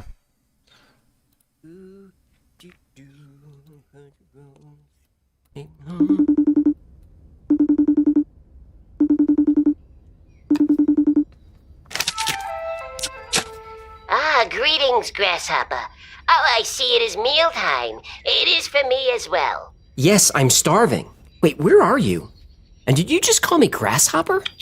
Grasshopper, it has been said that before asking too many questions, one must first learn the art of listening. I have traveled to the Shaolin Temple. My Uncle Irving watches the show, and he could tell I needed to reset my chi. Your Uncle Irving? Oh yeah, he's a koi here. Hey, let me crash his pond. Fine, can I get back to... Be calm, Grasshopper. You are clearly out of balance. I just want to eat... You must nourish your body and feed your soul with a Huel's high-protein, low-sugar, plant-based meal. I know, I was about to eat a bowl of yellow coconut curry when I first arrived at the temple, my Buddha buddies were also struggling with their chi. Your Buddha buddies? Hey, ain't no better buddy than a Buddha buddy, and these Buddha buddies seek a better body. Ah, so you introduced them to Huel. I did. 27 essential vitamins and minerals, and an easy source of fiber. It has been said that a man who does not eat enough fiber may soon find himself trying to pass a camel through a keyhole. Wait, in that expression, what's the camel and what's the keyhole? So I reached out to Huel, today's sponsor, and they hooked me up with some grub for the monks. They love it. They love the way it tastes. They love that it's easy on the environment. And they really love that it's easy on the wallet. Monks carry wallets? All right, there we go. Speech. I had to get all my links. Link in the description for this video and their channel and everything. Let's get it going. I will not allow you to damage my calm, Grasshopper. I must keep the mind quiet, that I remain in my chi zone. Chi zone? I don't think that's a thing. It's a thing. Please instruct our viewers to go to my.huel.com/the Y-Files. They'll get free shipping, a Huel t-shirt, and a get-started guide with their first order. Huh, nice sponsor plug. Chi zone. Okay, the hot and savory Huel is ready. I gotta feed these guys. I feel like they put so much effort into their sponsorships that, just let it play. We have chant practice in 30 minutes, and this group gets rowdy when the blood sugar drops. Hey, fellas, namaste out of my kitchen, eh? What? I thought monks took a vow of silence. Don't believe everything you see on TV, Grasshopper. You really have to stop calling me... All right, boys, let's fuel and fuel. Hey, take it easy, fellas. Wait your turn. Hey, you know the rules. No kung fu at the table. Hey, I heard that. You say "om" with that mouth?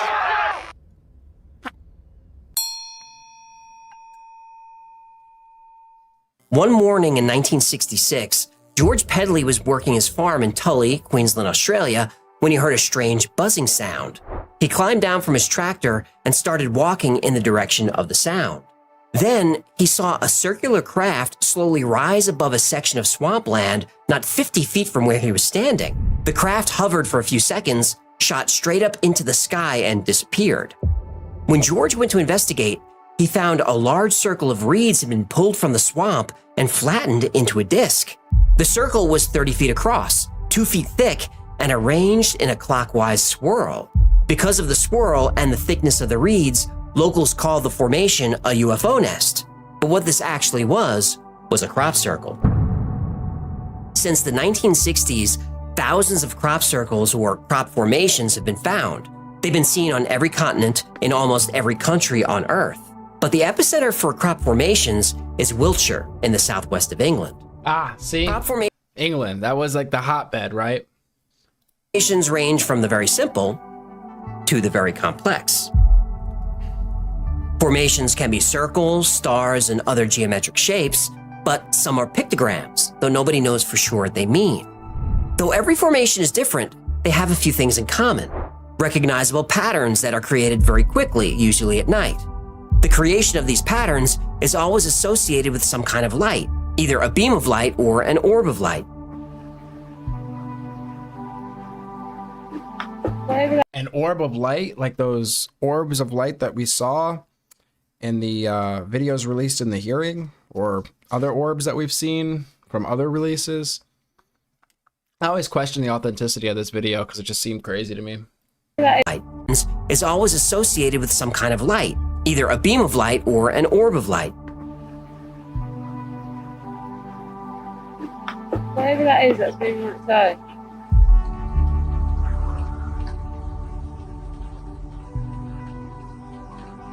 British or sneaky. Oh my god. Though crop formations seem like a new phenomenon, there's evidence they've been appearing for a long time. The funniest thing, I feel like this is when the Brits come into chat, but it's only when I'm doing politics, I swear. This is the time I just be getting a lot of people from the UK if I'm like doing the regular Trump stuff. They love to come in and you know, give their opinion on Trump, I swear. But we love them. We love our people across the pond, our people everywhere. Crop formations seem like a new phenomenon. There's evidence they've been appearing for a long time. In the 9th century, Abegard, the Bishop of Lyon in France, wrote about parishioners who were possibly engaged in devil worship or paganism. They were collecting seeds out of flattened circles in the fields and using them for fertility rituals. In 1686, Robert Plot, a professor at Oxford, wrote about crop circles. He even drew pictures of a couple that appeared near his home. He said they were formed by a flash of light. And once they were formed, animals wouldn't go near them. Around the same time, a pamphlet was released called The Mowing Devil. It describes how a farmer woke to see a bright light in his field that he thought was fire. When he went to investigate, he found a crop circle. It's called The Mowing Devil because the farmer said the circle was so neatly mowed that it could not have been done by a mortal man. John Leland served as librarian to Henry VIII. He wrote about patterns appearing in grass overnight.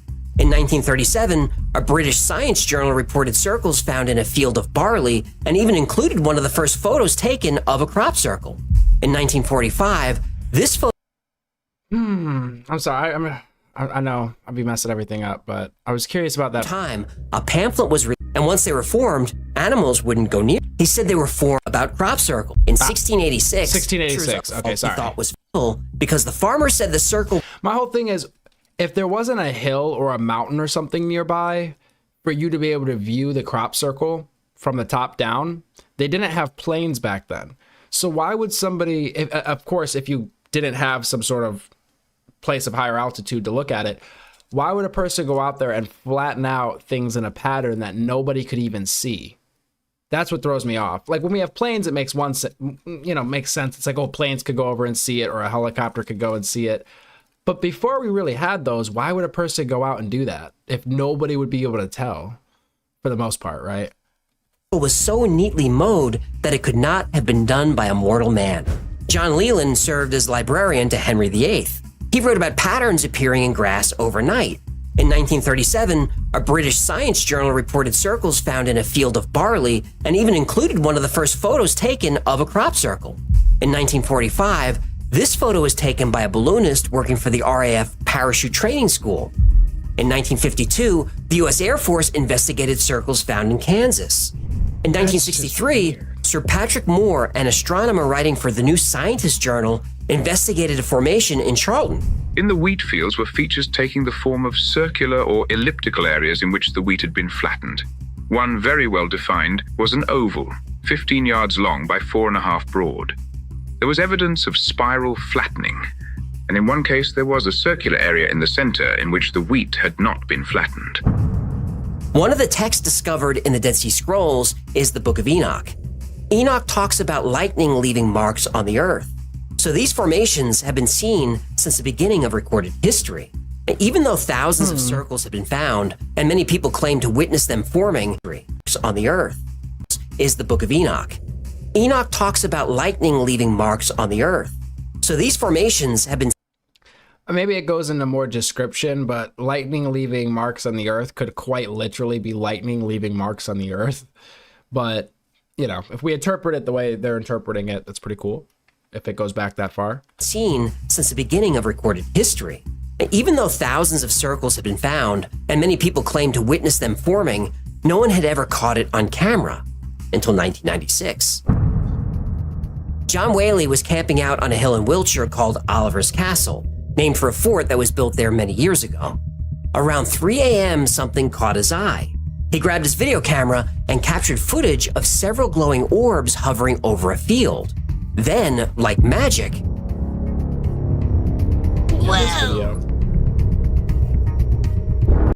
glowing orbs hovering over a field. Then, like magic, that's... Whoa!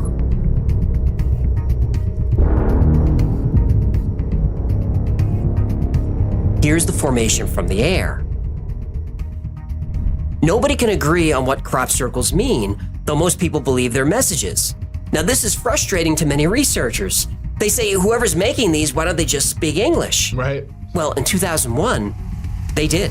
What? Nani? Intelligently controlled.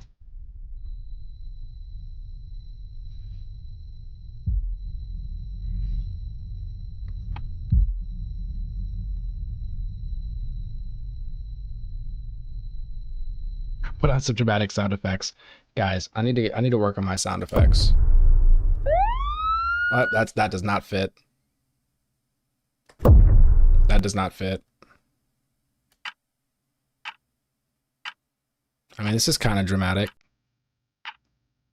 This is like anxiety inducing, I feel. You see the object came down and it stopped. Please don't.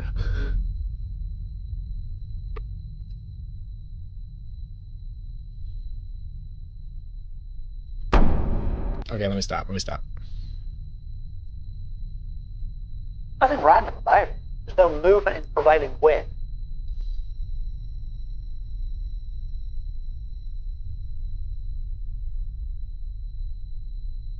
I can't think what that is.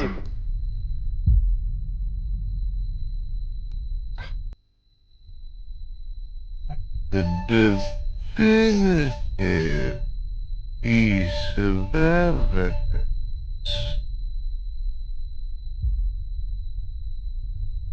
I had to turn my screen so I could get a better look at this. This is crazy. Piece of evidence. Do these look familiar? Do these look like something we might have just been looking at earlier?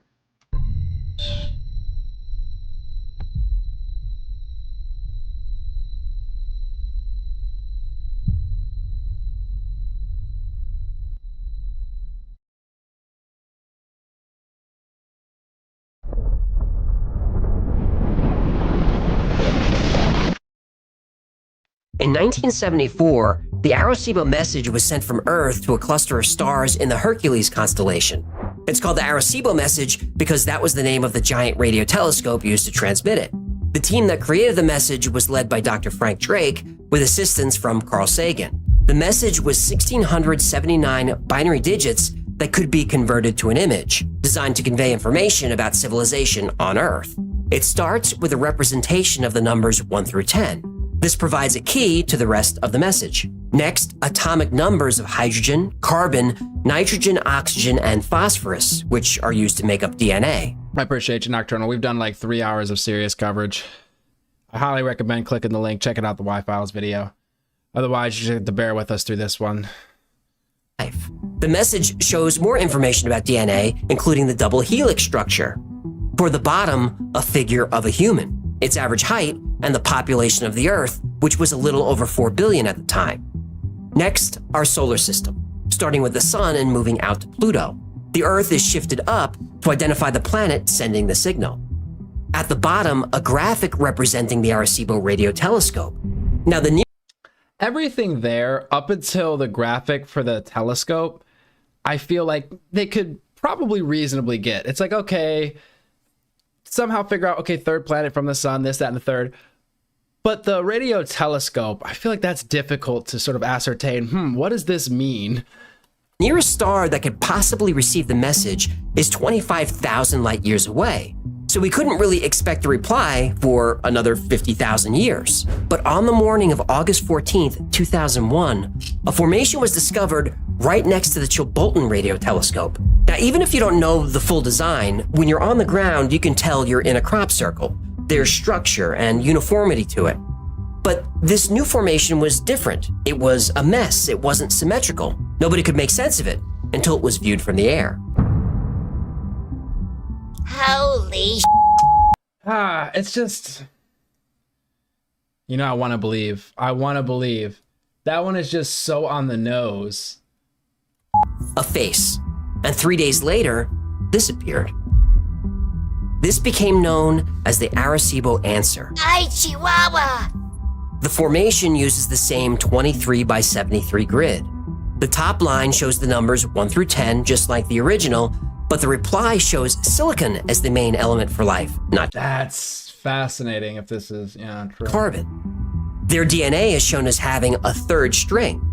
In the center is a humanoid figure about 4 feet tall with a large head, and their population is about 21 billion. Below the figure is their solar system. They appear to occupy 3 objects in the system. You think it's like 2 stars, like a binary star system type deal?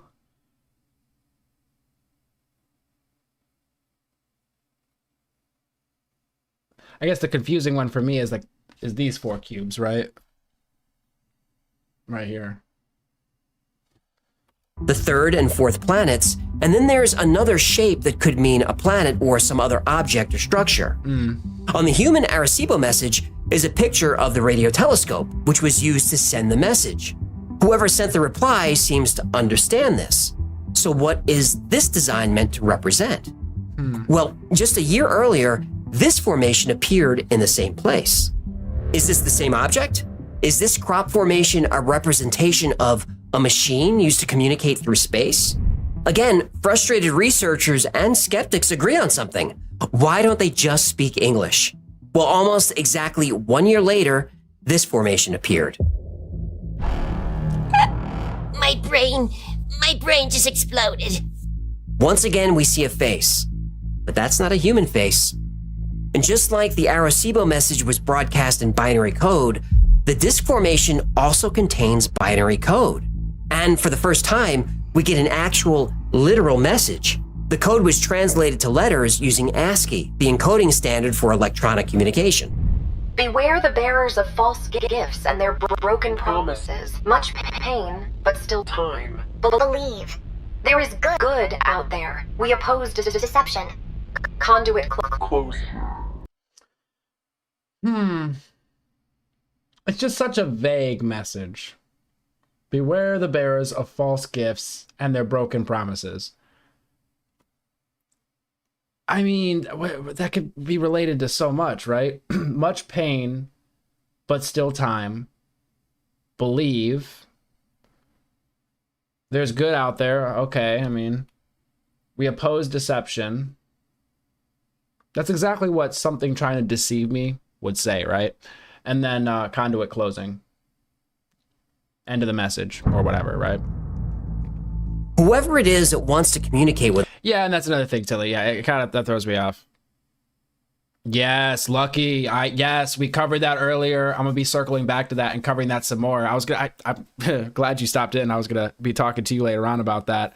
I've talked to a few people about it. That Hellfire missile thing, guys. Type in Hellfire missile or UAP and look at the news story, right? Apparently, we hit one of these things, the UAPs, UFOs, with a Hellfire missile. It appears to have possibly bounced off of it and did some weird stuff. Check it out. Very weird. They released the footage.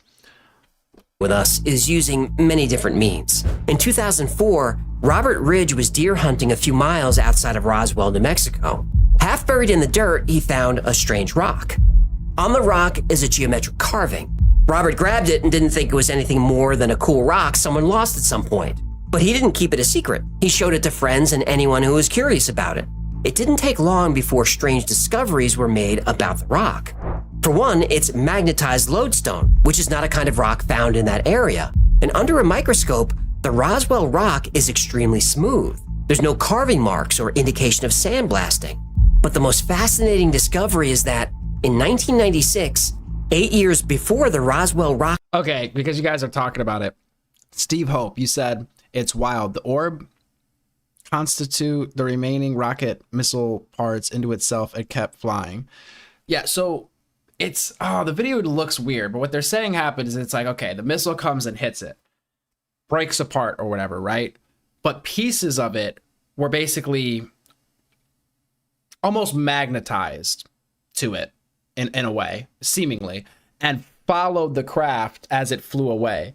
Now, they're saying, from what the reports are saying, it sounds like it's debris from the missile, but with the way it moves and everything, I wonder if it's pieces of it. But whatever it is, something broke apart and little pieces of it were following it like the same velocity. It's very odd. It's like hard to explain. You gotta just like watch it. It's like, you know, you threw a ball, something hit the ball in midair, pieces broke off, but nothing like fell to the ground. They all just kept moving at the same speed in the same direction. No known propulsion, but just kind of just flying like nothing happened. Very odd. Rock was found, this crop formation appeared. The designs match up. Appreciate it, Lucky. You already know. Some people think this design is a message. Others think it's a map. Still, others think the Roswell rock, the Arecibo answer, and all crop circles are nothing but a hoax. But who would create such elaborate hoaxes, and why? Well, in 1991... East Coast gang here, 5:20 a.m. you guys said? What is that? That's East Coast, right? We would get the rock, Florida? The Arecibo answer, and all crop circles are nothing but a hoax. But who would create such elaborate hoaxes, and why? Well, in 1991, we would get the answer when a British newspaper ran a front-page story with the headline, "The Men Who Con the World." Oh, no. On September 9th, 1991, Wait, you said Canada? Okay, sorry, guys. I don't mean to interrupt this, but... Finally, Canada. You'll understand here in a second. I got these nifty glasses.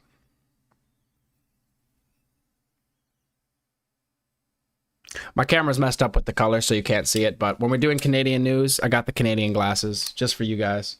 All right, back to our regular programming here. On September 9th, 1991, two retirees in their 60s confessed to starting the crop circle phenomenon in 1978. Doug Bauer said the idea came to him one night in a pub. He was living in Queensland in 1966 when the Tully UFO left behind that circle of reeds. Doug thought it would be fun to trick people into thinking UFOs were landing in wheat fields in southern England. He enlisted the help of his friend Dave Chorley.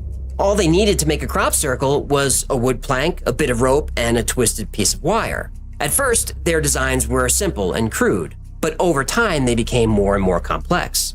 And you could center this through this ring, walk straight towards it, and lo and behold, you got the lovely straight line that you could wish for. International media picked up the story, and the mystery was solved. Crop circles were nothing more than a couple of amiable old fellows playing a prank, and that was that. That's it? And the story? It's kind of disappointing. You said there's nothing humanity has made that could be able to hit with such velocity and maintain its course in that way. Yeah. Like when I watched it the first few times, I almost thought it dodged it. Like I almost thought it just almost instantly jumped to the side and it just missed it. But then I saw the pieces or whatever was behind it. It was like one object. And then after the missile hits it or whatever, it becomes multiple objects that just continue flying like nothing happened. Very odd. Oh my gosh. It's just, I hope more comes out about it. I'm curious if Trump or Caroline Leavitt or whoever, somebody in the administration comes out and speaks on this. Kind of hoping a journalist asks them some questions. It'd be very interesting, but we'll see. We're just getting started. Oh, go on. Doug and Dave might have created a few crop circles, but their story has a lot of holes. They demonstrated their circle-making technique, and the results were janky. Most crop formations, even back then, were much more precise. Doug and Dave's formations were out of alignment every time.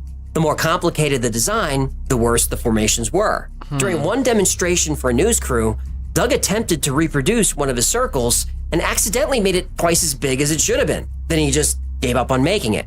And their story changed over time. They said they started making circles in 1976. Then it was 1975. Then it was 1978. In fact, they never could agree on the year they actually started. Now, they claim to have created certain circles and then later said they didn't, but they helped people who did. And Doug and Dave said they created this famous crop circle in 1983 called the Cheesefoot Head Circle. Doug showed a diagram of it, but his diagram had footpaths in it. The circle had no paths. It had no disturbances of any kind. When asked how they created this pole vaulting, this is ridiculous. I suppose possible, but seemingly ridiculous. Circle without making tracks in the crop, Doug said they pole vaulted into the field. Pole vaulting. To get hit by a missile, deflect it, do some magnetic thing with debris, unless it's some super secret shit, but thinking of just physics. Yeah, exactly. It's odd. And again, it's a lot like, because they described it as an orb of light or something, an orb of some sort. And they just showed videos here in the Y files from like the early 2000s of orbs. We've seen orbs everywhere. And some people are like, did these orbs make the crop circles? Now we're hitting orbs with missiles and it's bouncing off. We're chasing orbs and tic tacs. It's a little crazy. If we had capabilities like that, anybody on Earth, any government or whatever, I mean, they probably wouldn't be afraid going to war with people if you could just tank missile shots and just keep flying like it's nothing. I mean, probably not too much to be afraid of, right? I mean, say pole vaulted. Yep. He said in an interview that you should have seen us running through about who would be the best person to release the information or talk about it. Who is the person that everybody loves? I think we kind of settled on Morgan Freeman and Keanu Reeves. Those two people don't seem to have a lot of baggage. Okay. Everybody else, I don't know who else there is. Everybody's got baggage. Fields with our sticks sailing over the corn. Yeah, I would like to see that, actually. Oh, me too, pal. Apparently, these men in their 60s pole vaulted into fields carrying their wood boards. They laid down a perfect crop formation and pole vaulted out again. Now, Doug looks pretty fit for an older guy, but he's getting winded walking in a circle. Pole vaulting seems a little outside of his athletic range. Yeah, it does seem like a big ask. Foo Fighters, very cool. The lights that showed up during World War II, pilots reported seeing. Very interesting stuff there. The same thing, though, orbs of light. I would also assume that the missile was armed, so it also did not go off. That's something else as well. We'll have to see a little later. So they actually have Hellfire missiles that aren't armed. All right, guys, real quick here. Because as soon as this happened, I just started looking up Hellfire missiles because I was interested. So what they could have hit it with, I'm not sure. We'll have to look. But if there was no explosion, it's possible it's because they used one of these. At Lockheed Martin, combination of 4 AGM-114 missiles, GBU-12 Paveway 2. Hold up. GBU speaks volumes to how JAGM's... Hold on. I had this one, yeah. So it's possible maybe they used one of these. Relatively small 20-pound warhead is crucial in these environments where unnecessary civilian. Still, an explosion, regardless of size, runs the risk of civilian casualties. So how can a missile be improved for greater precision and pose less risk to civilian? Yeah, kinetic energy, one of these. The R9X was developed precisely to address this concern. Outwardly, the R9X Hellfire variant looks quite similar to other Hellfire variants, but paradoxically, it's not equipped with an explosive warhead. Instead, in the missile body where explosives would normally be located, there are 6 razor-sharp blades. The R9X missile relies on kinetic energy instead and has been described as an anvil falling from the sky. A 100-pound anvil traveling nearly 1,000 miles an hour. These 6 blades pop out of the body of the missile moments before impact, creating a disc of destruction capable of chopping up people to bits and slashing through cars and other unarmored targets. It's highly accurate as well. The R9X reportedly has a left seat, right seat capability wherein a car passenger could be killed and the driver as well as other passengers would be unharmed. They say that, but could you imagine a 1,000-pound, essentially anvil traveling at 1,000 miles an hour, hitting the passenger seat while you're driving? I mean, that is just, it's got to be the most horrifying event ever. But yeah, so they could have used something like that.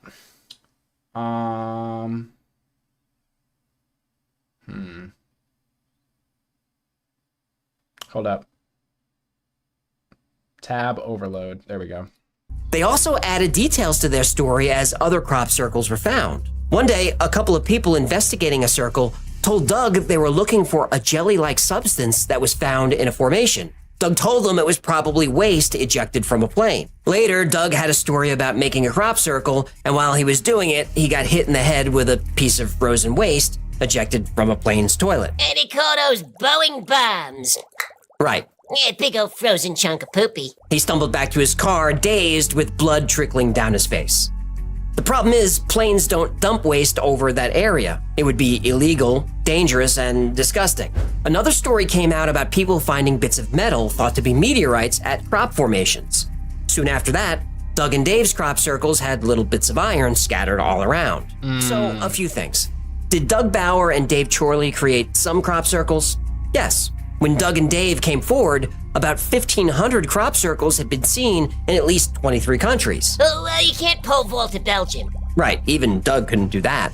But they inspired a lot of copycats. Soon, most crop formations were man-made. So, what's going on, Coconut? Is it like 100 kids in some sort of UAP thing, or is this completely some other political thing? Because we'll cover that eventually, I'm sure. But are you talking about, like, is it like a UAP thing? You're saying they hit the target and they don't kill others. I mean, hey, they said it. I mean, I saw the damage to the car. I mean, it's possible. It's just, I couldn't imagine. That's just horrifying. It said magnetic anti-gravity devices create a type of force field around itself, spinning halo magnets. These have been allegedly created in labs.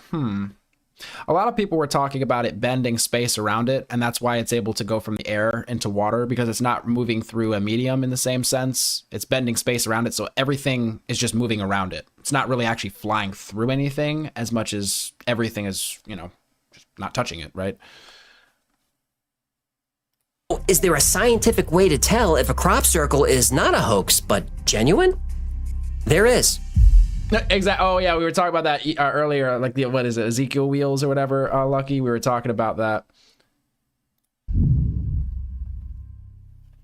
Most crop formations are man-made. The vast majority are.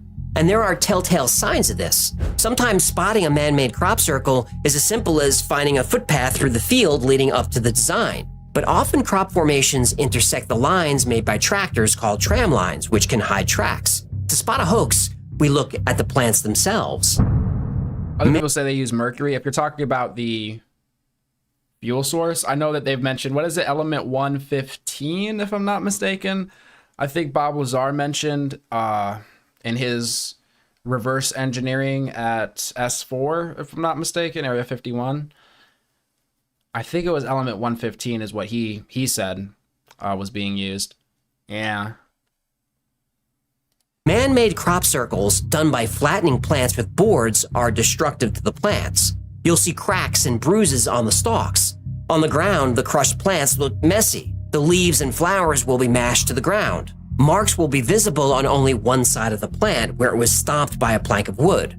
Many of those marks are creases where you can actually bend the stalk. Genuine crop circles don't look like this at all. First, the lay of the pattern will flow like water. There's a gentleness to it, an elegance. And many times the stalks are layered and even braided. In genuine crop circles, most plants aren't damaged. They'll continue to grow horizontally and then after a few days return to their vertical position. In this formation found in May 2005, the flowers weren't damaged at all. They were somehow laid down gently. A group of clumsy men with wooden boards couldn't do this. We know this because it was tried. A group of crop circle makers attempted to reproduce this formation. From the air, it looks pretty good. But on the ground, the man-made version is a mess. The plants are trashed. A formation in 2003. I think I've heard some people mention boron before. I didn't go too deep down the rabbit hole. If you have any other like info on that, I'll definitely add it to my list of stuff. Or like the person you said, this guy. If you know who it is, I mean, I could probably Google it and stuff. But if you know who it is, I'd love to know. It was especially puzzling. In parts of the design, the plants weren't completely flattened. They were bent a few inches from the top. It's been described as like the grooves of a record. How do you make this with planks and rope? You don't. You don't. Another sign of a genuine circle can be seen, especially in wheat. In late summer, when wheat turns gold, the kernels become heavy and bend over from the weight.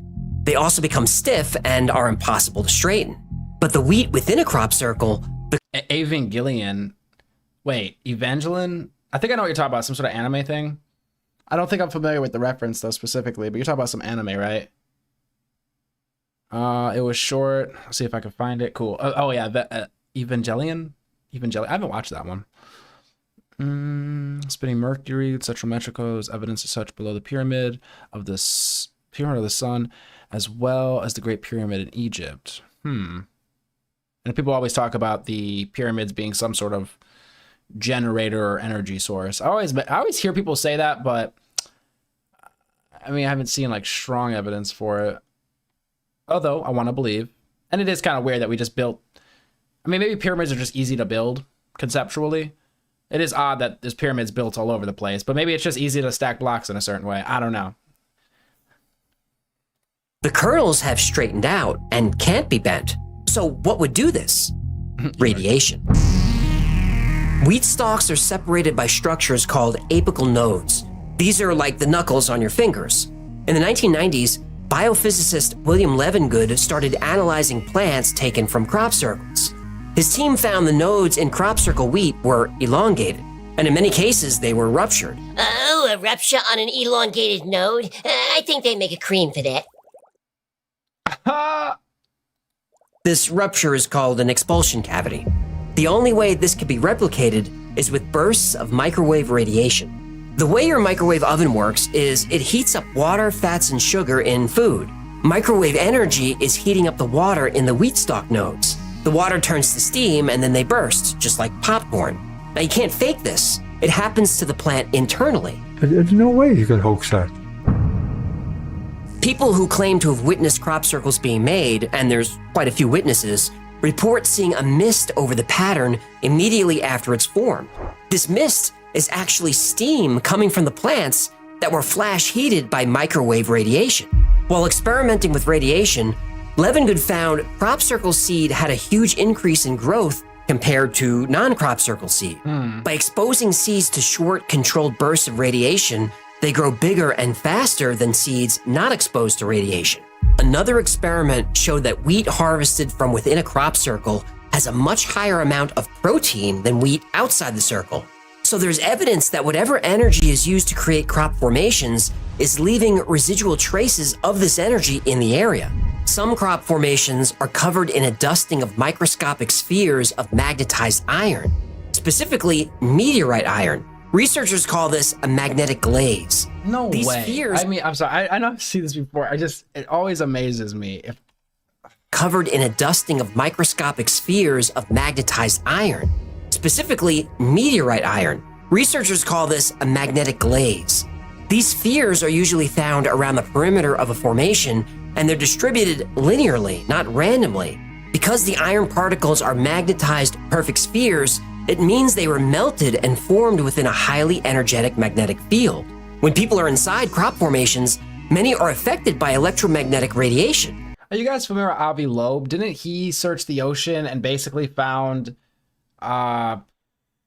essentially the same thing? Like, I don't know if it was microscopic. I think it was larger than microscopic, but he thought it came from a meteorite or maybe a UAP that landed in the ocean, and they got little like pieces of metal that were spherical, but didn't seem to be man-made. I don't know if there's a connection between these things. I just remembered that. It means they were melted and formed within a highly energetic magnetic field. When people are inside crop formations, many are affected by electromagnetic radiation. Just look at this. Ja, jeg har rød. Jeg får motsatt, men du ser det sånn nesten. Guri måla, du blir helt sånn. Og nå blir det borte. Nå blir det borte. Da blir det vanlig. Nå blir det vanlig.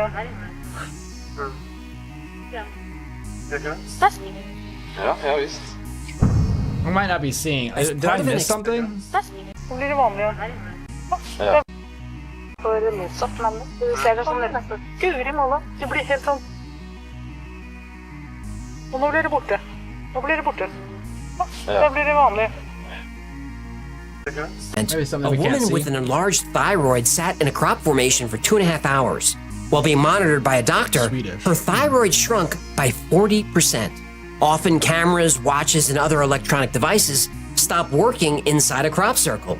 In fact, pregnant women and people with pacemakers are discouraged from going near one. Now, to skeptics, all this talk about energy sounds woo-woo, but I just showed you the real effects on plants and people.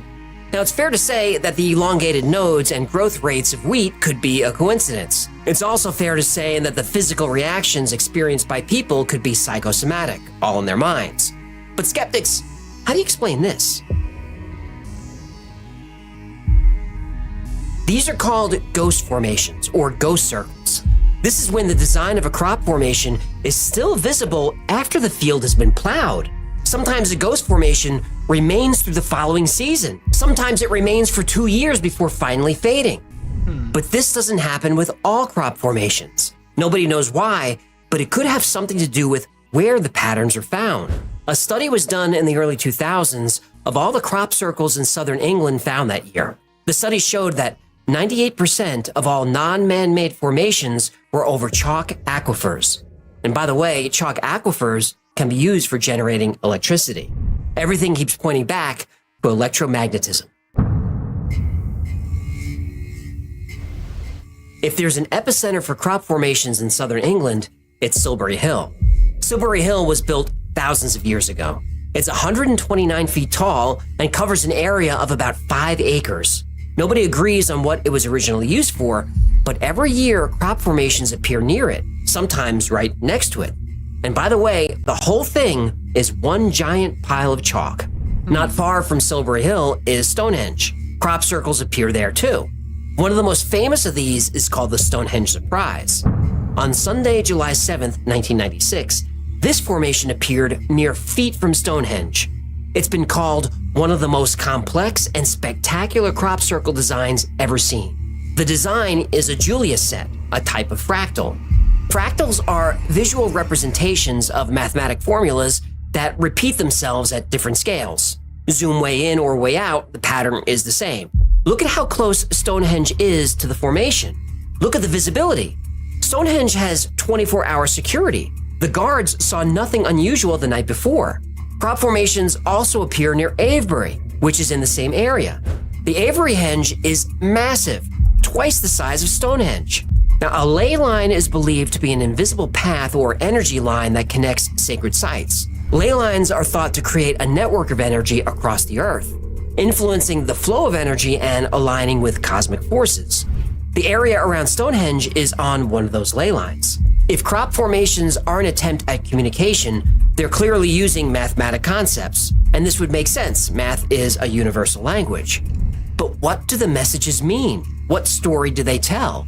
Are crop formations proof of space travel? Do they offer an explanation for space travel? Are crop formations a map? Are they blueprints for a machine?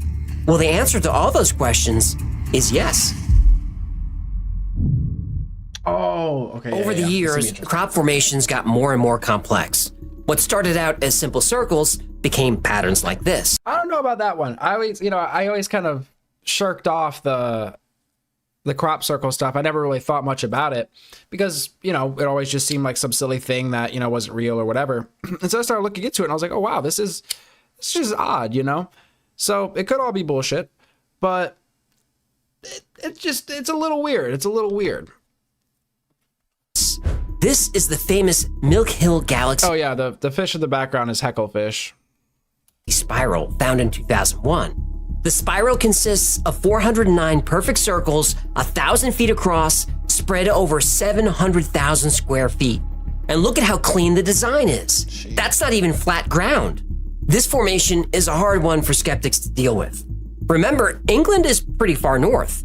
In the summer, the days are very, very long. The night the spiral was made, there was only about 4 hours of darkness.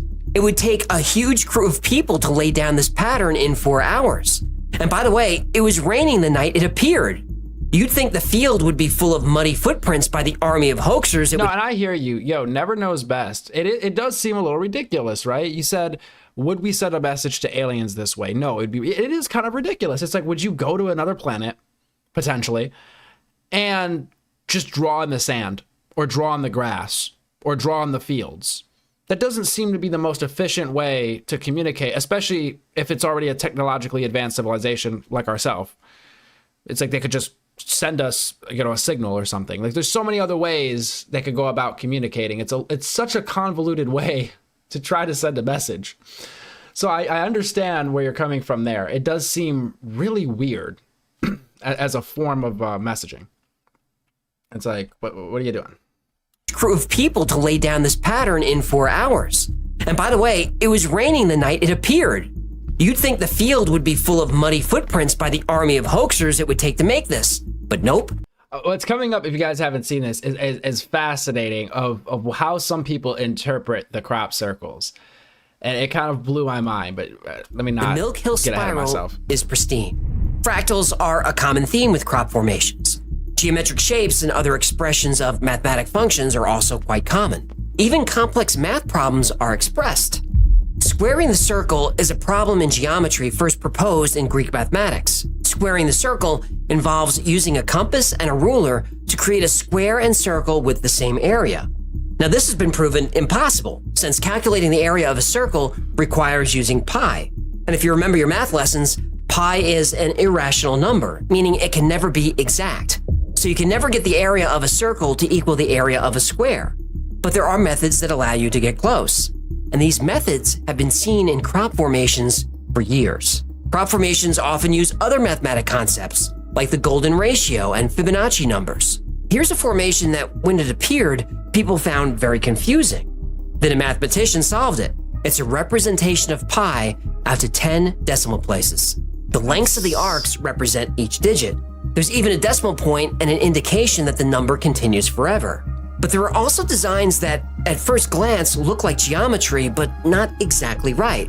That's when some researchers had the idea to stop looking and start listening. This particular circle resembles what's called a cymatic pattern. A cymatic pattern is a shape that forms when sound waves vibrate a material like water or sand. Ernst Chladni was a German physicist and musician who documented cymatic patterns. He proved that different sound frequencies create different patterns, and these patterns could be predicted and repeated. Could the builder of this crop circle be telling us that this sound frequency has special meaning? If it does, how do we apply it? Well, let's look for more clues. In 2011, this double spiral formation appeared on Windmill Hill, the location of another ancient site. The same day, another double... You said Never Knows Best said, oh, what's the coincidence that an alien race has the exact same fixation on the exact same math problems? I think what they're getting at is not a fixation on the math problems, but passing along some sort of universal message, like math would be universal. You wouldn't have to know English or the alien language or whatever. We should be able to sort of figure that out, I think, is the idea. But again, why use... I mean, what's the message? What's the overall message? What are they actually trying to convey to us? It's like, oh, squaring the circle. It's like, okay, but why? Spiral appeared near Stonehenge, just a few miles away. Dr. Jerry Croth thought these formations I like that could idea. represent... We humans give shapes and blocks to apes to help create a simple understanding. And neutron stars. And although it's very rare... Is it a debate? I thought math was more or less discovered. Is that like a debate? Whether it's discovered? I thought it was sort of like discovered, right? Rather than being created. But that's an interesting one. Let me not get too far off on a tangent. Thought these formations could represent neutron stars. And although it's very rare, sometimes neutron stars collide and form a magnetar. What makes magnetars unique is their incredibly strong magnetic fields, which are among the strongest known in the universe. These magnetic fields are thousands to billions of times stronger than those of neutron stars. A magnetar's gravity is so strong that it dramatically warps space-time around it. In theory, this warping of space-time could lead to an Einstein-Rosen bridge, better known as a wormhole. A wormhole, again in theory, can connect two very distant points in space, essentially creating a short... Yeah, that's kind of what I was getting at a little bit, Stevie. It's not that it's we created it, it's more that we're just observing patterns. That's kind of how I look at math. It's just a way to organize information into patterns. And quantities. and then make predictions. It's like you could make up some math if you wanted to, but if your math doesn't make any predictions, then it's not really useful, right? It's probably not good math. I mean, we could say 1 + 1 = 3, and we could say we created a new math, and our new math 1 + 1 = 3. Okay, now what? We didn't really create anything. It's just it's kind of nonsensical, right? Shortcut that allows you to travel to a location faster than light could get there in a straight line. Now, I'm aware this is a lot of in theory and possibly and maybe regarding these crop formations. After all, magnetars are so rare that in the entire galaxy, only 10 have ever been found. Well, 11.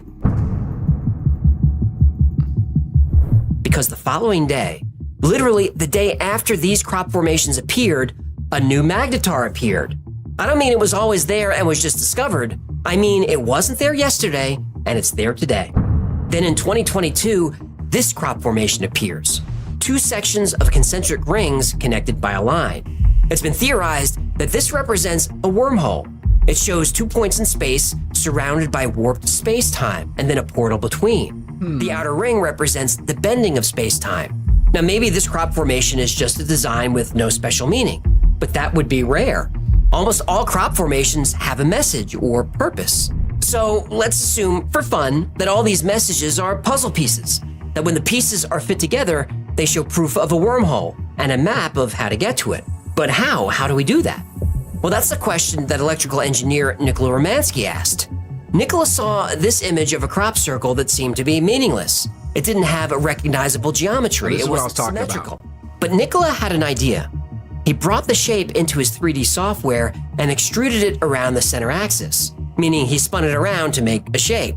So Nikola found more crop formations and did the same thing. He rotated the designs around a central axis to create their shapes in 3D. And after a while, he had a collection of what appeared to be blueprints, instructions on how to create some kind of machine. Now this blew my mind because I had never thought about trying to take the crop circles and make them 3-dimensional, essentially. That just blew my mind. It's very cool, very cool. Even if there's nothing there, it's just it's a cool way to look at it. Be like, maybe this is what they're trying to get at. What did he do? Well, what do you think he did? He built it. Nikola Romansky reached out to filmmaker Charles Maxwell and asked for help. Maxwell was working on a documentary about crop circles. Nikola needed help and funding to build his machine. This machine, he thought, was a vehicle that ran on zero-point energy, could alter gravity, and reach light speed. How can you not build it? So they enlisted 3D designers and machinists. They hired electricians and fabricators. It took over 3 years and they finally had their prototype. No! It didn't work. Oh. Well, they got some plasma to ignite, but they ran out of money. Oh. The entire It's tragic, right? I mean, damn. Process is in the documentary, which I linked below. The truth is, ooh, we might have to check that. We might have to check that out. Whatever they were building probably wasn't going to work. But it's possible that Nikola was onto something. That the secret to zero-point energy, gravity, and space-time all comes down to one thing: spin. Whenever government whistleblowers describe reverse engineering UFOs, spin is always a core piece of the technology. According to Mark McCandlish, a former aerospace designer, UFO anti-gravity and propulsion are achieved by rotating liquid mercury. The infamous— you guys brought up the mercury earlier. Okay. But yeah, what was Never Knows Best? Show me a crop circle that actually clearly solves one of our math problems. That'd be impressive. I mean, it would be. UFO anti-gravity and propulsion are achieved by rotating liquid mercury. The infamous Nazi bell-shaped UFO de Glocke was said to use similar technology. Bob Lazar talked about studying element 115 when he worked at Area 51. E-115 is said to power alien spacecraft. And when Lazar made those claims in the 1980s, there was no such element. But in 2003, E-115 was discovered. Now, they do say there was no element 115 at the time. But wouldn't you assume there's an element 115? Doesn't that just mean it has 115 protons? So, right? We kind of assume there's something with 116, 117, 118, 119. We might not have discovered it yet, But in theory, it's just an additional atomic weight, right? This is how we've predicted so many elements earlier on, is because it's just an additional amount of protons, right? I mean, it's probably a little bit more complicated than that. I don't know. It's just like, because I hear people saying, well, he was talking about 115 before it was even a thing, but couldn't you just pick a random number? It has to be found or created. Okay. I don't know why. It's like one of the lesser impressive pieces of his story, in my opinion. But I mean, there we go. I don't know. A whistleblower came forward just a few weeks ago. He claims to have been a military contractor working on reverse engineering UFOs. He said their engines use counter-rotating cylinders with element 115 as the power source. Russian physicist Nikolai Kozyrev believed the twisting and spinning of space-time called torsion was the secret to unlocking gravity and unlocking everything. In 2019, an engineer working for the US Navy filed a patent for a plasma compression fusion device. This is a machine that can generate a tremendous amount of power, like terawatts of power in a small package. The device is about the size of a car, but can put out as much energy as a nuclear power plant. If it's real, the energy is clean and unlimited. His invention is based on spin. The scientist is Salvatore Pais, and he currently works for the US Space Force. He's filed quite a few interesting patents on behalf of the United States government. Propulsion engines, room temperature superconductors, inertial mass reduction devices, and high-frequency gravitational wave generators. This may sound like science fiction, but the US military is taking these patents very seriously. Every single one of them is based on spin. Now, I don't know if it's irony or poetic justice, but it could turn out that nature's most mysterious secrets, like gravity, won't be discovered in a lab. It's possible that unlocking the secrets of nature might be done in a field of wheat.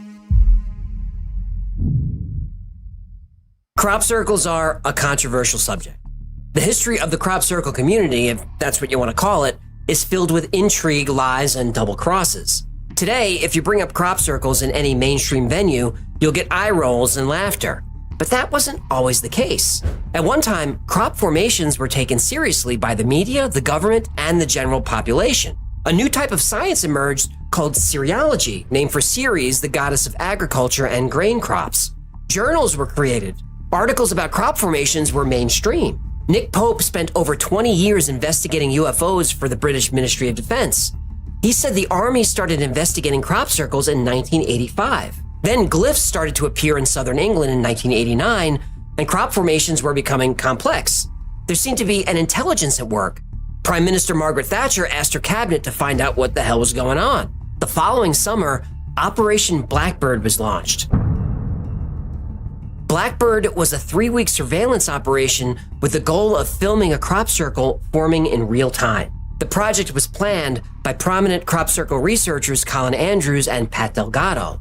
It was sponsored by the BBC and Japanese national television. Not only did the project have the blessing of the British government, but the crops to be filmed were on land owned by the Ministry of Defense. By working with the MOD, acres of farmland could be cordoned off to keep out hoaxers and prevent any genuine crop circles from being trampled by a curious and excited public. The military had every inch of the field covered with cameras. They had night vision and even infrared cameras to detect body heat. If a circle was going to form, it would definitely be seen. This was a huge event. Millions of people around the world watched, and every day Colin Andrews would appear on TV and describe the day's events. On day 2, a crop circle appeared, and Colin Andrews went on television and spoke very enthusiastically about the discovery. And then everything came crashing down.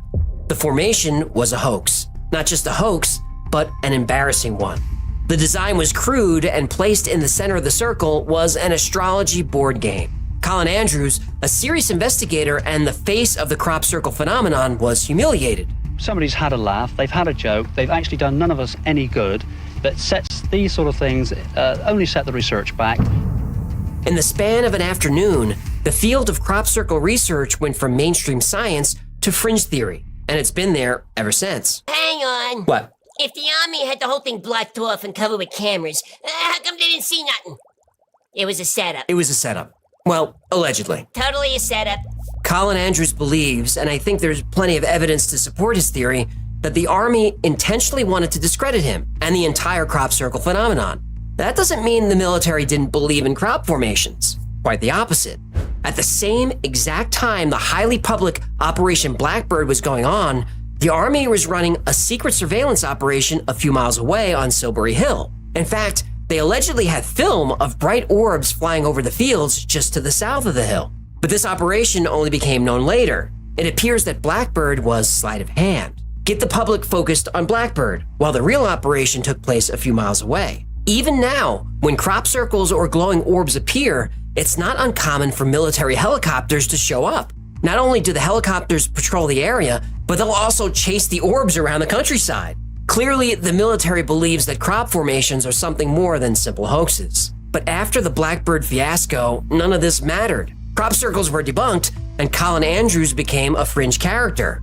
Colin's partner, Pat Delgado, was so disheartened by the Blackbird hoax that he retired and gave up his research. Sounds like Deep State wins again, eh? But that's not the end of the story. Go on. Colin Andrews may have become fringe in the public's eye, but he was a serious investigator, and crop circles were a real phenomenon. Even without mainstream support, he continued his work, and plenty of people supported him. Believers in crop circles were now fringe believers, but they still believed. This could be a problem for the government. They couldn't allow crop circles back into the mainstream, so British intelligence began a disinformation campaign. And to help them spread disinformation, they brought in the best. CIA. In his 1999 book, Cosmic Top Secret, The Unseen Agenda, author John King got Colin Andrews to sit for an interview. Colin knew that the only way hoaxers could get onto that field during Blackbird was if it was an inside job. When Colin made the announcement that a crop circle appeared, he hadn't even seen it yet. It was pitch black. He was pressured to make the announcement, so he did. He didn't report what he had seen with his own eyes. He reported what was described to him by the Army. As soon as the sun came up, he knew it was a hoax, but there was nothing he could do. He had a deal with the military that they would provide people, equipment, and land, but he had to cooperate with them. Big mistake. You shake hands with the military-industrial complex, you're making a deal with the devil. Yep. According to Colin, phase 1 of the disinformation campaign was to debunk crop circles with Operation Blackbird. Phase 2 was Doug and Dave, who showed up a year later. Doug Bauer and Dave Chorley admitted to being the makers of crop circles, and to this day, that's the official explanation. Colin doesn't think they're part of the intelligence community, but he believes they were used by and compensated by people in the IC. They were paid? Oh yeah, they were paid thousands of dollars for their story. How's it going? You missed earlier, man. We've had a deep UAP stream here. I don't know if you saw the hearing from earlier, but a lot to catch up on. Hope you've been well. How you been? We know this for a fact because they were only paid half up front. They had to sue for the other half. Deal with the devil. Next came phase 3. A freelance journalist named Jim Schnabel arrived on the scene. According to Colin Andrews, Schnabel was CIA. Now, James Schnabel was not an official CIA officer, but he certainly could have been an agent. If you search his name in the CIA database, you'll get plenty of hits. And Schnabel's name is always connected to paranormal cases like crop circles and remote viewing. Anyway, Schnabel was conducting private interviews with everyone involved with Blackbird and with other crop circle researchers. He was driving wedges between people, misquoting them, and pushing the narrative that crop circles were debunked. Colin Andrews became convinced of Schnabel's CIA involvement during a spooky conversation. Schnabel had recorded and read to Colin the details of private conversations Colin had one evening while sitting in his car alone. And Colin Andrews has other evidence that he was being bugged and surveilled. It has to do a lot with invoices and stuff, and I'll link below if you want the specifics. He literally has the receipts. He has the receipts. All right, we're going to revisit that. I saw some of y'all mention Bob Lazar stole 115 from the lab. He, I think in the Joe Rogan interview, he had said that he had an old video of them testing it and how it like bent, like affected gravity or something along those lines. He had a video of that, but they couldn't find the video because they lost it or something. So I remember him mentioning it. Was that the 115 he was talking about? I've never seen... I think they did play a clip of it. I could pull the clip up, but it was like a nothing burger. There was really nothing in it, at least from what I could tell. He probably did, and that would be awesome. And that was before it was even classified as 115 too. And look, it's very, very common for the CIA to use journalists as assets. More common than people think. People talk to journalists, so they're useful. Hey, his Corvette runs on water. I know he put like a jet engine in one of his cars. Is it like if it runs on water, is it like a hydrogen fuel cell? Like it splits the water and then burns the hydrogen and oxygen? Or that's the only way I could think of like running something off of water. But I'm curious if you know more. At collecting intel, and people listen to journalists, so they're great at spreading disinformation. Ah, yeah, okay. Yeah, very cool. You may have heard about Operation Mockingbird. This was a project where over 400 American journalists were working as direct assets for the CIA. Carl Bernstein exposed how at least 10 journalists and editors at the New York Times. Now I swear this has been reported on. I've heard this from other places, that basically the intelligence agency has infiltrated most of like mainstream media to basically have their hands in it. And I could definitely believe that. Bernstein exposed how at least 10 journalists. Okay, I knew somebody was going to say fucking steam engine. Journalists and editors at the New York Times were CIA operatives for years. And this is still happening right now, and I can prove it. But covering that and Operation Mockingbird is a full episode. And if nowadays, CIA agents just make a YouTube channel and say they're ex-CIA agents. Or they go on the Joe Rogan podcast and they're like, I used to be a CIA agent. If you'd like to hear the whole story, let me know in the comments. Now, whatever your favorite newspaper is or your favorite news channel is, assume 10% of editors, reporters, and media personalities are working for the CIA or FBI in some capacity. Yes, it's that many. JFK warned us this would happen. He certainly did. Colin Andrews remembers a direct approach from a CIA operative. He met a man who claimed to have seen a crop circle being formed while he was out one night studying foxes. Oh, sexy broads. No, studying foxes. That's a great alibi. Where were you last night? I was out studying foxes. Yes, foxes. Foxes. One night studying foxes. Oh, sexy broads. No, actual foxes. The man used this story as a way of being accepted in the crop circle scene. People got used to seeing him around. Well, a few weeks later, this man knocks on Colin's door. They go for a walk, and the man asks Colin tons of questions about crop circles, their locations, what he thinks they are, and on and on. But Colin started to get annoyed when the man was asking if he knew if the Russians were involved. At the end of their talk, the man tells Colin, "You're one of us now." I said, what do you mean? And he said, and this sounds even funny coming out of my mouth, but he said, CIA. The man told Colin that there was a large amount of money waiting for him in a Swiss bank account. All he had to do was state publicly that crop circles were a hoax. Colin could go on researching circles. Wait, Bukasve? Wait, what? Pusti? How do we spell it? Wait, what are you talking about? Well, similar to... Oh, I know who you're talking about. Yes, there's like a CIA agent or like military guy with hair. I understand you're saying it's similar to mine. I get you. Yeah, I saw him everywhere. I just feel like the government is trying to infiltrate and compromise as many content creators or like do industry plants and have like a bunch of their own people as creators to disseminate information. Now that mainstream media is, I kind of think, dying. So, yeah, they kind of have to switch their tactics a little bit. All he had to do was state publicly that crop circles were a hoax. Colin could go on researching circles. But you said he's fake CIA? Has that been proven, or is it just like is that just kind of what people say? Because like some of these CIA people, they could be like CIA in the sense of like they work for them, but they're literally actors. And they're just supposed to come out and speak to the people and spread whatever they're told to spread. I mean, it's possible. I don't know enough about him specifically. I'm not going to make any, claims or anything. But hearsay, yeah. Yeah, it's weird. It's like one day there were podcasters and comedians and all sorts of stuff, content creators. And then one day politicians and FBI agents and CIA agents started showing up on every single podcast. So, All he had to do was state publicly that crop circles were a hoax. Colin could go on researching circles all he wanted. The CIA would help him become the #1 crop circle expert in the world. They would give him special equipment. They would give him a staff. They would give him a budget. But when he came across a real crop formation, he was to call this man and nobody else. Colin Andrews passed on this offer, but the man harassed him with phone calls for a while after that. Soon the calls became so threatening that Colin contacted the British Ministry of Defense, but they said there was nothing they could do. What? Well, they said it was out of their jurisdiction. Oh, was he in England? Yep. That is a bunch of bull. Yeah, Colin was annoyed, but after a short time, the call stopped. Eventually, Colin Andrews moved to the US, and here he was approached by a Pentagon analyst who introduced him to a writer named Rosemary Ellen Guiley. You might know her name from her many appearances on the Coast to Coast radio show. She wrote 49 books and even hosted her own radio show all about the paranormal. Colin said, I'm probably gonna be falling asleep to some Coast to Coast Art Bell. Rosemary went to inspiration.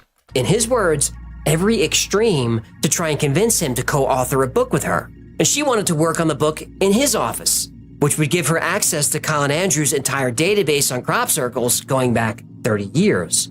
She was persistent, but he turned her down. Colin is convinced, without a doubt, that Rosemary Guiley was a CIA asset. Again, Rosemary Guiley was the perfect candidate for an intelligence asset, especially since she was a regular guest on Coast to Coast, where she would be heard by millions of people. She would be allowed to continue her work in any way she wanted, but from time to time, she would be instructed to disseminate information provided by the intelligence community. It's more common than you think. So yeah, Rosemary Guiley was the perfect asset. I can't help but notice you're speaking about her in the past tense. Yeah, she died in 2019 at the age of 69. Yeah, that's kind of young to die, isn't it? Isn't it? There's another Crop Circles character with an interesting story. John Lundberg is an English artist and documentary filmmaker. Is 69 young to die, though? Is that like... I feel like I've known a lot of people that die before 69. But maybe that's just me.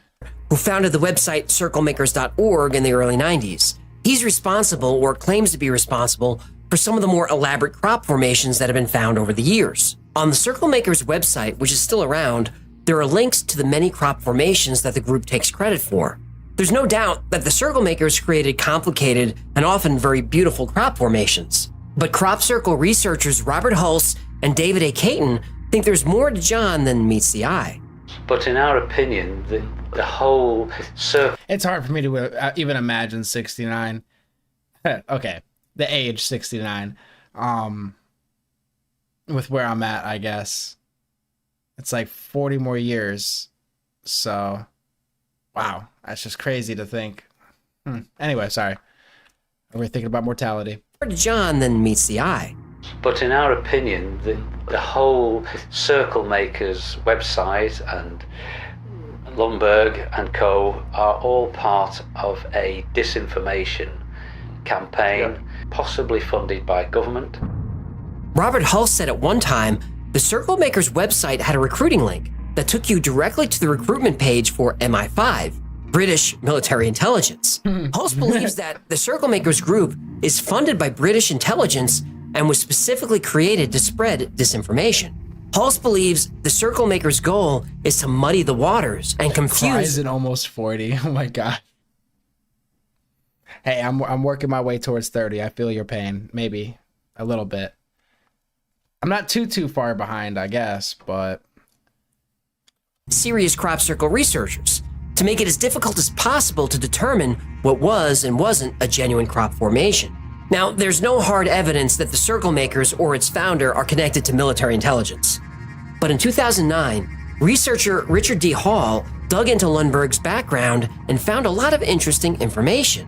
Lundberg got his master's from the Slade School of Fine Art in London in 1992.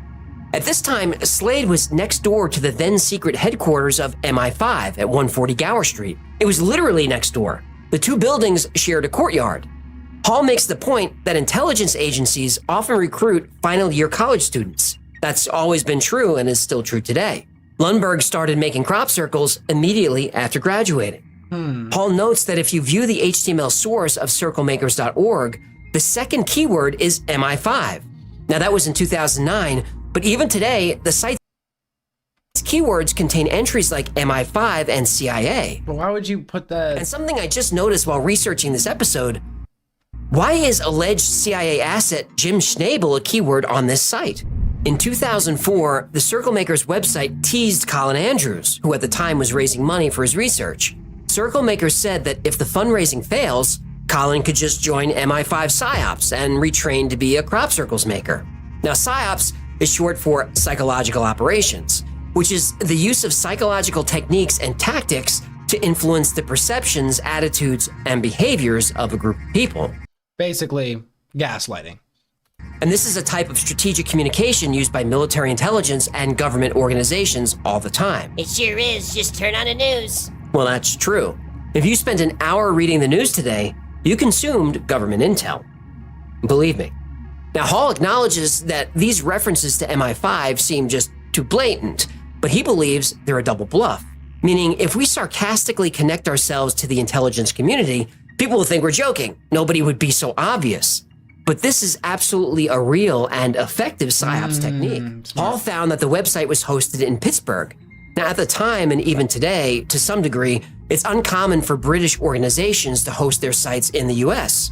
And Hall found that the administrative contact for the domain belongs to a colonel in the US Air Force. Now, it could be a coincidence, but the man has an unusual name. Now, I'm not going to name him here, but I'll link to Hall's research down below. Richard Hall looked into Circle Maker's finances, trying to figure out how they pay their bills. Lundberg had registered a couple of companies, but they were inactive. But there was an interesting quote on the Circle Maker's website. You'd be surprised how expensive running a successful website can be. Don't panic. We're not going to ask you for money. Our retainer, from sources we'd rather not disclose, has kept our virtual head above water. What does that mean? A retainer? From who? Who's financing them? Making crop formations is technically a crime. It's trespassing, vandalism, destruction of private property. What investor would fund that and become complicit in those crimes? Plus, there could be civil liability. If you create a crop circle and a bunch of strangers show up and tear up my field, I could sue you for that.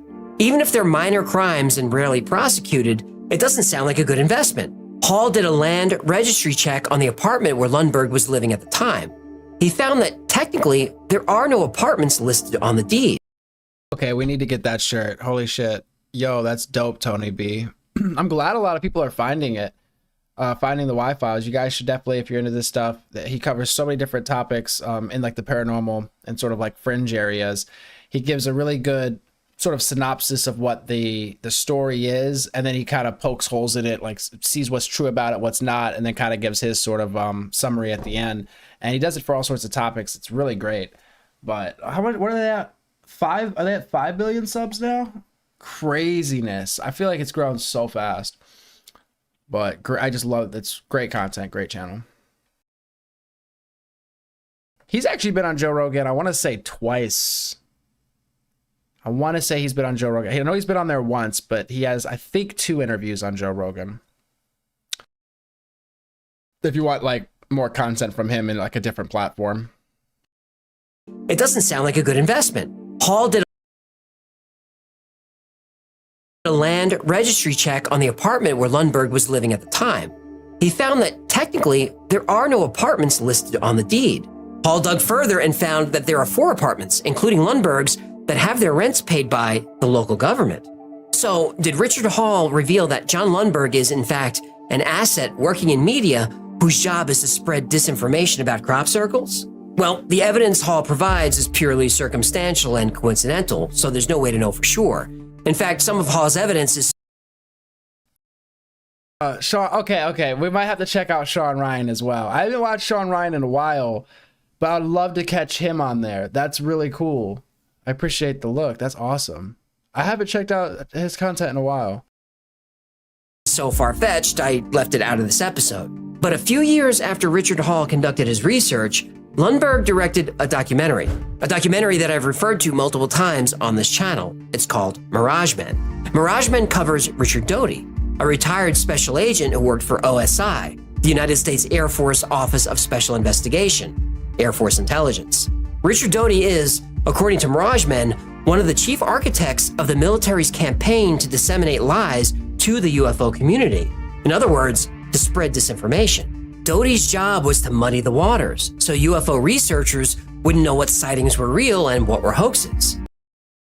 Could you imagine if your job was just to lie, just to stir the pot, just to gaslight? like morals and ethics aside for a second, that must be kind of a fun job. It's like, hey, we need you to make this UFO stuff look fake. We need you to make this crop circle stuff look fake. I got it. And they just go out and just start stirring the pot.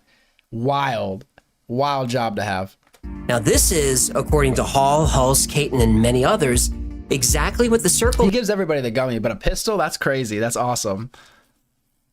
Podcast tour lately. Okay, I'm about to catch him on some other places then.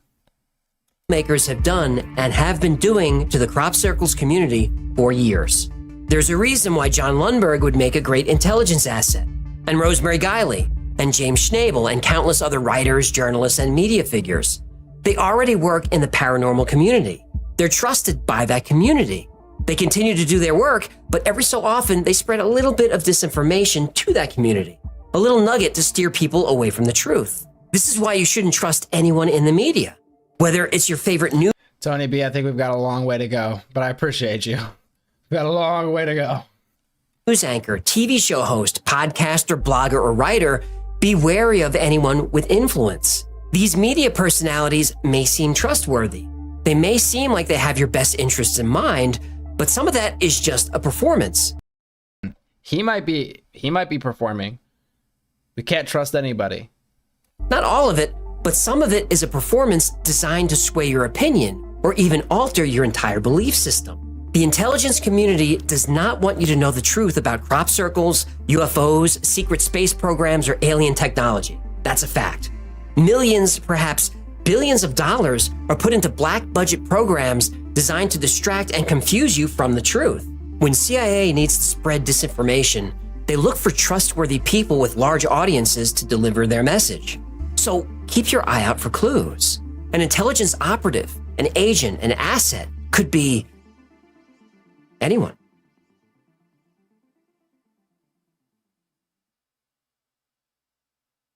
Thanks so much for hanging out with us today. My name is AJ. You know Hecklefish. Ha. Boom. AJ and Hecklefish, guys. Ugh. The Y Files. If you haven't already and you're interested, if you liked his content, definitely go over there and subscribe. Makes great stuff. I might do the Sean Ryan's one. I don't know if I'll do that on here. I need to see. Do people react to Sean Ryan? I'm not sure how he feels about people reacting.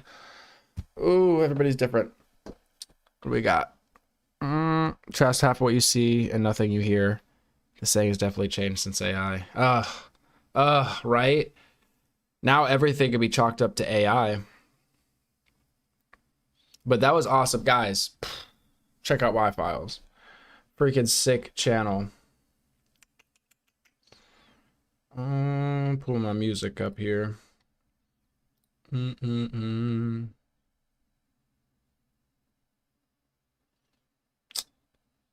you guys enjoy the vibe here, be sure to sub, like, all the good stuff that people say. And come back and kick it.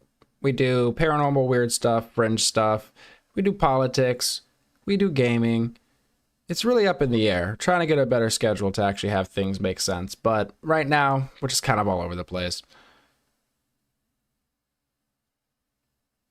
A little bit of lo-fi in the background here. Oh no. Okay, that works. Oh no.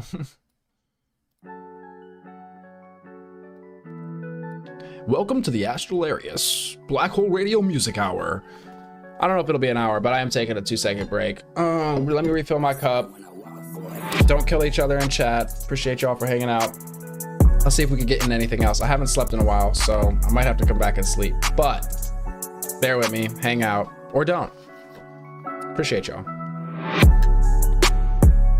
All right, Christopher, take it easy now. Appreciate you for coming through. Steven.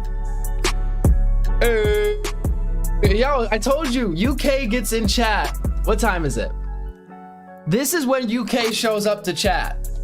I'm just saying. Like 5, 6 a.m., I've noticed. Welcome, UK.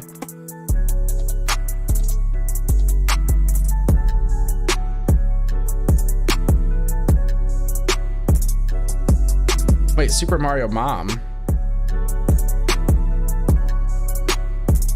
Oh, okay, sorry. 12 p.m. Where the hell are you? Wait, 12 p.m.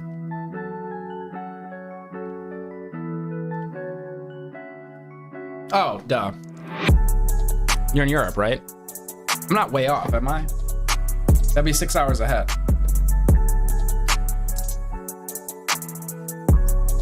Germany. No. Austria. Ah, Scandinavia. Okay. I was in the ballpark, right? Somewhere, sort of, kind of. Right?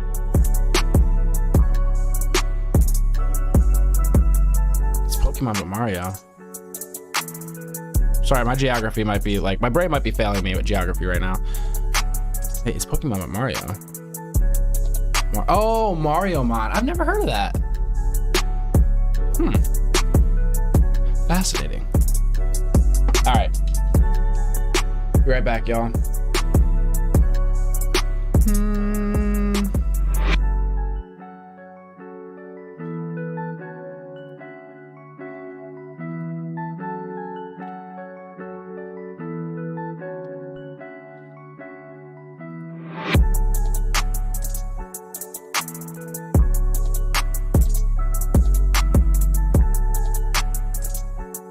My camera's generally better, guys. I don't know what happened this stream, but who cares?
saw it when I walk, boy.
I saw it when I walked, boy.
in between. I'm in that half awake state. Man, that was pretty fun. I you know what? I'm glad I was surprised by the hearing. I don't know why that wasn't on my radar yesterday or today or whatever, but that was a nice surprise. That was very, very pleasant. Really hoping we hear some more later on today or this week, but it might be just something that gets kind of swept up until next year when they do another hearing or whatever. So, but hoping we do hear more. Oh my gosh, I'm feeling, I guess, lethargic. I'm like, do I get more coffee? I don't know. I don't know if that's a good choice.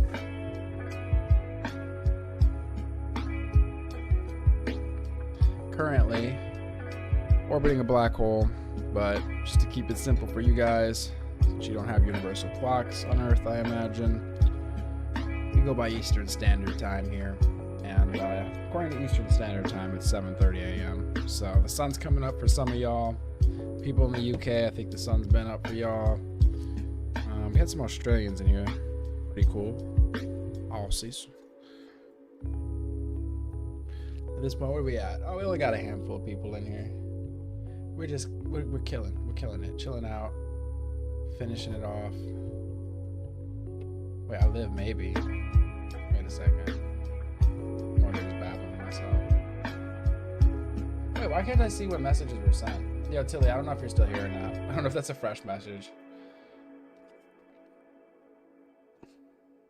It's funny, I just, before I did my stream, I talked to 2 people about the hearing stuff and UAPs. Did my stream, just took a break, was chatting with somebody else about the hearing, because they had seen the footage from the missile, and they wanted to talk to me about it, because this is a topic that I tend to go on tangents about, so at least I know I'm that guy, you know? When people see this kind of stuff, they hit me up like, hey, did you see this? You must have seen this, because you're obsessed.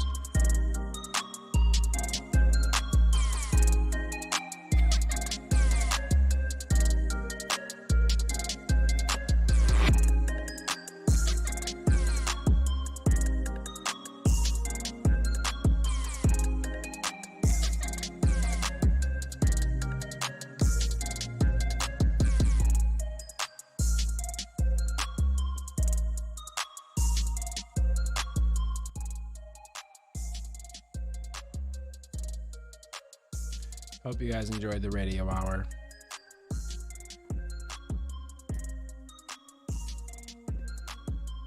We'll probably catch up with the politics, the news, the government stuff, politicians, Trump, all the going-ons in the world. I wanted to cover the stabbing in Charlotte, North Carolina. I was interested in that story and people's reaction to it.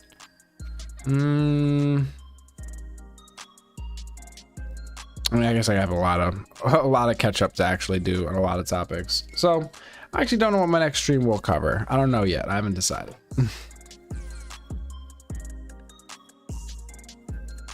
But as always, join the Discord. If you join the Discord, link in the description. You can drop your suggestions in the Discord or just continue the conversation and chit chat and argue with people. It's fun. I try to pop my head in. I try to be around and argue with people as much as possible. Or rather, add my 2 cents. I wanted to say argue. Just add my 2 cents. It does look like I'd be arguing with Kami in there, one of our mods. Leandro Mendes. Hey, what up, what up, what up, what up? Welcome, welcome, welcome, welcome. You missed it. You missed it all. But if you sub and you come back, I promise we're gonna be live again. Live again.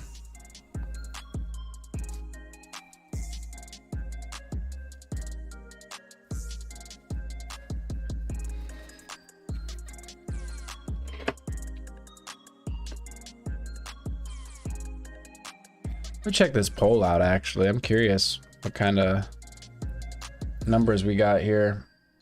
Do you think UAPs are non-human tech? 63% said yes. 37% said no. Out of 1,300 votes. Interesting. I know some people don't like when I do yes or no polls. They like having the other maybe or whatever.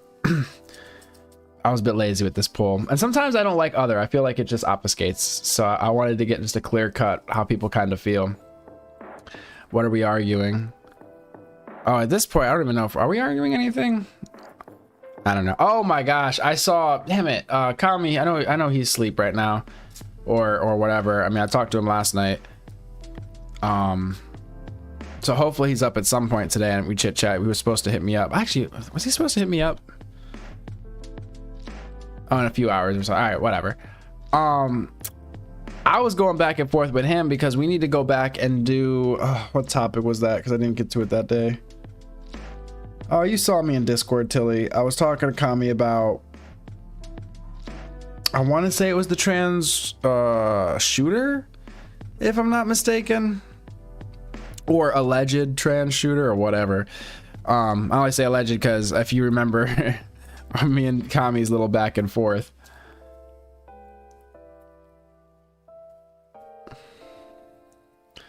So a lot of topics I definitely need to run down. I did not get to that stream that day. Ugh. And so much more has happened. It's like the world needs to pause. The world needs to pause for a second. Let people catch up.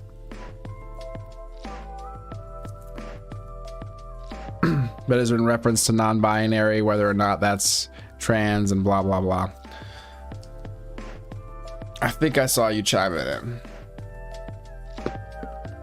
That was fun, but I never got to actually finish that conversation with him. Yeah, I saw you and Kami going at it a bit, and I was like, oh Lord. So I'm excited to have that conversation with y'all on stream at some point here. Because I'm curious from both of your guys' angles.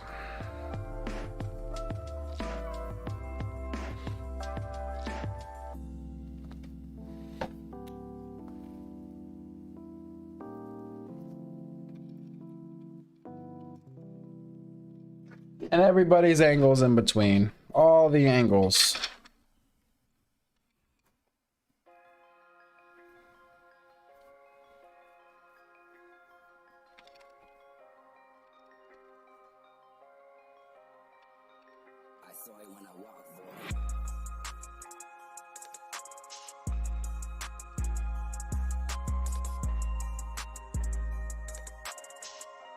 Yeah, I'm tired as well. By fun, you mean fuck that shit. Hopefully we can manage to get along. I mean, I thought you guys got along pretty well. I was a little surprised you guys... I mean, I guess I'm not surprised you had disagreements. I thought you guys might have been more aligned, I guess, on... I guess LGBTQ topics, trans topics, like the gender stuff. I thought you guys might be a little bit more aligned on. So I was a little surprised to see you guys going back. I thought you were, man, I thought you were cursing me out because I got the notification and I'm like, damn, Tilly, like, fuck. You're like, because you were like, ban me if you want. And I'm like, what the fuck did I say? What the hell? I thought I was pretty like tepid in my response because I do not like typing. Like, I mean, it's not typing, but it's just having like a back and forth conversation a lot of times in text. I just prefer, guys, let's just get on the fucking phone. Let's just chat. It's so much easier. Like, I prefer just being on the mic. So I said my 2 cents and I was like, I'm gonna deal with this later when I'm like on the mic. No, I realized that, but I was just like, oh my God, Tilly, damn. And then I saw you two going at it. I was like, oh shit, this is random. I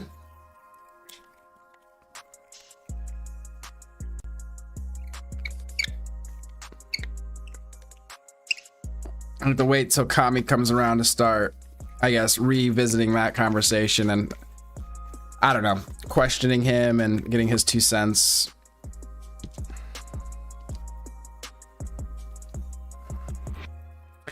Oh, that's right. I was supposed to do the manifesto, or as much as I could do on YouTube. To see what I could. I stream on, well, I don't know if I'm live right now on Kick, but I might do streams either on Kick or Discord. I'm trying to think of just places I could stream stuff with like less restrictions, right? Because when it comes to like controversial issues and stuff, I do think there are some things that just get shadow banned or blacklisted, or just, man, they don't really help your channel and stuff to talk about, but I want to be able to talk about them.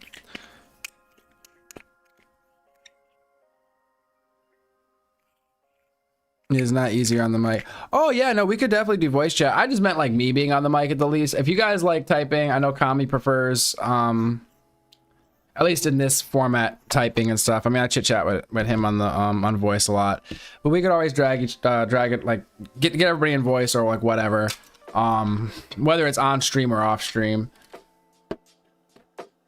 I've been trying to get Kami to come on stream, but alas, you know, it's definitely not for everybody, I suppose.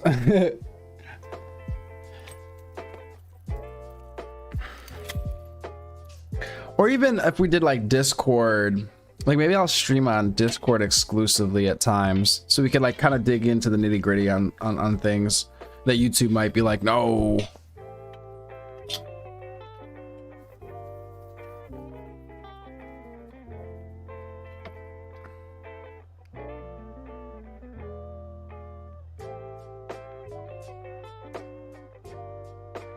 I'm not using my, I think most of it was misread category boundaries and defining them.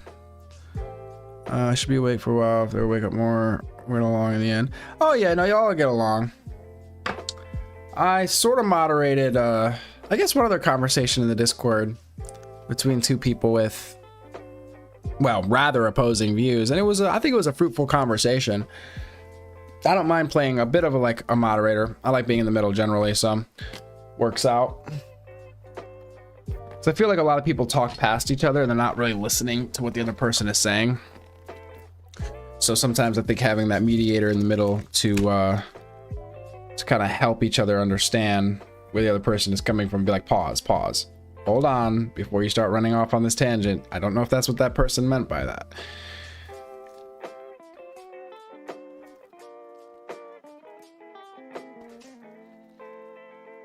But that's how it's gonna be. I mean, there's gonna be a lot of bumping heads with people here and then getting along. As long as we get along in the end, you know?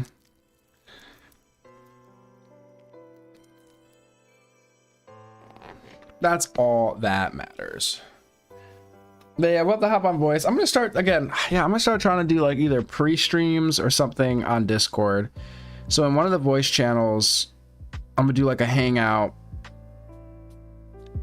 I'll have more information in the Discord. I need to actually start sending out notifications in the Discord. Well, I'll do hangouts in there.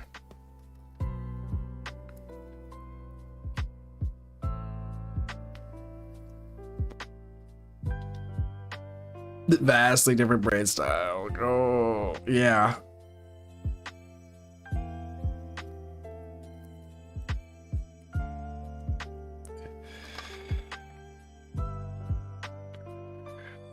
Is that fool up? Where is he at?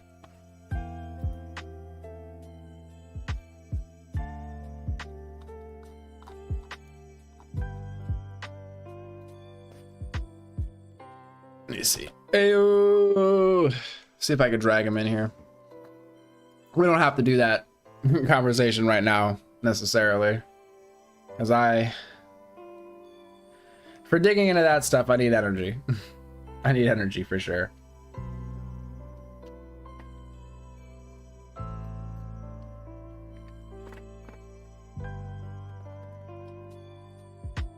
Oh, I'm sitting here.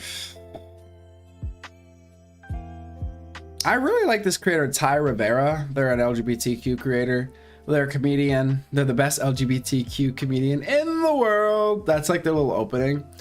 And I really like their content and their coverage on different topics and stuff.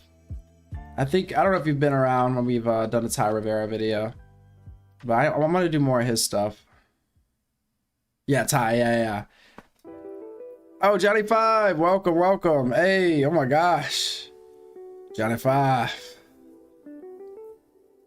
Yeah, he's pretty solid. I'm really happy I found his channel. I've been finding a lot of great creators lately, and I'm just like, yes.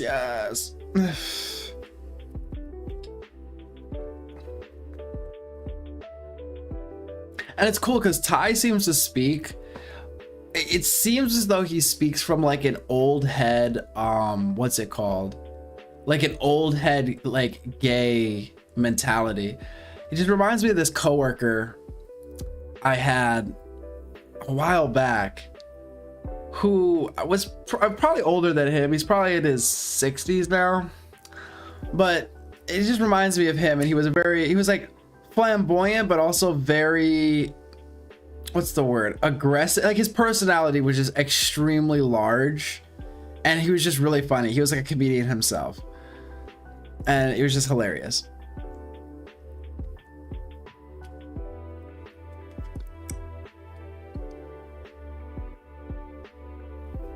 Ty Rivera, you might not like the one. Here, I'll pull up his channel.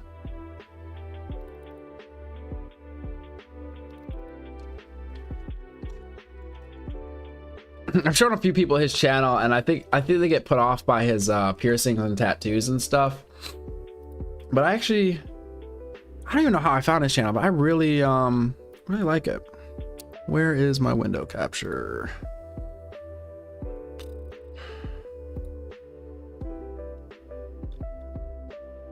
There you are. Well, yeah, I'll just pull up on it. Let's see what he's got. Let's see what he's done recently. Oh my god. Oh, this is the topic I actually want to cover. This is crazy. I don't feel like doing this right now though. So we're not gonna like watch it, but just to give you like who this is, Ty Rivera. I'll get to his little opening. Where's his little opening? Did I miss it?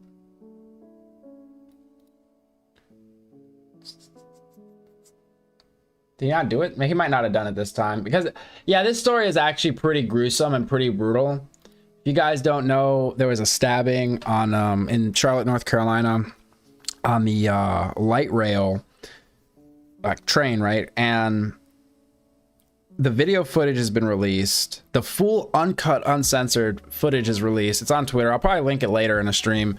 I can't show it on YouTube. I do not imagine I could show that on YouTube. It is pretty, I mean, gruesome and whatnot with, you know, what happens when you stab somebody. Red stuff comes out. Why am I saying red stuff? Because I don't think YouTube likes that word either. But yeah, I can't show that on YouTube, but I can show the edited stuff. It's pretty gruesome. And, well, people are taking it and running a lot of different ways with it. I'm not really trying to get too deep into the subject right now.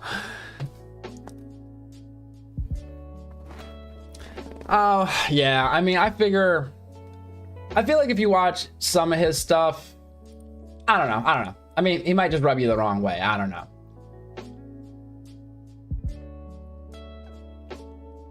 Strawberry jab, exactly.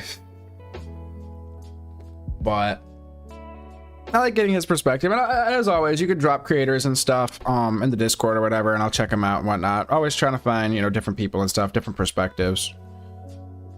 Right now, he's probably like, I don't want to say he's my gay perspective per se, but I would say like probably one of the,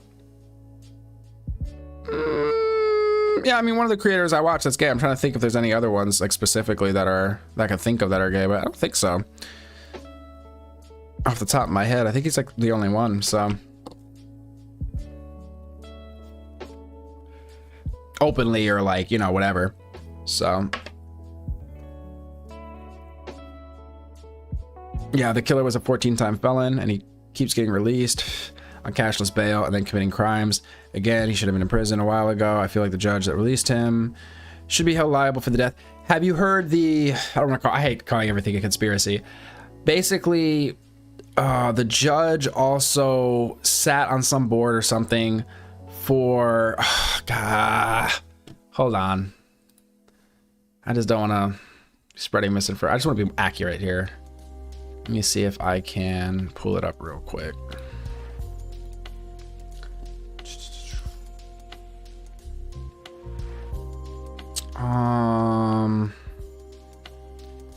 And Charlotte's. Where is it? Oh, here we go. So Teresa A. Stokes is the magistrate judge, state of North Carolina. Also director of operations at Second Chance Services. A mental health and addiction clinic in Charlotte. Some people are speculating that, what's it called?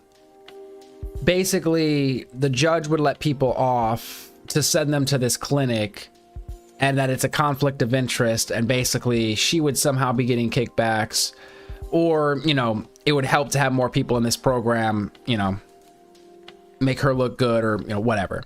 So, sorry, my brain, I'm operating, I'm dead tired, but essentially a conflict of interest and a reason why that they may have been letting people out that maybe shouldn't have been let out. I read about the rehabilitation board, so she was getting paid to have people go to that. Yeah, exactly. You said it way better than I. Sorry, my words are not working. My words are not wording. Yeah. So, you know, allegedly, you know, throw that all in there. Actually, I guess I could pull it up on screen for you guys.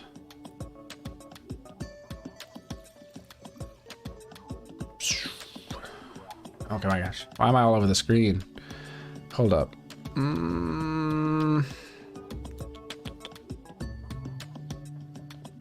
It's very distracting.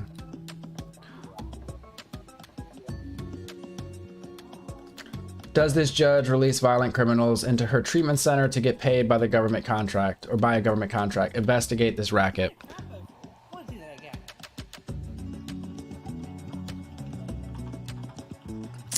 Yeah, it does seem like maybe some sort of conflict of interest. We're definitely gonna have to run that one down. The 14 like arrests or whatever just seems wild. I just thought, man, if I go out and do something stupid, I might get, I mean, maybe I get a slap on the wrist because it's like, you know, I've got a clean record and everything, but I just don't assume I'm gonna get away with 14 times. Like, I'm pretty sure after 1 or 2 times or 3 times, my ass is going to jail or like prison or something. You know what I mean? I don't know. We have to like actually go through all of what he's done and what he was charged for in the past and everything.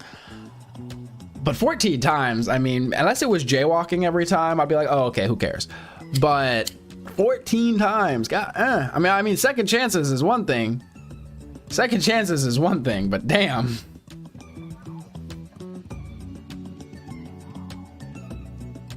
But it was a pretty brutal story.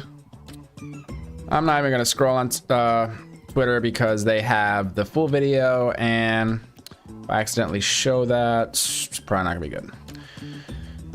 But discretion is advised in case I accidentally show it. Just, you know, close your eyes if you're, you know, gonna be traumatized.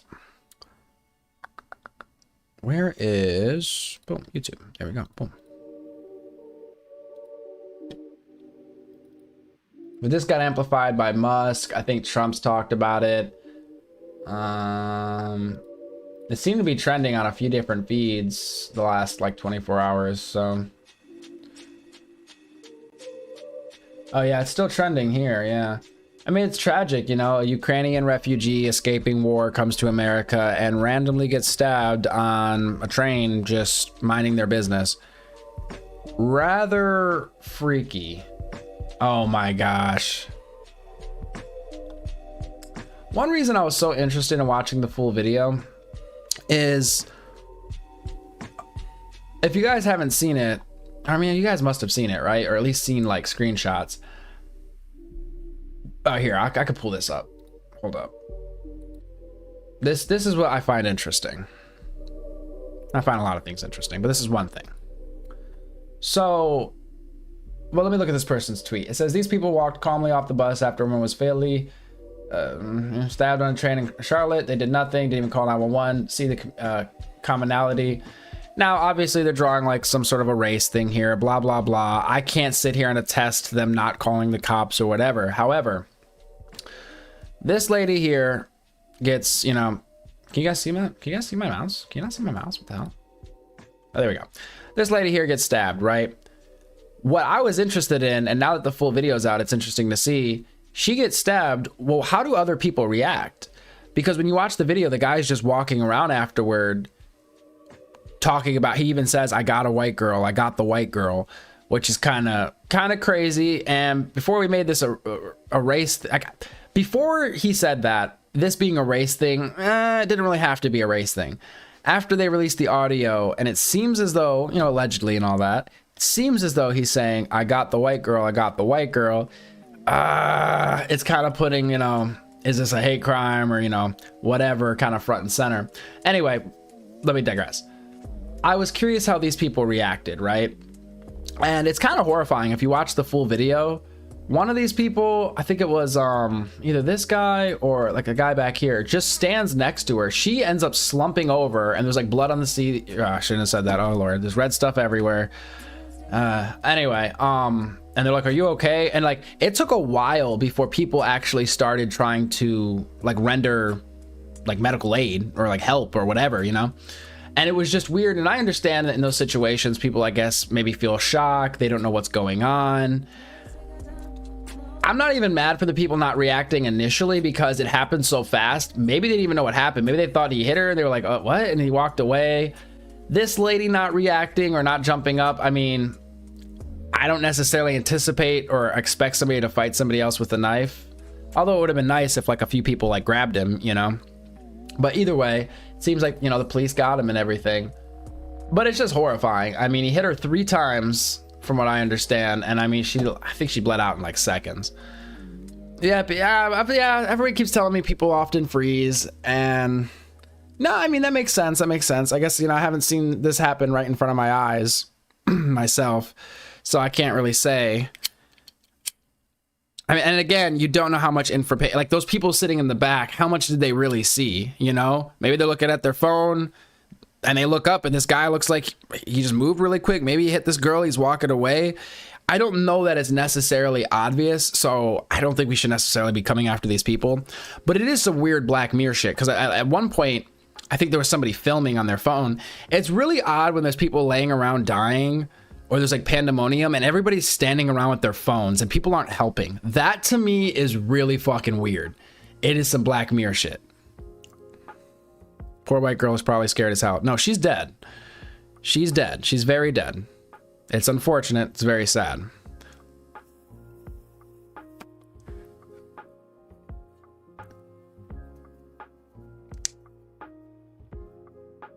He doesn't sound particularly grounded sanity-wise. Who are you speaking of? Oh, no. I mean, it's fine. Yeah, no, I don't know why. I didn't mean to put it so brutally, but yeah, no. I mean, the video footage is out there, full and uncut. Yeah. She was stabbed and very quickly did not make it from the looks of it. You know, a lot of people want to talk about mental health. I don't know. Let me meditate on this a little bit. I need to think about this take for a little bit. You know, let me just say this. People that go out and randomly target random people or target people in mass, we could always say, oh, no, stop. A person that is a cold-blooded murderer, okay? We can always point to, oh, they must have a mental issue. They must have a mental issue. Granted, the dude probably has mental issues, right? But couldn't we say that probably about every person that goes out and kills in cold blood, right?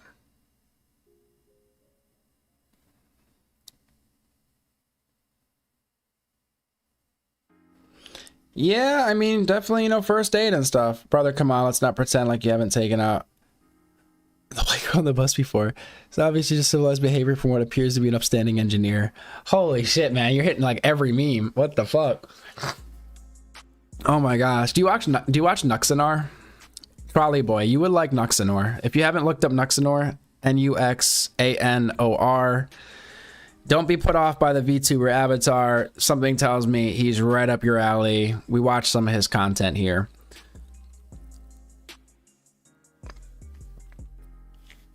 But yes, this has found its way into the black fatigue category, which have we covered? I think we've talked about black fatigue a little bit. So we're probably in tandem with this. We're probably gonna watch some people like basically link it to black fatigue and how people are reacting to this. So I don't like it necessarily being, well, I never like it being racialized. I don't think it needs to be racialized up until the point he said, I got the white one or something like that. It was just like, damn. Can I show that part? Nah. We'll wait till later.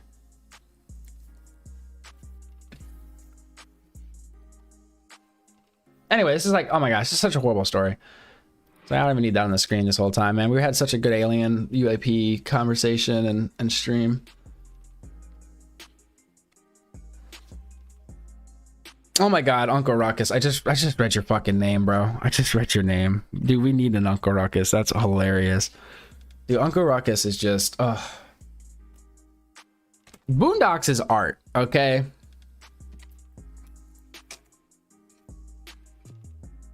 Don't know if they can make Boondocks nowadays as good as they did, but super solid show.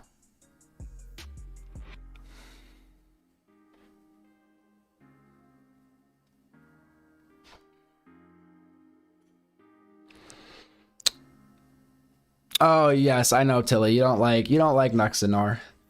I know. You watch all sorts of different people. I like his I mean, sometimes it's repetitive, but I do like some of his obnoxious behavior. Is it over the top? Yes. Is it, again, repetitive at times? Yes.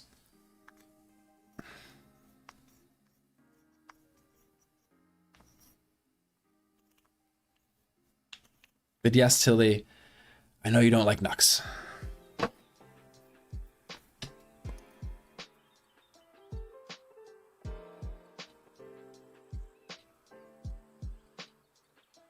Like he was misunderstanding things I could follow when I literally had lost word/meaning connection for chunks of English.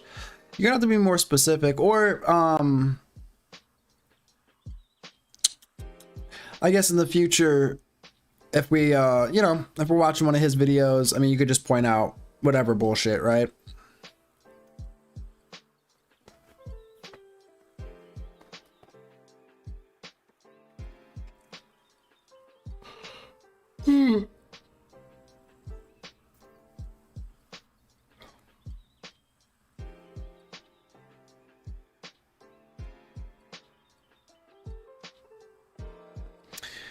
Well, it's entertaining. It might not be entertaining to you, but it's entertaining to a lot of people, and a lot of people appreciate the candidness, I guess.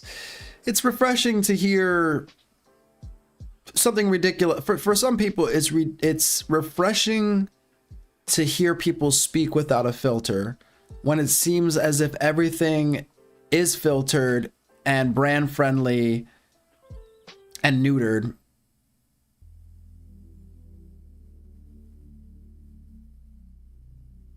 I don't know if he just yells slurs. I mean, I think it's a little bit more sophisticated than that. But yes, he does. I mean, I wouldn't even say, what slurs are we talking about? First off. Oh my God, I think I know what slur you're talking about. Is candid not the word I'm looking for? I think candid is the word. You need to type out the slur he says. I'm just kidding, but I'm curious what slur, and I'm really hoping you're not. I don't even want to have the conversation. I do not want to have the retard conversation. Because if that's the word you're talking about, oh my gosh. I think we've already had this conversation.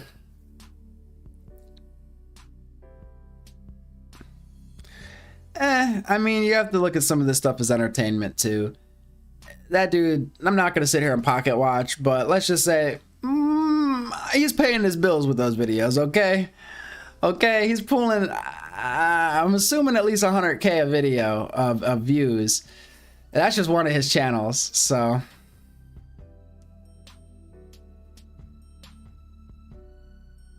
Dirty Money has entered the chat. Yo, I'm afraid to even ask what you're referencing, Dirty Money. I'm afraid to even ask what you're referencing.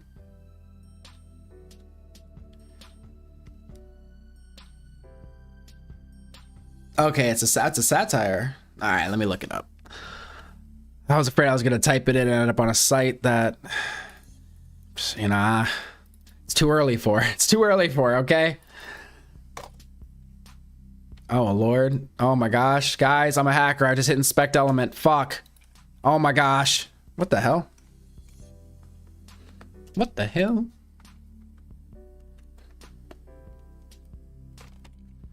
Do eyes? Oh, my gosh. I think I broke my computer. What is going on? Oh, there we go. Blazing Saddles. Oh, 1974 comedy western. In this satirical take on westerns, crafty railroad worker Bart becomes the first black sheriff of Rock Ridge, a frontier town about to be destroyed in order to make way for a new railroad. Initially, the people of Rock Ridge harbor a racial bias toward their new leader. However, they warm up to him after realizing that Bart and his perpetually drunk gunfighter friend are the only defense against a wave of thugs sent to rid the town of its population. Well, that sounds like it could be fun. Blazing Saddles.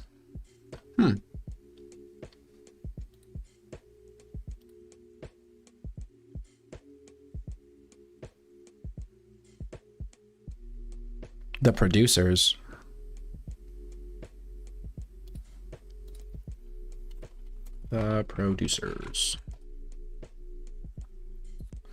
Failing producer Max and his accountant Leo scam a group of elderly women out of their nest eggs by convincing them to invest in a horrendously offensive Third Reich themed musical secretly intended to bomb the moment it opens.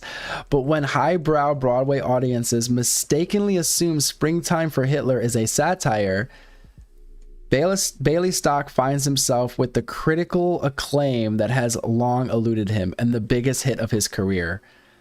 Okay. The producers. Okay, cool. Good. Okay, I got 2 old movies to check out. Very good. I prefer older movies at this point because the new shit is generally shit. And I don't know. I just feel like it's just not worth my time. But unless y'all recommend it, then I'm like, maybe. The musical number is a thing, all right. I don't know. I don't think I've ever seen Blazing Saddles. It sounds familiar, but I don't think I've ever seen that. No. Rectal hysterectomy. Wait, isn't ectomy to remove? Rectal is, well, yeah. Wait, what's hyster? Wait, a hysterectomy. What's that stand for? Yeast infection equals stank. Oh my god, I feel like you guys are doing references from the film, and now I'm like, I feel out of the loop. Damn it. It sucks when you're outside of the inside joke.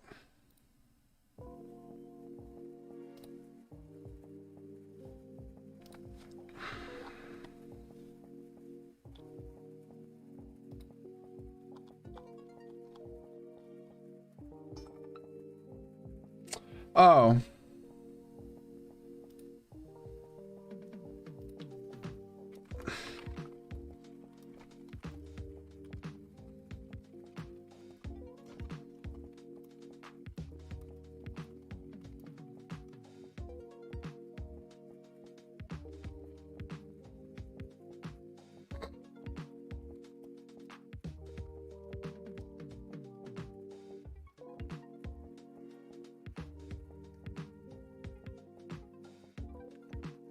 Why did we talk about yeast infections?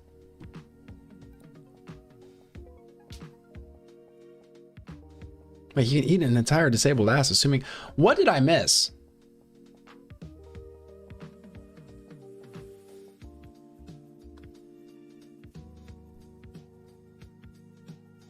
Oh, I see. No, that was talking about Nux.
So like a yeast, is it like infecting your bread when it rises? Like I'm trying to figure out, like it's like infected bread and then you eat it.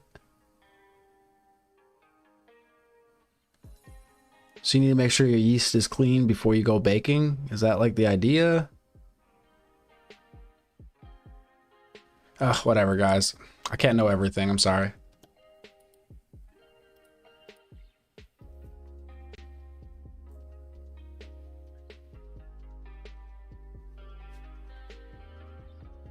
Yes, infected bread. Okay, see guys, I could follow along.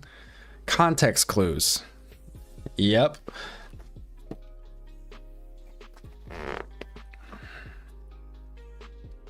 Well, they need to stop infecting cries. Holy shit. Yeah, anytime anybody's, I mean, yeast infections don't come up very often, but anytime somebody talks about yeast infections now, I'm going to just be like, oh my gosh, your bread was infected? What? Or get rid of that yeast. I don't know. It's just stupid.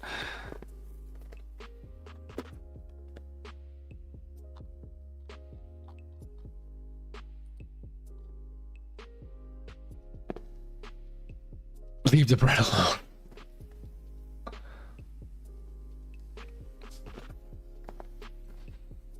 Well, as long as you wrap up, yo, dirty money, just make sure to wrap up if you're gonna be messing with that bread. Holy shit, that's funny. Also crude, guys. All right, have some decorum.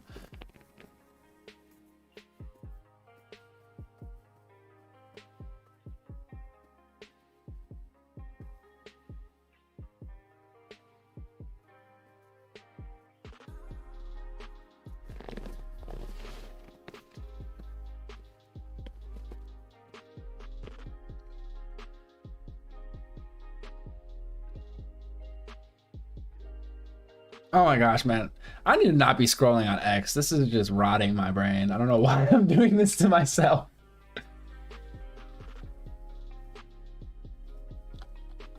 I scroll on X. I'm like, all right, let's see what's going on. And then I'm depressed. And then I'm angry or something. And I'm like, why are people so stupid? But then I just tell myself, bro, it's dead internet theory. It's mostly bots, agencies, companies, organizations trying to influence the masses, and it's all bots. That's what I tell myself.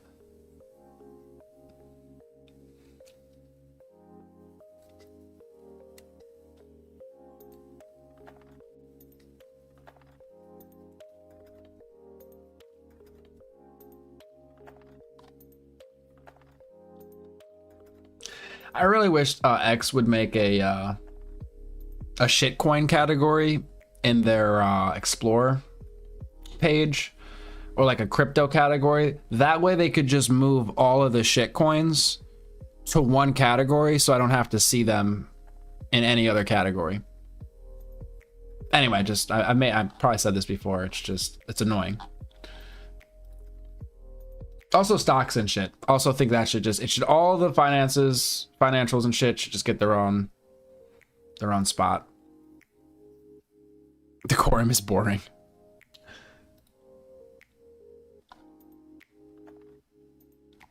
I'm trying to use that more. Just, you know, next time somebody's acting out, be like, have some decorum. Dead internet theory. Dead internet theory, most of the internet is bots, basically. Nothing's real. The internet is mostly populated by, we'll say, artificial intelligence. Either artificial intelligence or just fake accounts, essentially. Let me get the actual... Pull up the definition here. The dead internet theory is a conspiracy theory which asserts that since around 2016, the internet has consisted mainly of bot activity and automatically generated content manipulated by algorithmic curation as part of a coordinated and intentional effort to control the population and minimize organic human activity. Dead internet theory. It's a fun rabbit hole.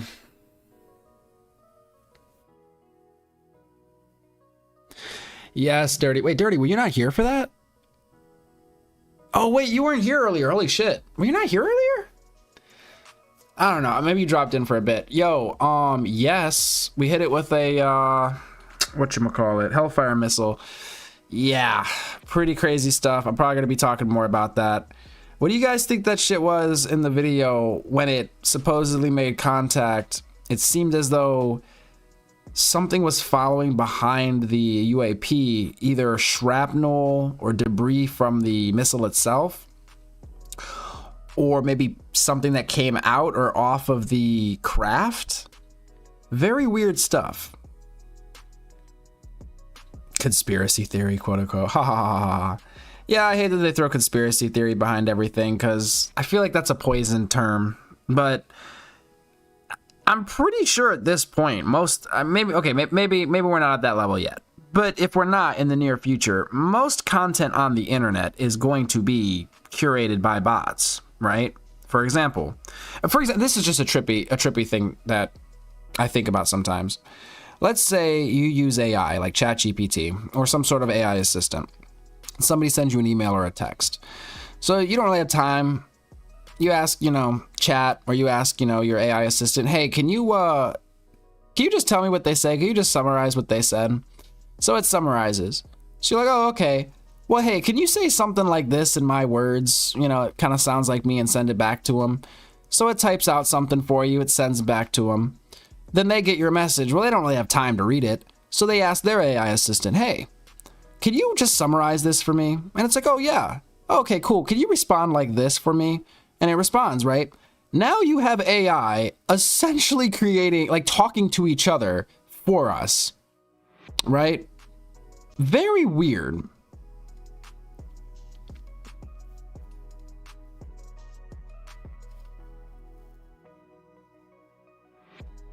Hey, Nightbot. Nightbot knows. You know what?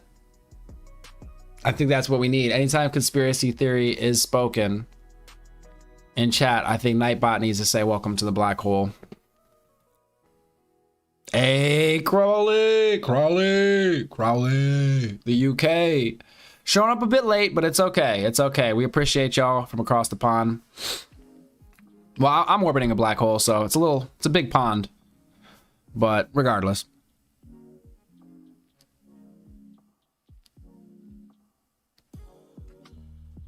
They say it was missile debris caught in the UFO's anti-gravity field. Yeah. It's I don't know what to make of it yet. It's still so fresh. What do you mean, so AI invents a language? I'm confused.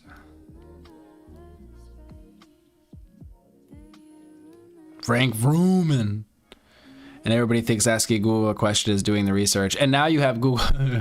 You used to, man, Google used to be fun. You used to go to multiple pages. You go to like page 2 or page 3. Then you'd really start finding some interesting stuff. Nowadays, you don't really find anything. If you could even make it off the first page. I'd be surprised if most people make it past the AI generated response for a lot of the questions you could ask Google.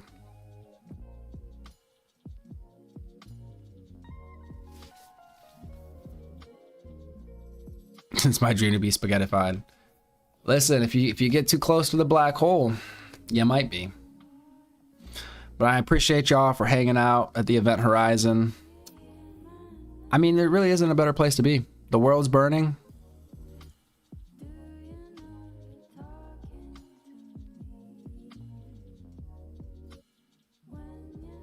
But the color of the flames is nice, You gotta look at the silver lining.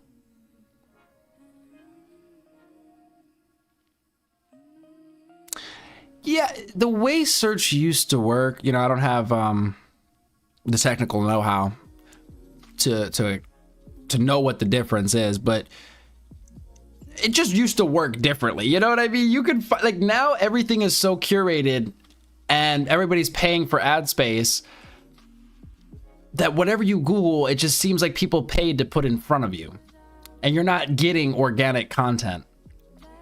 Everything is like mainstream and sort of curated a certain way. YouTube used to be really cool in how you could find random shit. Not to say their algorithms are all bad. I mean, you do still find random shit, but it was more of I just found it more interesting in the past, and there was more diversity, and I think just more people just making weird random content. And now it's really hard to find like really small random people making that weird kind of just random content.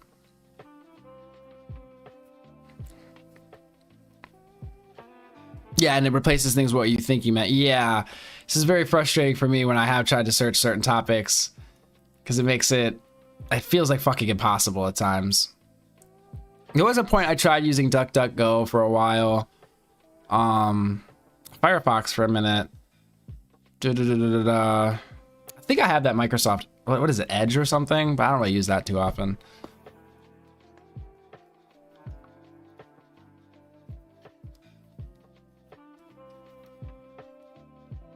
Wasn't there, what was that one thing, I'm feeling lucky? Do they still have that?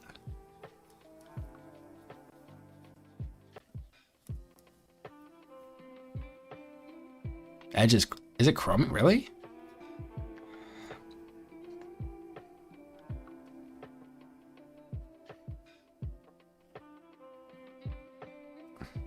They didn't have to burn the books. They just replaced it with, yeah, right?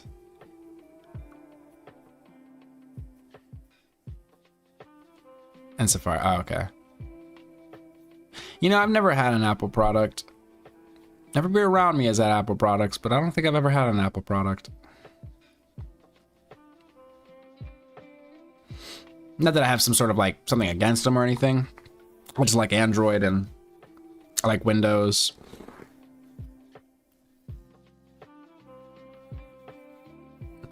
And the price point just doesn't seem to really, it doesn't really seem to give me anything for, like I get more bang out of my buck going with like a PC than Apple. It just seems to me, at least.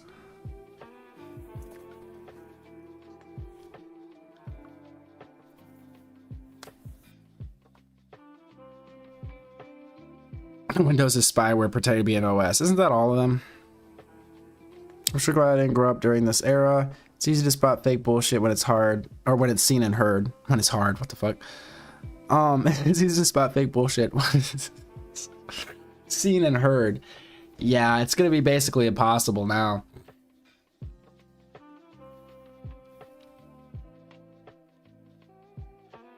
I mean, you're gonna say Linux or something, but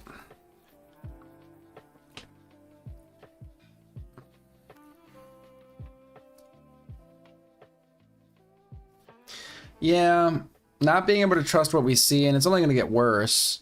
I mean, hopefully they're putting like watermarks or something in AI. Generated audio, generated video, generated pictures, and hopefully they continue to do so. That way, it's very, very easy to discern, you know, real from fake if you run it through like a program or something, or some software. Relax. Our corporate overlords would never influence our consciousness with curated media designed to stupefy the population. Take a chill pill. Charlie boy, I think I needed to hear that. What was I thinking? Our government would never, ever deceive us or do something malicious. They are benevolent.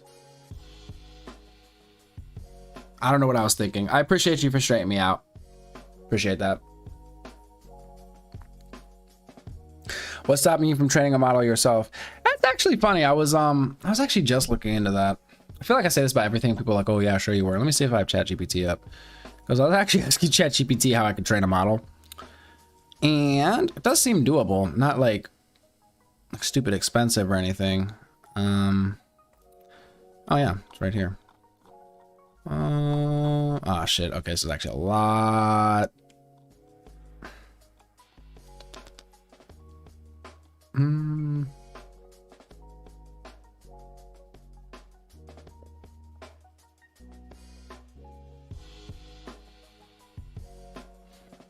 Well, I'm not gonna read. I mean, I have a lot here, but anyway, you can use an open model plus prompt it well with no training. Grab an open weights model, run locally. Fastest way to get your quote unquote own LLM experience without training. Fine tune an existing model. Pre-train from scratch, but that's outside of my resources, capabilities, know-how. I mean, everything else is, I mean, outside of my know-how, but I think I could, you know, figure it out and make it work. I mean,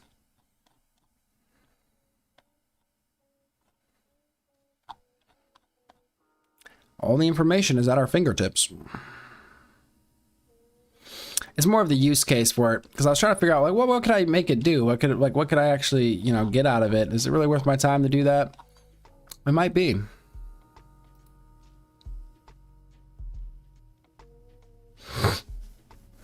What happens if you're crazy schizophrenic and you make a model? I don't know. I need more information. I mean, and you successfully made it and it didn't like collapse or whatever they call it. Oh, I mean, to avoid watermarking. Oh, okay. Yeah. No, and good point. It's like, eventually, if it gets to a point where you could run it through software and the software can't tell because it replicates things to make them look absolutely real, and people want to either be malicious or be tricksters or whatever, then yeah, we're kind of fucked.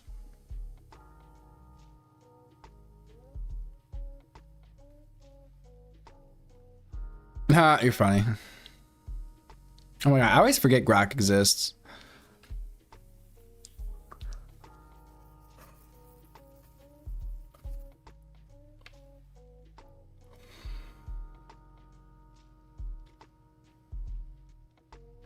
It's funny because I got in the conversation. I was like, I was asking ChatGPT about making a large language model because I was interested.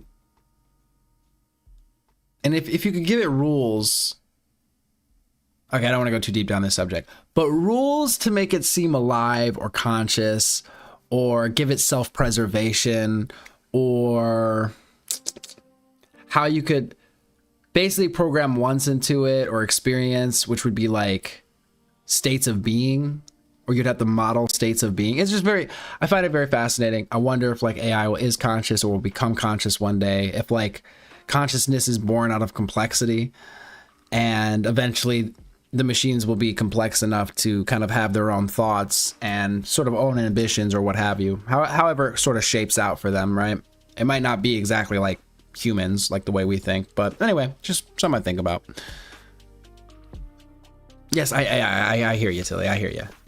That's why I was kind of trying to just figure out, or just probing at the idea and just trying to learn about it, of like how somebody could go about trying to create something that did, like purposefully. Again, I'm a layman, don't know much, but I find it very fascinating. Can you train a model to think and be schizophrenic like you? I think they call it the internet. Well, that's funny because that's what that's where a lot of the data comes from that they train it on. Or like some of the data. Also, though, I mean, how would you even know when something is thinking like that? I don't know if you could even prove other people are conscious, so don't know how you're ever gonna be able to prove that a robot is conscious. How do you know it's conscious and it's not just more or less programmed to say it's conscious? More or less, right? Appreciate. Hey, Daniel Garrett, welcome to the fold. Vote responsibly.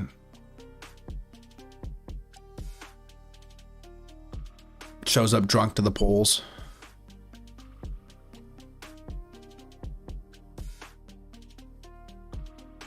But if the dead internet theory is correct, they're already doing that. What do you mean they're already doing that? Oh, nah. I get you. You can prove it's conscious when it passes one of the I'm not a bot tests. I guess I'll have to look deeper into those tests. I just question whether or not you can ever know whether anything is conscious, right? I feel like we have to take it in faith that all the people around us are conscious, right? Well, what's it called? I don't know. I always reference this. Solipsism, right?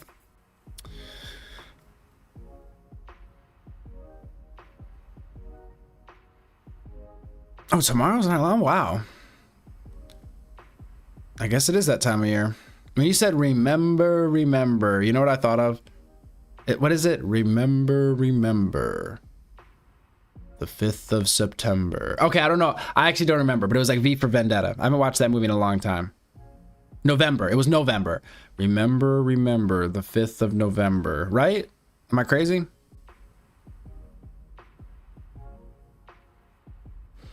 Frank Vrooman, Memory Hole, 1984. Right?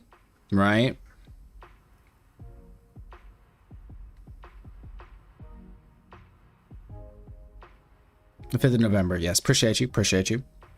Gotta watch that. I was trying to look up if I could do movie nights on Discord with you guys and like stream a movie on Discord. However, that does seem to be not really technically, from what I gathered, it doesn't seem like you're supposed to do that. So.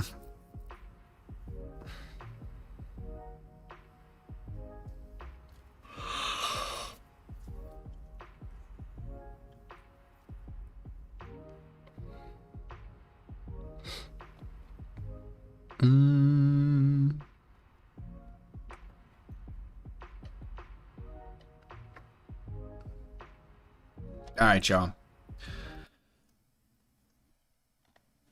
This has been real. This has been fun. I'm so glad we were blessed with a UAP hearing today. That was amazing. We're gonna be circling back on this topic and everything else. We'll probably do news and politics later on today. I need to get probably a couple hours of sleep. Probably should get some work done at some point today as well. But join the Discord, link in the description. If you want to suggest topics, do that. Come and argue, whatever. I'm passing out. Thanks for getting sucked into the black hole. You're never going to be able to escape. So just get comfortable, you know? Anyway, appreciate y'all. Take it easy. Good morning. Good night. Peace.